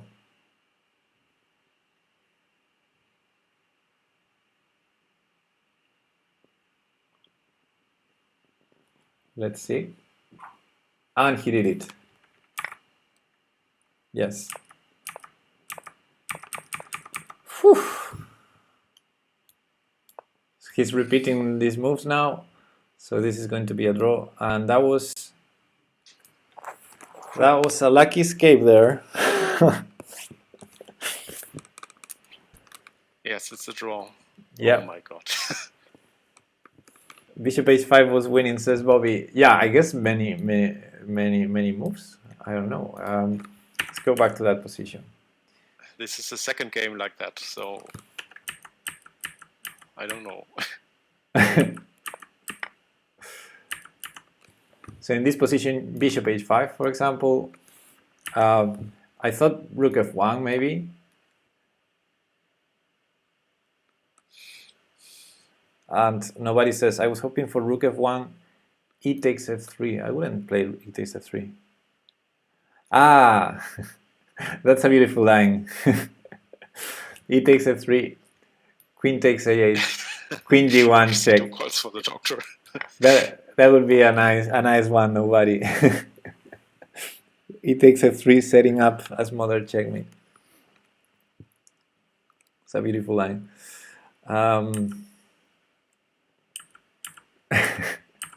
Do you need a doctor, Karmar? I don't think so. I hope. I hope I can keep it up. Oof. Or C2 does. That was a really lucky escape this game. Poof. So chances are still there. Chances still there. If he lost this game, I'm sure he would also have lost the title probably. Yeah, if he lost this game, he would have mathematical chances still, but it would be tough because the tiebreaks wouldn't help so much. Okay. But yeah, with the draw, maybe some players can catch up with him, but if he wins the last game. Bobby wants to see the queen takes a8 line. He suggested d7 instead of bishop f7, if I recall correctly. Here in this position, Bobby said d7, and if the rook on e8 moves, then queen takes a8, for example, rook d8, queen takes a8, and yeah, this is game over. So I guess after d7, Tihan probably would go for something like knight h3 and say, okay, if you take here, I'll take back with the rook. Although queen takes a8 is still a threat. Maybe he could try something similar to the game, but the queen is not on g5 yet, so yeah, d7 should win. I mean, well. like the game before, this critical game before, it was lucky, but Tihan managed to create something, right? Even out of this lost position. Yeah, he managed to create something in a very, very losing position here. Yeah. Yeah, and rook d2. That was...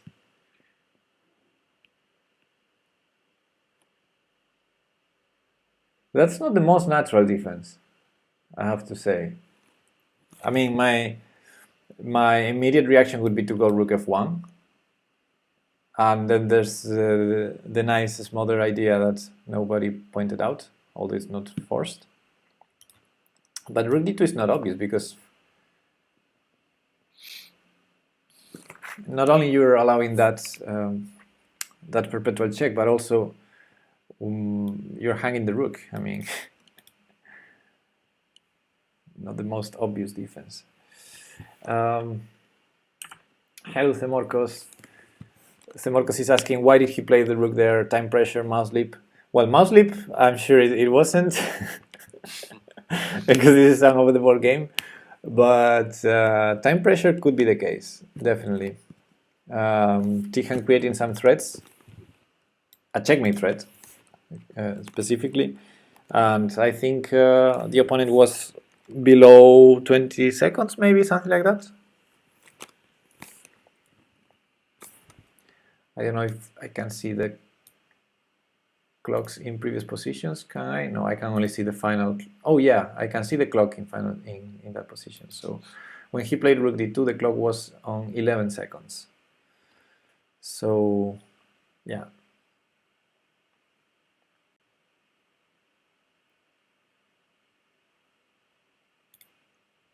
Okay, board 2 now looks winning for the FM, so...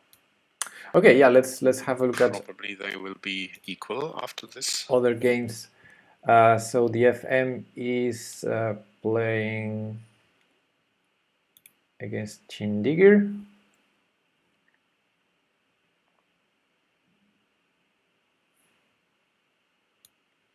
I would like to see a draw here, but well, I think I like white. Pawn up, healthy. All white's pawns are on light squares, so the bishop is basically useless except for defending the own pawns. So I think white can play forever trying to win this.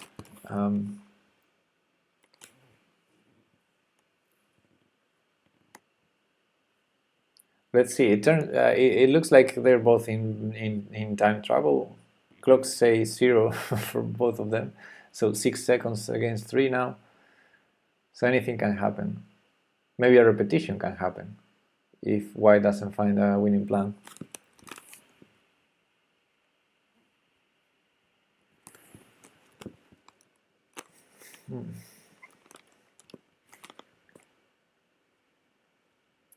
So yeah, a draw would be a nice result for Tichon. Would be nice, but I think white can keep pushing for the win here. And also a nice result would be if white pushes for the win and loses on time. Because Tijan can still play against Chindigger, but he already played against Stribuk, so if some of them win, it's better that it's black, I think. But the position looks so good for white.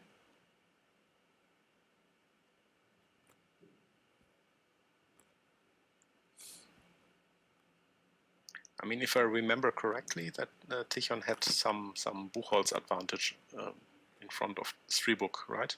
Because he was placed in front of him when they both were with the same points or something. I'm not sure. Yeah, I'm not sure. Probably. I mean, winning all the games, both of them being the highest ranked player as Tijan is, he probably faced stronger opponents, so his tiebreak should be better. But and also he was half a point ahead of him, so his Buchholz should be better also for that reason. Because it's calculated not only with the scores of your opponents, but also what you score against them.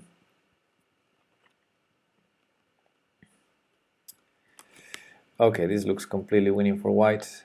White is making progress.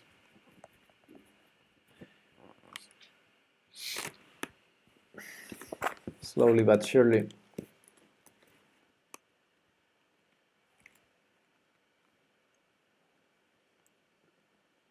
The pawn is on e6 now. Both weaknesses h4 and b6 are attacked. This FM is playing. It looks like we are having in the last round 3 guys. King e6 big time threat now. King e6 for a checkmate. Yeah, we're gonna have a very tight final round.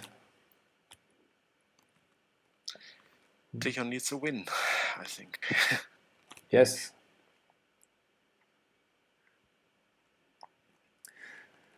Well, black needs to resign or sacrifice the bishop on e7. He sacrifices the bishop on e7. Never resign, rar. But this position is hopeless. Very good endgame technique by the FM in this game. Yeah, and black resigned.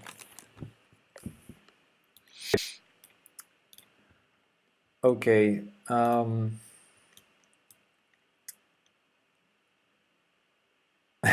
Kudo, I think Kudo is right. He says, I think black has some chances if his opponent passes out. Okay, so we have a result. We have a draw in board number 1. We have a win by white in board number 2. So the FM ties Tijan in points. And board number 3, Ivan Savieliev against Maxim Gavrilov. Let's have a look.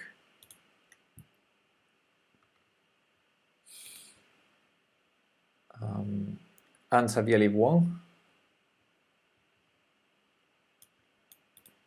So he also ties with Tihan.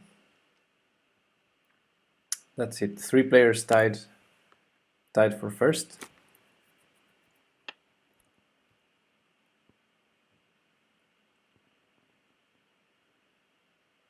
Okay, I see here that the FM even has a better Buchholz than Tichon. Well, now that they are tied, it gets closer, and also, of course, Tichan's points add to his the FM's Buchholz.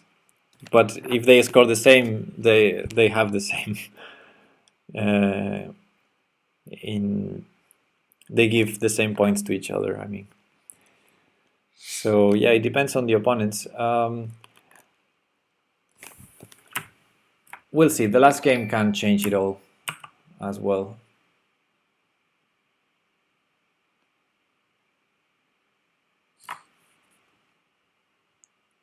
Is there any way to show current standings, Pepe? Yes, on chess results. Here you have the pairings. The problem is this round we don't have the results yet. So now you can see the standings after the previous round in chess results, which are these ones.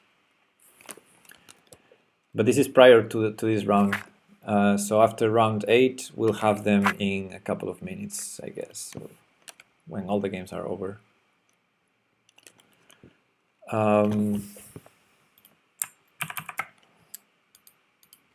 So you have the results there.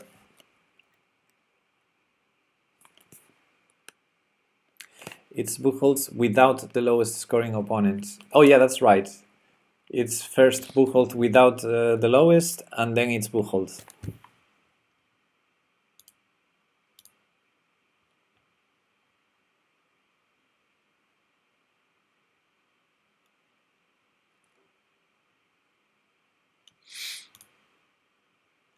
Very exciting stuff. Yeah, it's very, very tight, the last round. Chun chun. Yeah, but in the last game, Tion didn't play well, I think. He again had some disadvantage out of the opening, and he took some risks, and he had to, he had to have luck in the end. But I think the opening went normal up to a point with e6, bishop e7. But then after he allowed d5, yeah, that was a problem. Hacky Trousers, hello, this is Karmar.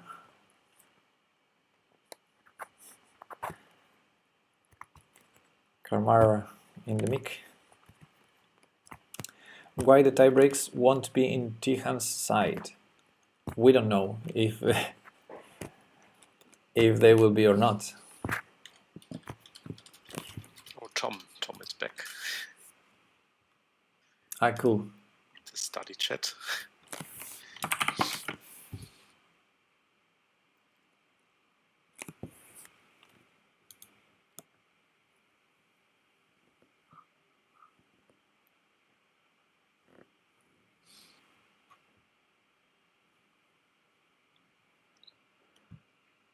Okay, who else is playing then?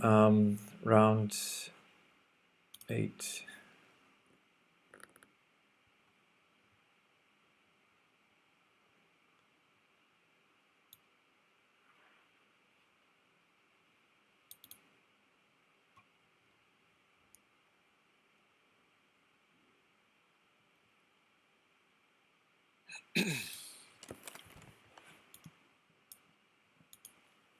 Orsito asks, is Tihan getting nervous?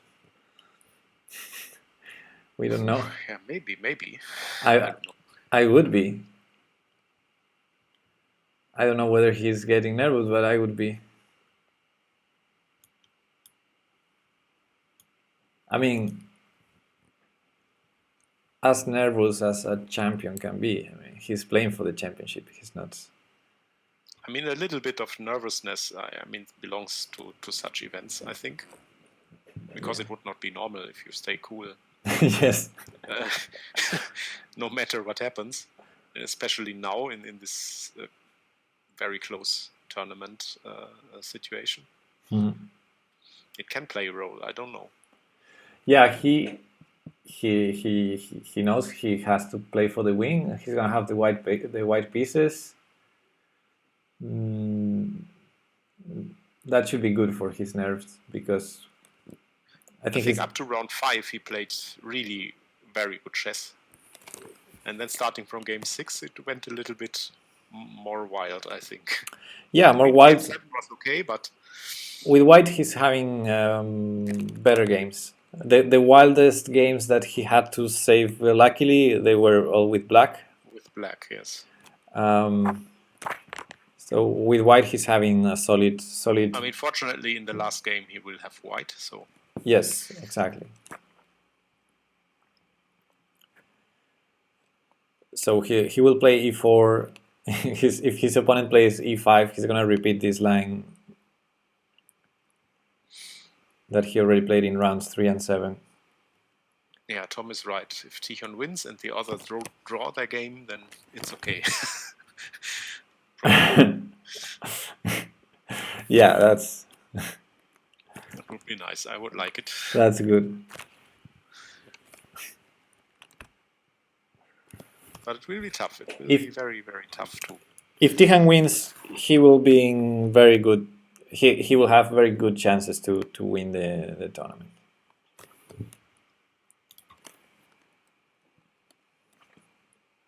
I mean, at least now in this final game, it will not make sense to accept the draw.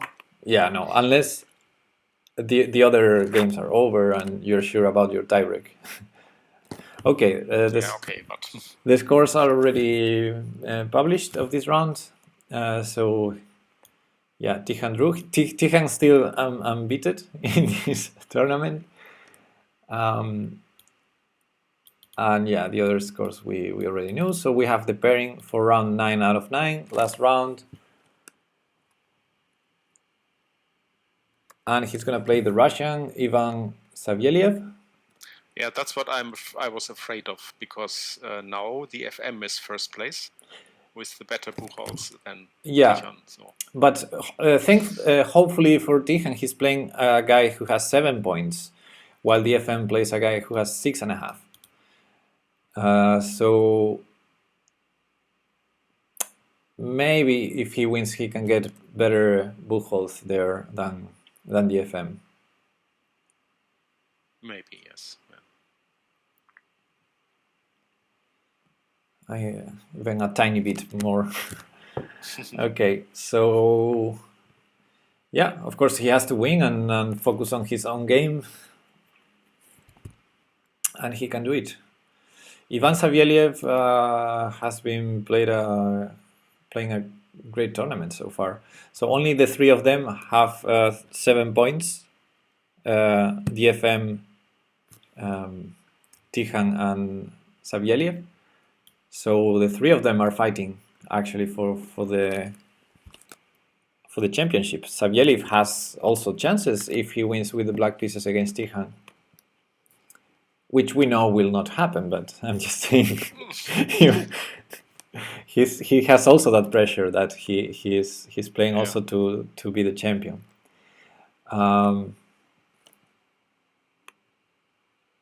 And yeah, he did a very, very nice tournament so far. He has 1 loss though against Ponomarev, and the rest of games were wins. So let's see the standings after round 8. Link to the standings. Yes, I'm gonna share the link right now to the standings. Yeah, that's the link to the tournament, and this is the link right to the standings. And yeah, so now the Buchholz is only 1.5 points behind in both Buchholz. We'll see. Ideally, if Tichon wins and Stribuk doesn't win, that's it. That would be nice, yes. If Tihan wins and Stribuk wins, then it depends on all the results of the opponents they faced. So we need to see the round finish to see how the tiebreak goes. And if Tihan draws and Stribuk loses, I think Tihan would win the championship as well, because he has better bush holes than Savieliev. 3 points and a half better. Looks too big to...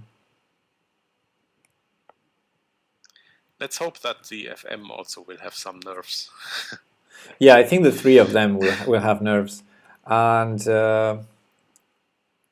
actually, more people have chances. For example, Gleb Pilunik, the Lithuanian one, he's playing against Stribuk, and he's only half a point behind. If he wins and in the first board they draw, I mean, mathematically there are chances, because he would have a great tiebreak after defeating Stribuk. So Gleb might also be fighting for a remote possibility to win the championship. Yeah, Tom says for the Buchholz it's very good for Tichen. But the FM still has, at the moment, a better Buchholz. So yes, but that's the problem. But because of the pairing, if let's say both win, might change, yeah. Then Tichen would achieve 7 points of Buchholz from his opponents, while Stribuk will only get 6.5. So instead of 1.5 points, it would be 1 point of difference. And then the other 8 opponents of each other, depending on what they do in this round, it counts, which is complicated. For example, bad news for Tichen is that if Stribuk wins, then Gleb Pilunis loses, and that's one of Tichen's opponents. So that's bad for the Buchholz of Tichen. But it can fluctuate a lot, depending on the other 8 opponents. If they do well, we need to be rooting for Tichen's opponents and and not rooting for Stribuk's opponents, especially the ones they didn't play against both of them. Those don't count for the Buchholz. So in every case, we will have a heartbeat final. Yeah, let's hope Tichen wins and that's it. Yeah. And let's hope he does it fast, so Stribuk has all the pressure. Yeah, and then walking around the board of Stribuk, greening. Yeah. Making him nervous. So they don't share a lot of opponents, actually. Only this last one, Pilunik, and the rest of opponents were completely different throughout the tournament. So the Buchholz can fluctuate a lot.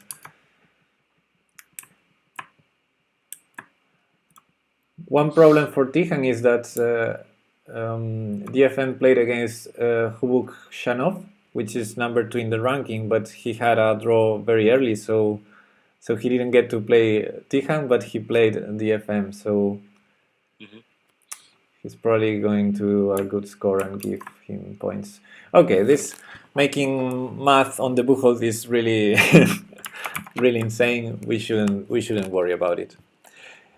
If he wins, I think he ensures at least the 2nd place, and that's already great. And then we'll see what happens. He simply has to win his game and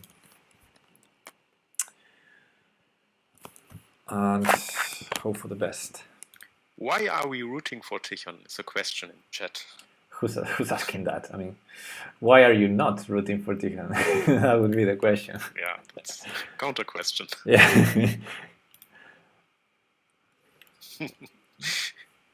I mean, ban him. No. we don't need to ban him. But yeah, we're just avid followers of Tichen, since a long time ago. He's such a big talent, and we want the best for him. Also, he's a streamer, so we watch his streams. Yes. And yes. Of course, this. He's also a streamer and a Liches lover, and he's fun. Yeah, Streetbook must play draw or lose, then Tichon will win. Yeah, but Tichon will also have to win, because if he plays a crazy game like last game, then it will be difficult to win. Well, if he plays crazy game, he can play for the 3 results. So in the last game, let's say he was forced to win, he wouldn't go for the repetition. He would try to keep threatening checkmates, sure. And probably lose. But yeah, that's some nice answers instead of using Banhammer. Oh, let's see the answers. Orsito says, I'm rooting for Tichon because yes, Orsito, I know. I hear Mozart when I see him playing. Nice. Anyone else in the chat? Why are you rooting for Tichon? What are your reasons? When will the next game start? Good question. In 26 minutes from now.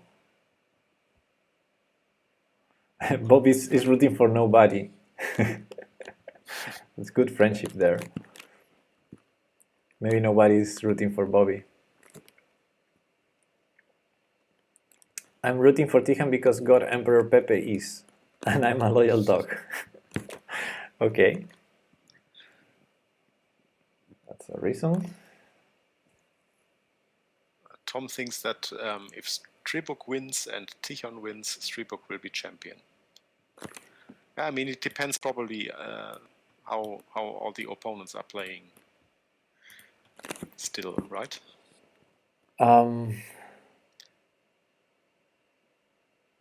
I mean, it's most probably the case that Streetbook will win if both win their games. If both win the games, yeah, that's right. Because I mean, speaking of chances, if they both, with exception if something unusual with all the other opponents. Yeah, all the other opponents, it can fluctuate a lot. But in general, if both draw, for example, at least one of Tichon's opponents would get half a point.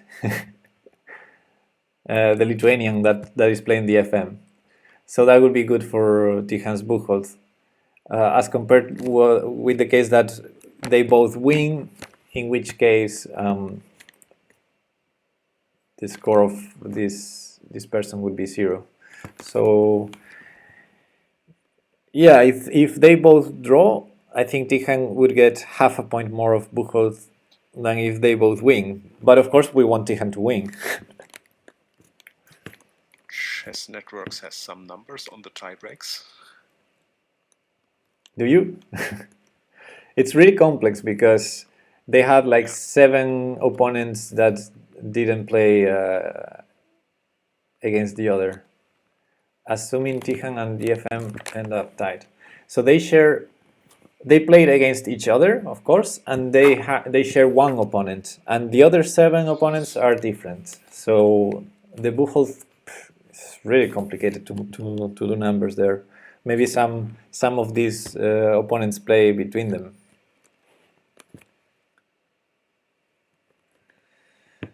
Ratsin Jammer says, I'm rooting for Tichon because I've been watching him for 2 years, during which I've been impressed with his talent, application, attitude, and basic niceness. Tom is asking why Tichon gives Streetbook 1 Buchholz more and Streetbook gives Tichon a Buchholz more. Yeah, no, but it also depends on all the other opponents they had during the tournament. Because the Buchholz is summing up all the points from all opponents. I mean, Tichon is going to get half a point more for a win than Streetbook because he's playing a player who has half a point more. If they draw, he will get 0.25 more than Streetbook for the game. But on the other hand, Streetbook is playing one of Tichon's opponents. So if he wins, then that opponent is not giving more points to Tijan of Buchholz. While if he draws, then he gives 0.5 more to Tijan's Buchholz. So yeah, Chess Network says that both Tijan and Stribuk opponents won't count towards the tiebreak because they are both the lowest rate. That's right. That's right. So we have to take into account starting from round 2 the opponents. Yeah, that's the reason why they have the same difference in Buchholz right now in both Buchholz. The one that doesn't count the lowest and the other, because yeah, because those had 3 points also. Yeah, but yeah, in case of first, if you discount the lowest opponent and they tie in that Buchholz, then the other Buchholz applies, counting that lowest opponent. But I think it's very, very complex to calculate all the possibilities in the last round. In Buchholz, I mean.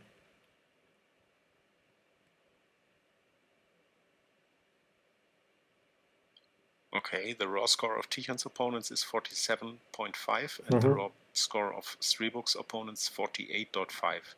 Yeah. So it's really close, 1 point difference. Yeah, I mean... It's really close, and there are like 7 players on one side, 7 players on the other side. Maybe some of them play against each other. We could try to do the maths, but I think it's... Yeah, it's so many possibilities. It's so many possibilities, and the only thing for sure is Tijan needs to win. And yeah, and then we'll see. He needs to play a little bit better than in those 2 crazy games. He's definitely in a good position to win the championship if he wins. But of course, the tiebreaks are so close that we won't know until all the round is over. I liked how he played against the FM. I mean, it was a very solid approach, and I mean, even he had some slight advantage, I think. Maybe it wasn't even necessary to accept the draw. Yeah, he could have kept playing on, but well, yeah, it was. I mean, of course, in that tournament situation, in that round, it was maybe, of course, sensible to accept the draw. Yeah, maybe now we may fire back, right? Yeah, maybe now he regrets, but maybe Tijan thought that the FM was his strongest competitor, and it shows that he is right now. But maybe he thought a draw was a good score against him because he thought he would have better results with the other players. Yeah, especially with the last one, I think. Yeah, I think the last one he wasn't expect a draw there. He wasn't expecting to have such a losing position, and at least he managed to draw, and now we're talking about him. In the last game, the position was even more losing than before in that crazy game, right? So yeah, but yeah, I agree that not to play on that position, that I think it was risk-free. You can regret that, especially if they tie in the end, and for the tie breaks, the FM wins. It also breaks your rhythm, says nobody. When you're playing all the games till the end, and then you decide to agree on a draw, it can break your rhythm. But okay, only one game left. Have to play for the win. He has the white pieces, which is because sometimes with black. And something like before. And let's not forget that DFM's opponent was was completely winning against Tijan, so maybe he can also do a good game against DFM.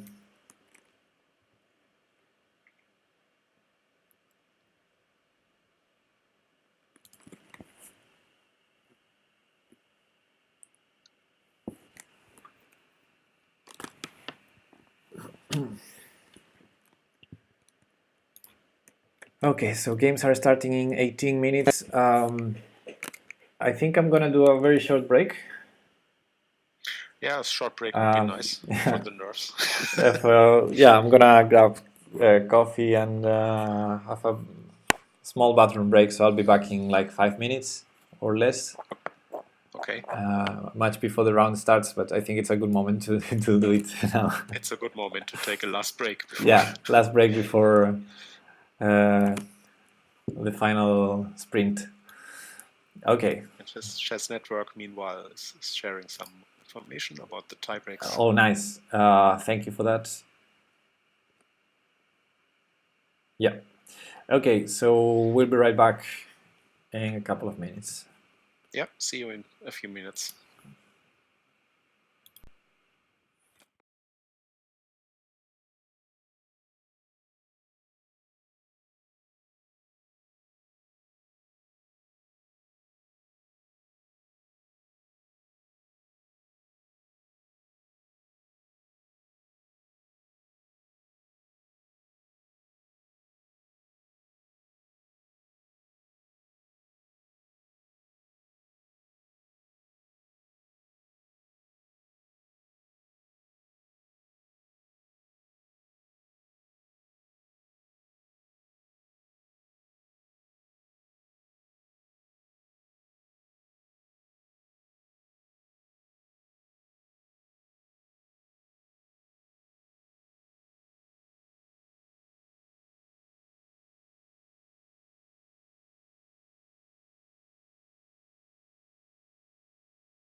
Are we online already? No. Yes, we're back. We're back. Okay. Hello, guys. I was trying to share the tiebreaks there. The official rules, according to the regulations. Just to make it clear, give me a second. I'm going to put them again here. Tiebreaks. Dun, dun, dun. Yes, Tom. Let's go, Tichan. Fight for your chance. So the tiebreaks in sequence are result of direct encounters, which in the case of the FM and Tichan is a draw, so that doesn't apply. Then Buchholz cut 1, which is discarding the lowest score from their opponents. Then Buchholz, then the greatest number of games with black, which I don't know. I think it's good for the FM actually, because Tichan played 5 with white. And when they play each other, I think the FM repeated color, so that would be a nice one to check.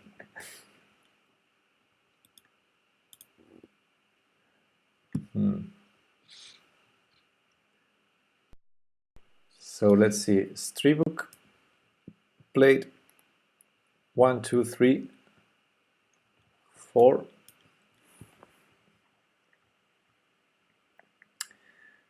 One, two, three, 4 with black, and now he's repeating white. So it's good. They both played the same number of games with black. And the final one is the greater number of wins, which I think it's going to be the same if they tie, because they didn't lose a game, either of them. Yeah, so they made the exact same number of draws. So yeah, I don't know if after that it applies what Chess Network says of the rating.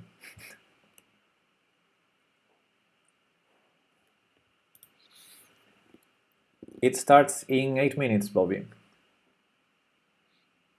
I mean, they already started a minute ago, but we'll get the moves in 8 minutes. And in 28 minutes, I will need a doctor, I think.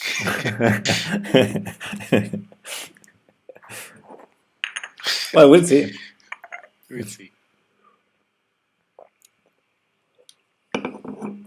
Maybe the FM blunders a piece in the opening. You never know. Yeah, that would calm down the nerves. for a bit. Maybe the FM also blunders a piece in the opening. So, yeah. So we are back to wishes, right? We're back to? To wishes. To having some wishes.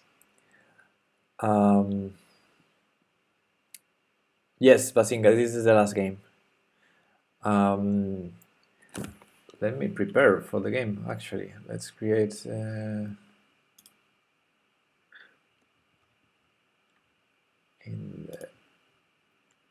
I think for Tichan this is also a very helpful experience to have such a close tournament situation. I think closer than last year.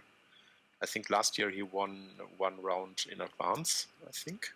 Or at least he had the best position 1 round before the end. But now it's really close. So. I like nobody's sentence. He says, only a game. Don't be so nervous, Karmar. It's only a game. Well, I mean, it's the final game of the World Chess Championship, but yes, it's only a game.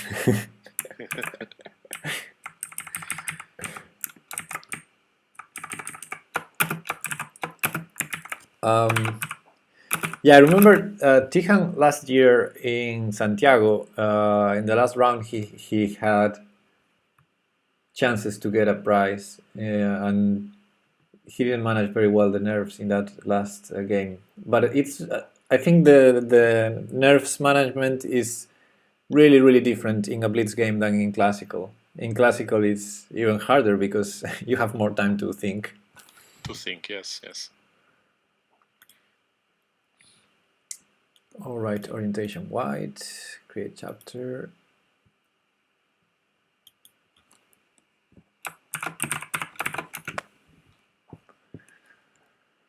And whoa, we have a raid. Mr. Dodgy Chess is raiding with a party of 12. Welcome. Hey, Peshka still killing everyone. Not everyone. Yeah, we're about to witness in a few minutes, in 5 minutes, we're about to witness the last very exciting round of the championship. And Tihan is tied for first with other 2 players. He's playing against one of them, but the other one in board number 2 is the main rival, because right now he has better tie breaks. So it's really close and tight, the fight. But Tihan has the white pieces, and we hope he can bring his A game here, and if he wins. But Stribuk also will have the white pieces, right? Okay. Yes, Stribuk, which is an FM who drew against Tihan, so it's the main opponent to beat. Although let's not forget Tihan's opponent in this game. he has also the same number of points, and he's also playing to win the championship. And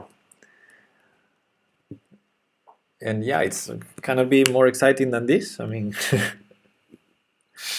I will be so nervous. It's probably the most exciting.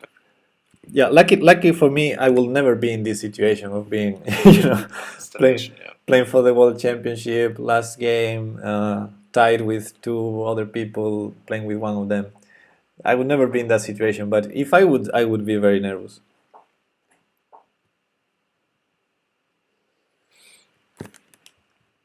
And let's see. What's your prediction, Karmar, for the opening? What's your prediction? He was sticking with e4 time with this Italian game, so maybe we will see something like that.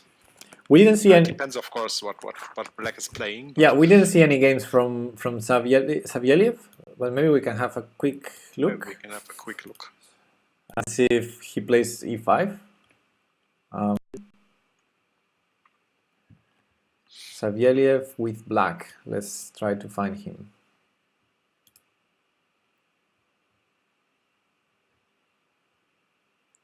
For example, in round 7 against Dang Angming.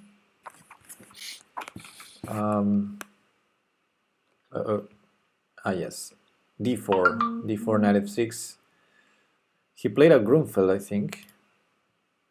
He played a Grunfeld against d4, but that's not gonna happen in this game. So let's find in round 5. Round 5. Savieliev, yeah, he lost. That's good. So the game he lost, he played a Sicilian against e4, and he faced an open Sicilian. I think we've seen this game. That was his only loss, and yeah, we've seen this game. His only loss in the tournament, so he won the rest of the games. He didn't draw any games. And we might see a Sicilian. But of course, Tihan is not going to play the open Sicilian. He's going to play this bishop, knight c3, bishop e5 line. Yeah, probably. If he plays c5, then we'll see knight c3. On the other hand, if his opponent only lost that game, maybe he chooses a different opening, not c5. But I don't think that will happen. You usually stick to your repertoire in important games anyway. So I don't see in Chess Bomb round 9. Yes, I see it now. So we're ready to go. Let's load the board. I have some messages. Let me check. Important, nothing important, nothing important. Okay, so the board is ready. And are you nervous? Me? Yes. Don't be. You don't need to.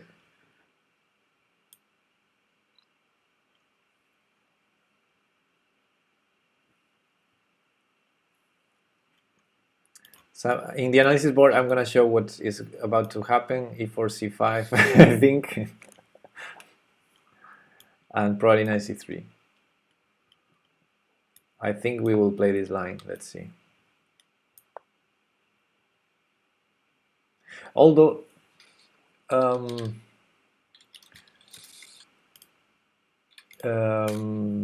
don't know. Maybe his opponent already prepared something, because these games are public, and he played this yesterday. We'll see. Dun, dun, dun, dun. Basinga says maybe we will see a lot of blunders. I don't think so. Not a lot of them.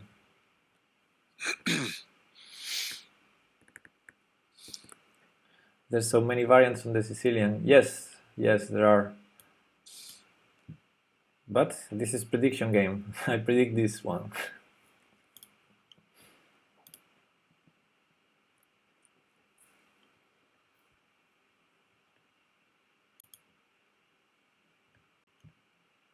Oh, 1 second. I have a problem with my board.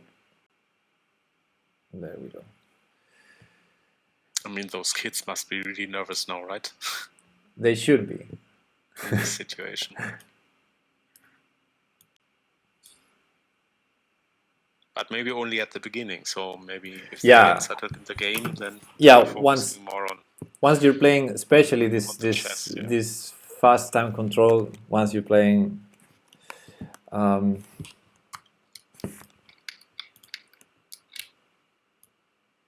you don't have time to be nervous. Basinga says, if Tijan is such a good tactician, why doesn't he play open, knight f3 and d4? Yeah, those are tactical lines. The problem is they're also very theoretical, and you don't want to walk into preparations if you're not familiar with an opening. So tactics. Time control is 10 plus 5. Brilliant, Adam. Yes, 10 plus 5.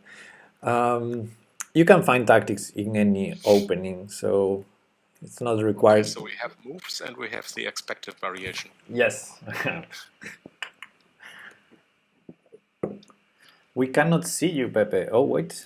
Something happens. Oh, sorry. Now you can see me. So, yeah, sorry. Thanks for pointing that out. I messed up the layout, but it's back to normal. So we have what we expected, and then g6 happened, which I'm happy to see. This was the first game, right? Round 1 was exactly this opening, where black played g6 also instead of knight e4. So g6, bishop takes c6, d takes c6, knight g2, bishop g7, and d3. So I expect Tijan to be still on his preparation. Knight f6, short castle.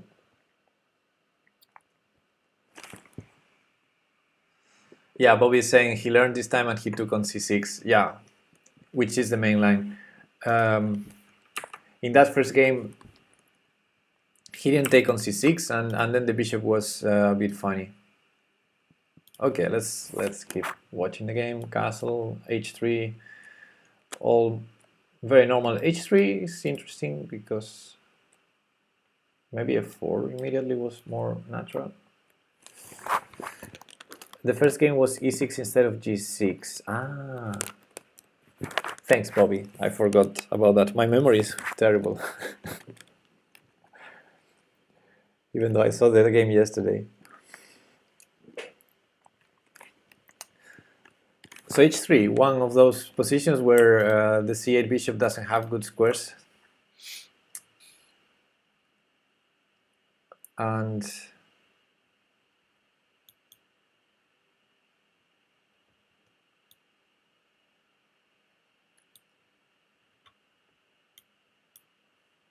we'll see.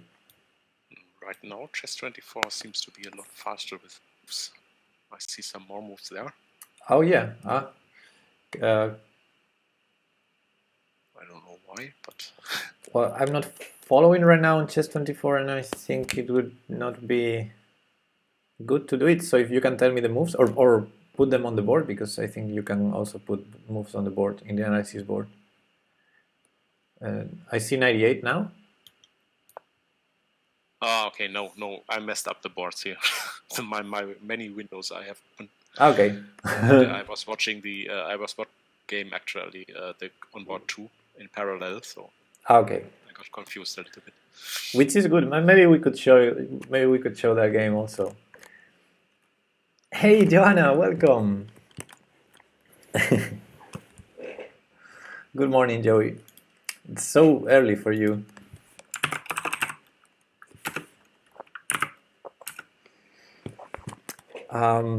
Here we are watching the last round of the championship, and it's very exciting, and we're all very nervous. So 98, bishop e3, b6 looks normal. Queen d2 going for this bishop h6 idea again. 97, bishop h6. I'm used to getting up at 6 now. Ah, cool. Hey GP Bear, welcome. Yes, we're covering the championship, and this is the last round. Tihan is tied for first with other 2 players. One of them is his rival in this game, Ivan Savielev, and the other one plays in the second board. So Tihan has to win, and then hope the tiebreaks help.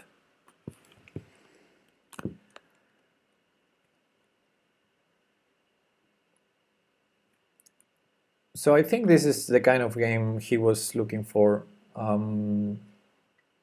Bishop h6, remove that bishop from g7, then f4, maybe queen e3, queen g3, stuff like that. Go Tihan.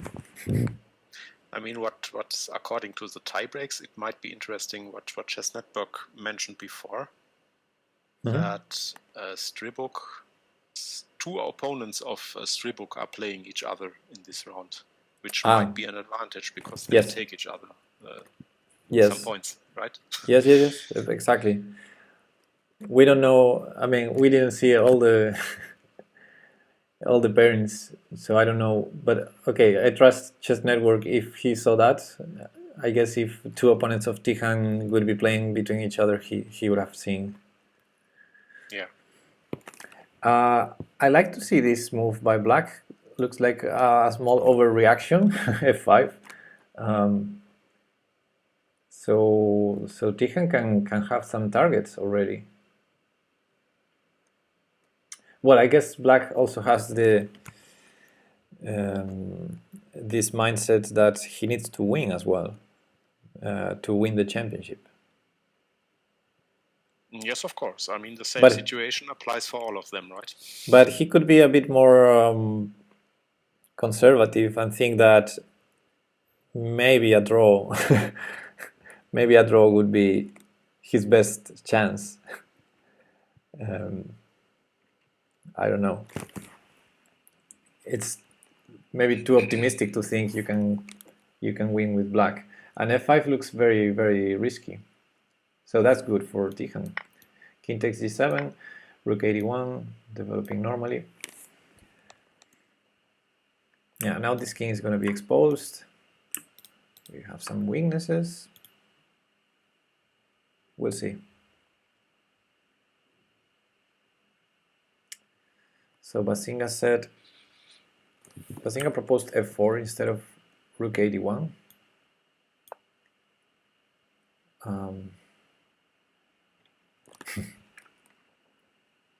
Yeah, could be. And the problem with f4 is probably Black could take on e4, and there's a pin here, so you can't not take with the pawn, you need to take with the knight. And creating also some weaknesses yourself. I wouldn't rush it. Rook 81, okay. Black is thinking.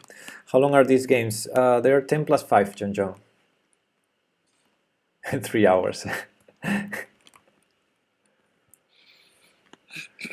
So Bobby Fischer says, I don't know what to think of f5, and I agree. I don't know what to think either. Looks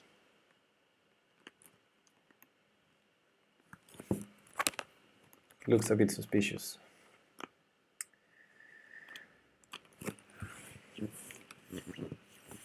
We'll see. In the meantime, could we look at board number 2 maybe?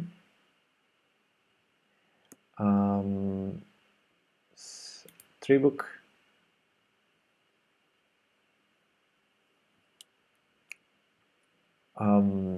This game goes fast. So Struk has a outsider passer on A. Complicated position.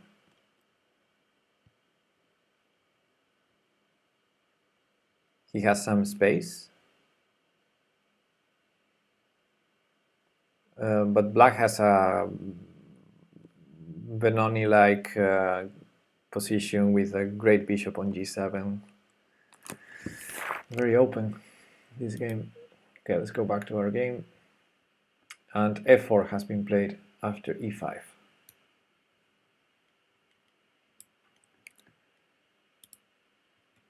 So E5 and F4, fighting fire with fire.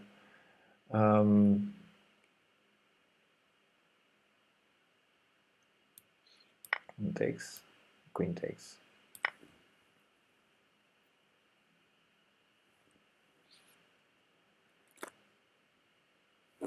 Well, Tihan once again trying to play active with his pieces.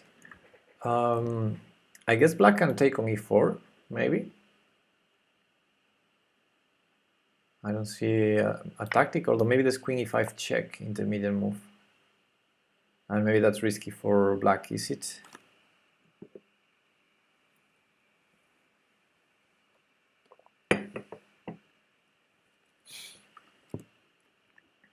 Looks a bit dangerous for Black, this position. For example, after King G8, if we trade rooks... Okay, this last move, Knight E6. He has to take with King. Knight E6, okay. So he didn't play any of this. Let's go back to F4. He played Knight E6. For a moment, the engine was just going up to full white, white winning, but it's going down again. So this chess 24 engine is really crazy. Damn engines. Yeah. Oh, sorry, it's not 96 in this position. It's after Queen takes F4.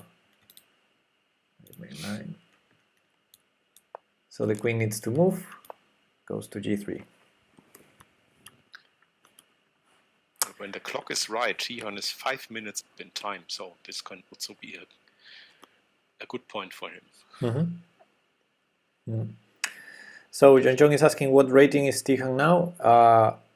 2200 ish in this time control, and 2100 in classical chess, I think.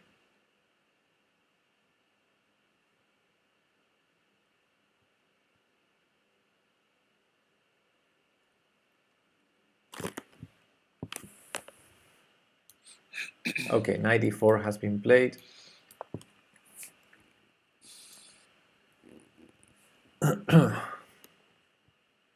It attacks upon C2. And if we trade, Black can even take with the pawn. And that's probably not good. What was this? And Tihan goes to sacrifice a pawn. So he starts to play his game. Okay.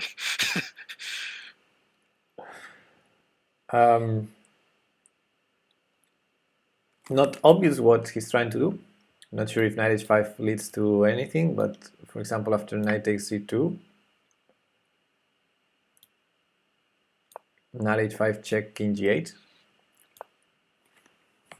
I mean, there are some options to get wrong as black, like for example king h8, queen e5 check, and then you have to give up the exchange not to get mated. Maybe king h6 is another way to get wrong. I don't know if h4 is good or not. It's not. But let's see. His opponent didn't dare to take on c2. He played bishop d7 instead. Okay. Make main line. And now we defend c2. Correct. Rook f2. Hey, Kaito is in the chat. Welcome. King h8, escaping from those checks.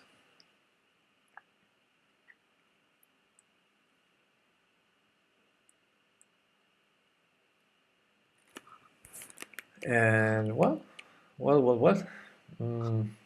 Maybe doubling rooks, maybe e5. This knight is not happy now on c3.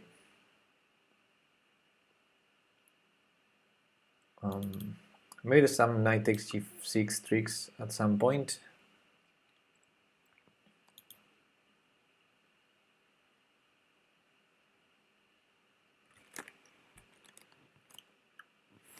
Rook e1. Supporting both ideas of pushing and, more importantly, probably taking on f5, opening the e file.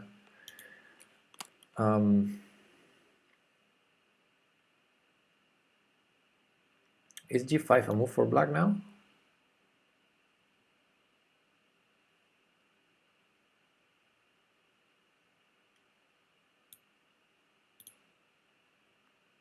Knight f4 was a bluff, says nobody. Yes. I want to go knight b1, d2, f3, g5, e6. Oof, that's a long walk. Good plan. Hanging this pawn in the meantime, allowing a trade in the meantime. Okay. So g5 has been played. I was wondering whether g5 was possible. It looks annoying. It looks annoying. So what to do now? If knight h5, I assume f4 is black's idea. And then we need to retreat the queen to h2, I think. I don't see any other move. That's annoying. Also, f4 is coming anyway, so where to put the knight?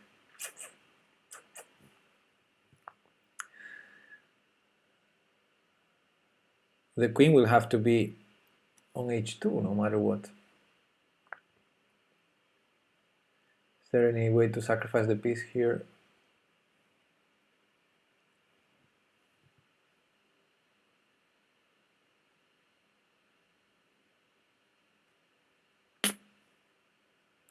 This doesn't look too promising right now, right? Yeah, no, because f4 will come and the queen will have to go to h2, which is quite dead after that. Which is not nice. Maybe then h4, I don't know, for example, knight e2, f4, queen h2, and intense h4. So again, we have a losing position also here, looks horrible. to the engine. Okay, so he went for knight h5, and f4, queen h2 has been played, and this is the main line already. Come on, Kaito. No bad words. So queen e8 and g4.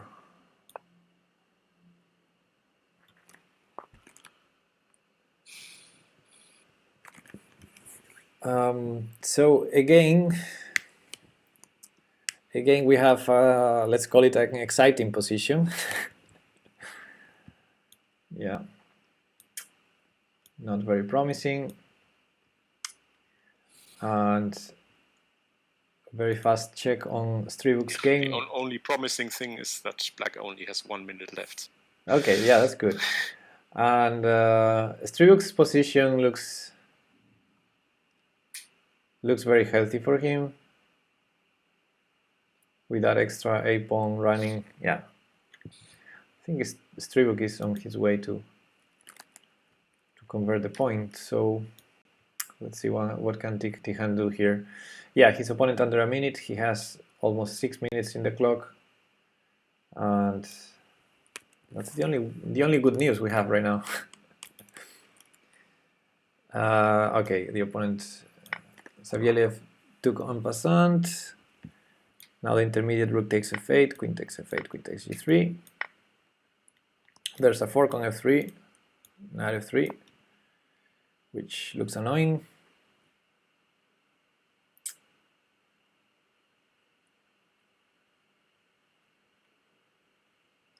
And they play that.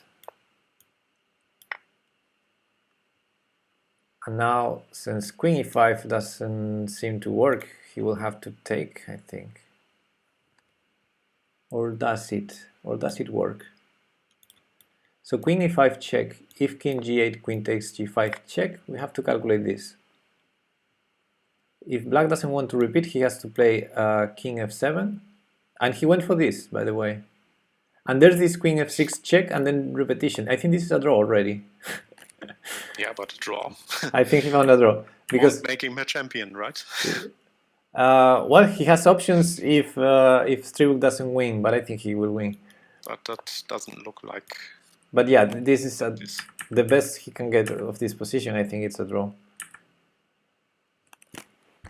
After king g8, we're in this position. He has also the option to go knight f6, but that's... But not if his opponent only has 16 seconds left. So, I mean, usually he tries to go for the flag now, right?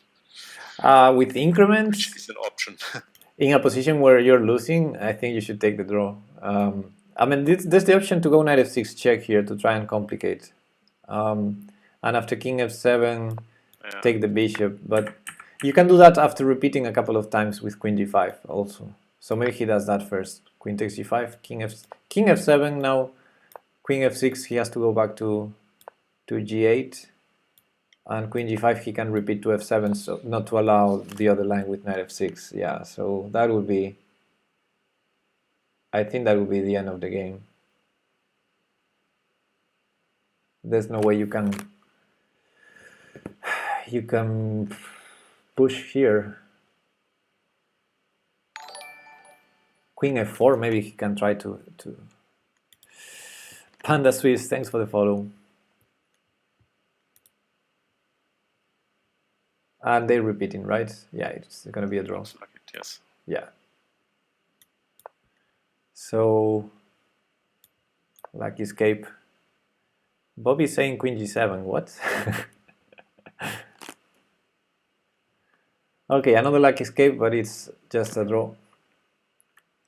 And everything's pointing out to Tijan finishing in second place in the tournament. But let's have a look at the other game, because that will decide the championship now. Okay, but I think white will win this because black is completely out of time, according to this clock. White is out of time. No, white has 2 minutes left. Okay. Then... Oh no, now the clock is adjusting. It's just confusing. Yeah, the clocks are probably not right. Yeah. Okay. Still a lot to play in this position. So let's remember that if white loses, Tijan is probably the champion. And if white draws, there's a chance to be the champion because of tiebreaks as well. Yeah, I mean, there's still a game on board number 3 where both of the players have the chance to get 7.5 points, like Tijan. Yes. I'm not sure about the Buchholz in this case. And also, his opponent has the same score, Savieliev.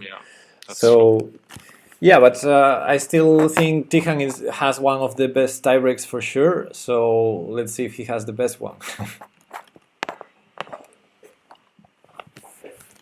He didn't lose any games, as his opponent did. Which is good. Yeah. But his opponent of this round, for example, he lost 1 game. So, in general, not losing is better for the tiebreaks. We'll see. So let's follow this game. This game will decide the championship, or maybe not. if it's a win for white, it decides the championship. If not, then it's about the tiebreaks. In both cases, draw or loss. Gleb Pidiuni suddenly have a lot of support. Yes. Yes, we're all rooting for black here. I don't know what would be better, if a draw or a black win for Tijan. If black wins, he also has 7.5 points. So yeah, but I think the only player that had a better Buchholz than Tijon is this Strebuk, right? Yeah, but if black wins, maybe black. Oh wait, changes. Yeah. No. But oh no, he drew with Tijan. Yeah, I was thinking. Yeah, so the Buchholz is important. Maybe he gets a really good Buchholz by winning. So yeah, he played this crazy draw against Tijan. Yeah. We'll see. For the moment, it's not so obvious how white would win this, because those pawns are a bit frozen, those A and B pawns. Yeah, especially in this close time control now. Yeah, black. Will be interesting to see how the players handle the situation. Flip the board. Okay, let's flip the board. Yes, we're all rooting for black here. So yeah, the Lithuanian built a nice setup with the rooks on the B line, putting pressure on B3, and now for white it's really hard to make progress. Maybe black's queen can get to G7, some active spots like E5. The D5 pawn is weak. B3 pawn is weak. Maybe there's some C4 ideas at some point.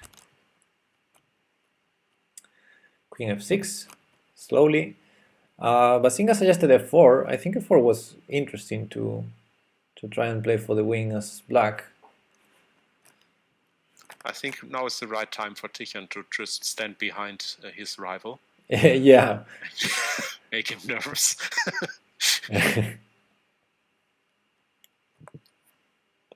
Also,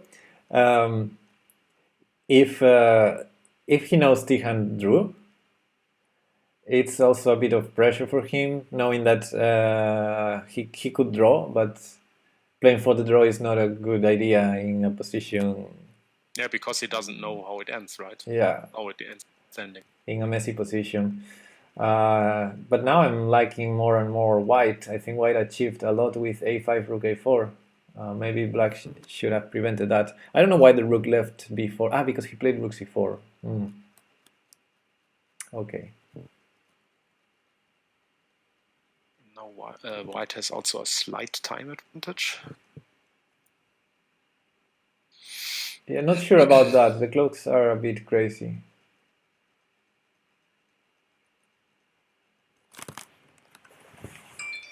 But yeah, white looks.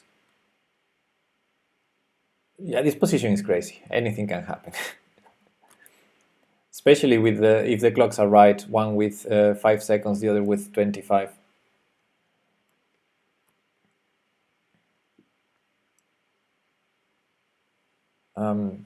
It's a pity we can show this in the analysis board.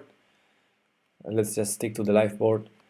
Rook F3 is very passive, but very solid.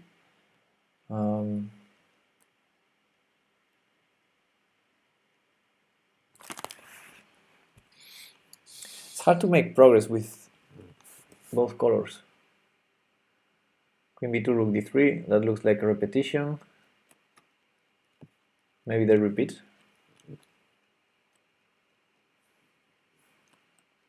He had Queen E2 after Rook D3, I think. Queen E2.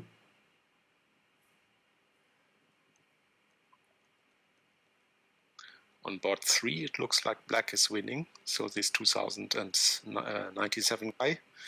In board number 3? On board number 3, yes. Okay, in board number 3, we have. He will join the 7.5. Huang Ming here against Hubushanov, who's the number 2 in the ranking. Hubushanov, yes. Yeah, Hubushanov. Correct. So let's quickly.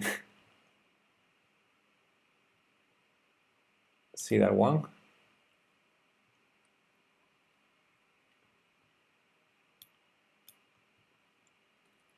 If it loads. And yeah, it looks like black is completely winning here. So in the end, Hubushanov, who was the number 2 in the starting ranking, is gonna do a good score and tie with Tijan as well. Tie with Tijan and Savelyev and many players there. And Hubushanov was one of Stribuk's opponents, so they will be giving points to each other, Buchholz points.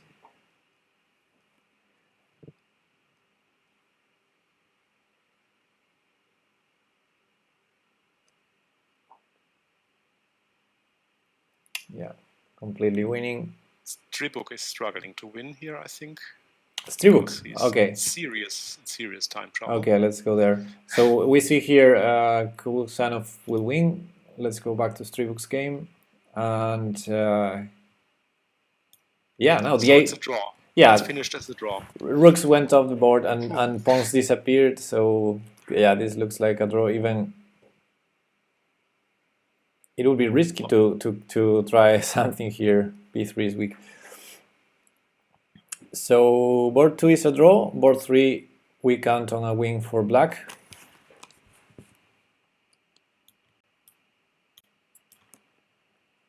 And it can be that Tijan is the champion now. We have to wait. It's possible. He's definitely going to be tied with both Stribuk and Hubushanov. So now it's all about the tiebreaks. And we will not know the tiebreaks until all the round is over. And we have all the scores. So that's good for our nerves. Now Hubushanov won and... Yeah, exactly. Now Stribuk is on first place. Chess 24 4 players. Yeah, but the tiebreaks can still change. So 4 players are tied now. Because Savelyev, as nobody's pointing out, Savelyev is also with 7.5. So 4 players. There are no playoffs, no Basinga. This is just a tiebreak system with Buchholz. And well, first personal encounter, but I don't know how that applies with 4 players.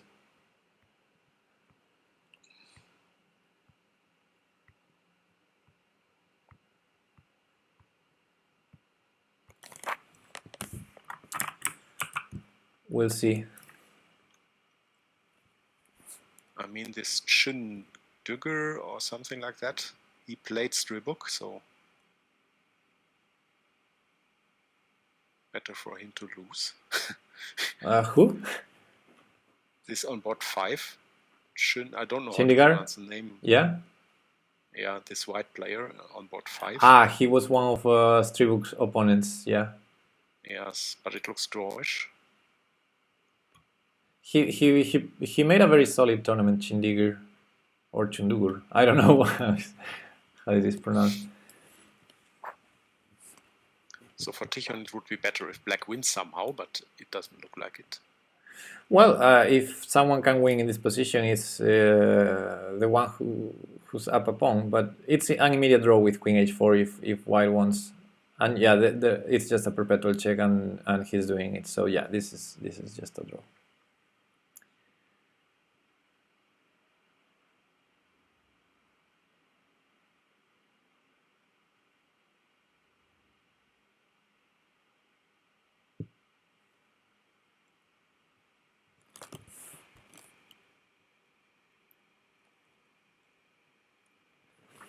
So yeah, chess 24 is...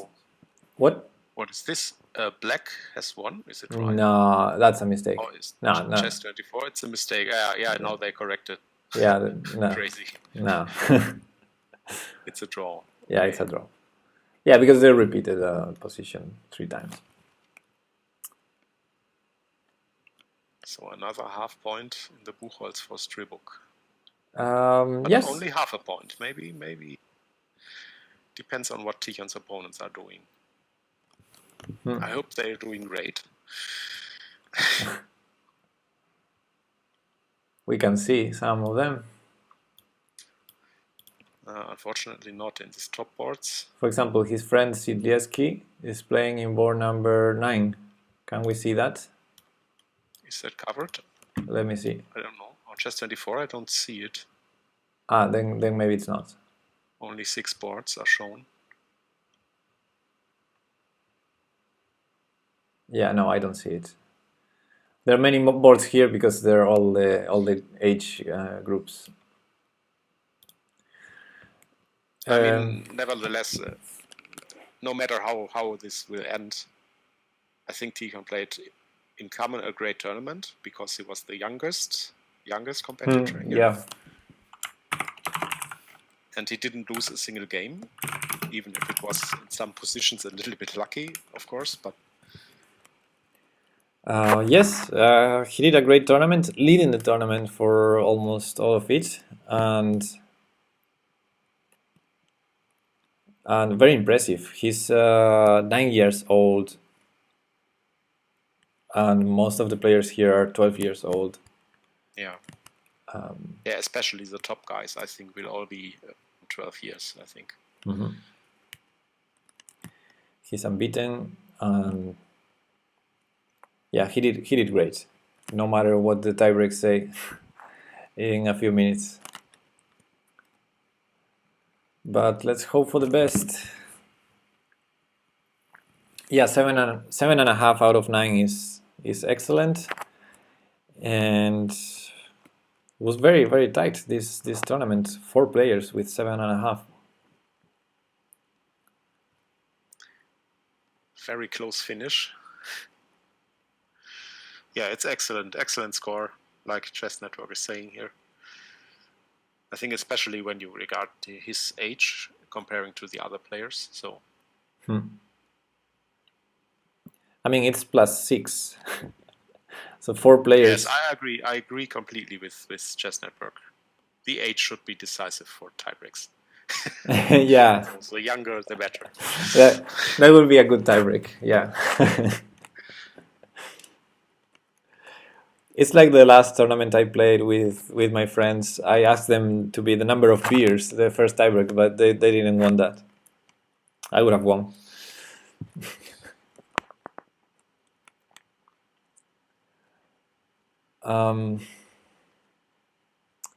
Basinga says, I don't like tiebreaks. Your play does not determine if you get white or black or who you play.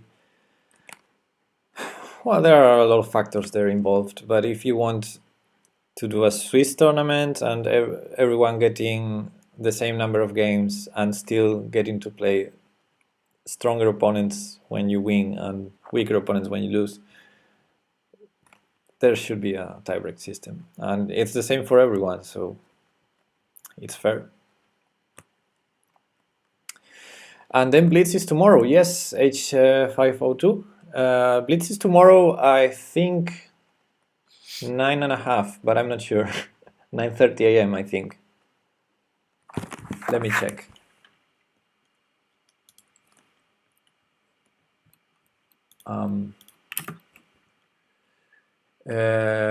No, 9 a.m.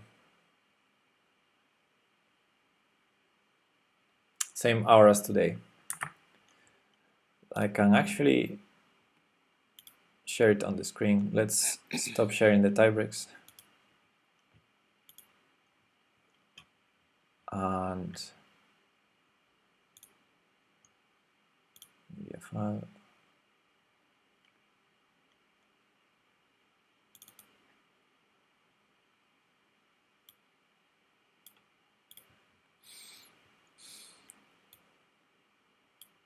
It was a crazy waiting for the final scores. Yeah.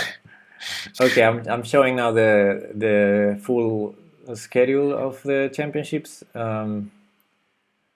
Today we're obviously in day 2, rounds 5 to 9 of Rapid, and tomorrow we have those times are in Belarus time zone, so it's 1 hour less here in Central Europe.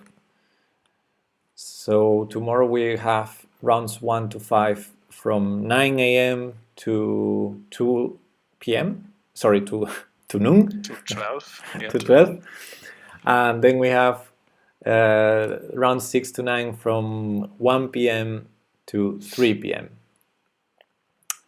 So 2 hours and 2 hours. Sorry, 3 hours and 2 hours. And yeah, we'll be here covering them. We have 1 hour of lunch that I think we could probably do the same, to have lunch or do an arena, one of the two.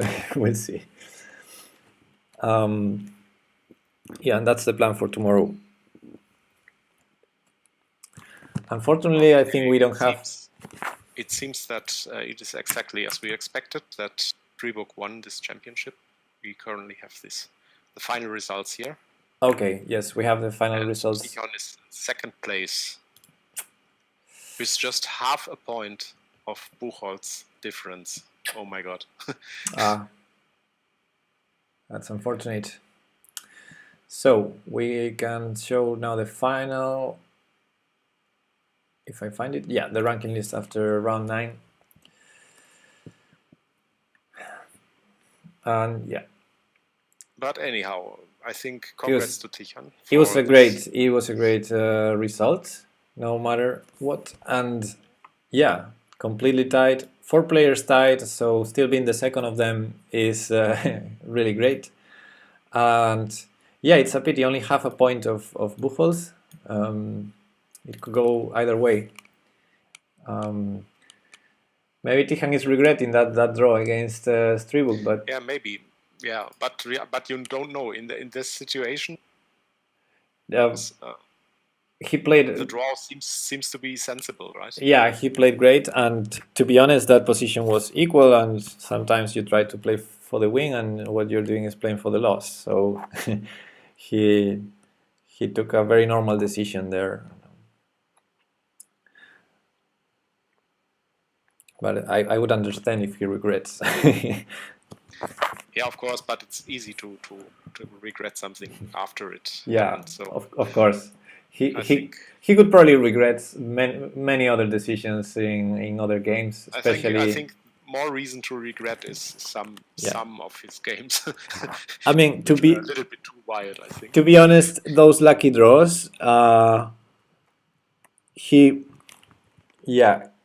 don't know if he regrets. I mean, on one hand, he was losing, and on the other hand, he was very resourceful to draw. So I don't know how happy he would be. But yeah, nobody is being critical with those losing positions.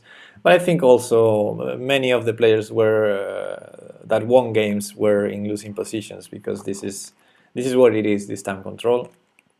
We've seen other comebacks, not just Tichon, and that's chess, and that's rapid chess especially. Exactly. And he was very resourceful to get half points from those games. So great score. I'm really happy for him.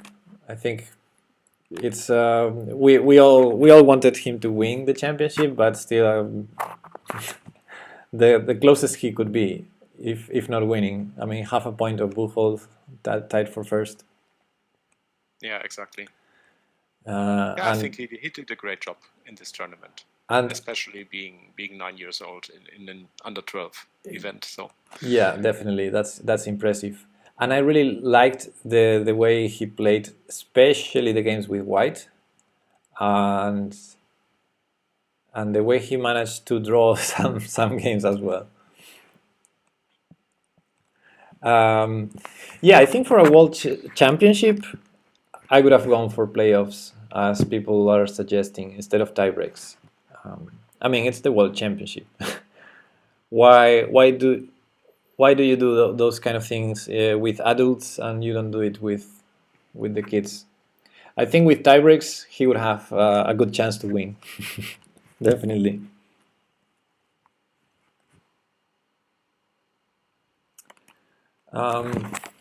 Okay, I think Tichon has won the silver medal. Yes. silver medal. This tournament was also a great warm-up for tomorrow's championship. Yeah, I mean, there's still one title to grab. Exactly, and they will be playing 5+2, I think. 5+2, yes. And that means that he's gonna have a lot of chances there because he's been playing. Some of his games today, he was like with 5 minutes on the clock when his opponents were already in the last minute. So he's definitely. He definitely has the speed for tomorrow's tournament. And yeah, of course. I think he will also be very, very close to the top. Yeah, as it's natural, some players are better in one format than in the other, and I think Tihan could be better in Blitz. That's my guess. That the faster, the better for him, and maybe other players as well. But some of the players in the field, they will play worse than today, I think. So yeah, I also predict he's going to be fighting for the championship tomorrow. Exactly. So maybe this time it will be the Buchholz luck it will be more side. Who knows? Tomorrow's tournament. Yeah, we'll see. You cannot be unlucky both in 2 championships in a row, or can you? We'll see. Yeah. I don't think maybe tomorrow he won't need the Buchholz at all. We'll see. I hope so. Yeah, maybe. Even today it has been better for our. He has kept his advanced points rather than relying on this Buchholz stuff. Okay, so do you, Karmar? Do you need a doctor, or are you are you good? Are you good for tomorrow? Okay. Okay. Well, I think it's time to say goodbye. It's been a long day. I think we've been streaming for more than 6 hours now. Yes. So it's better if we all have some rest, same as the players. And tomorrow we'll be here covering the games probably in real time, probably without analysis board because it's going to be too fast.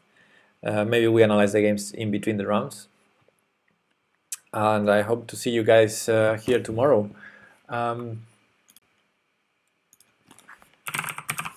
Yeah, thanks to all the viewers, also from my side. Okay. It's been amazing. So many people here staying with us for all this long time, watching Tichon. Yeah, it was. Wow, what was that? Never odd or even with 100 bits. Thank you. Thanks for the support. Hasta la próxima. Nos vemos, gente. Bye bye. I'm gonna see if we can raid someone who's streaming chess out there. I think the Sinquefield Cup probably didn't start yet. So, who's streaming chess out there? Hey, Ravelanim. Ravelanim, you were there.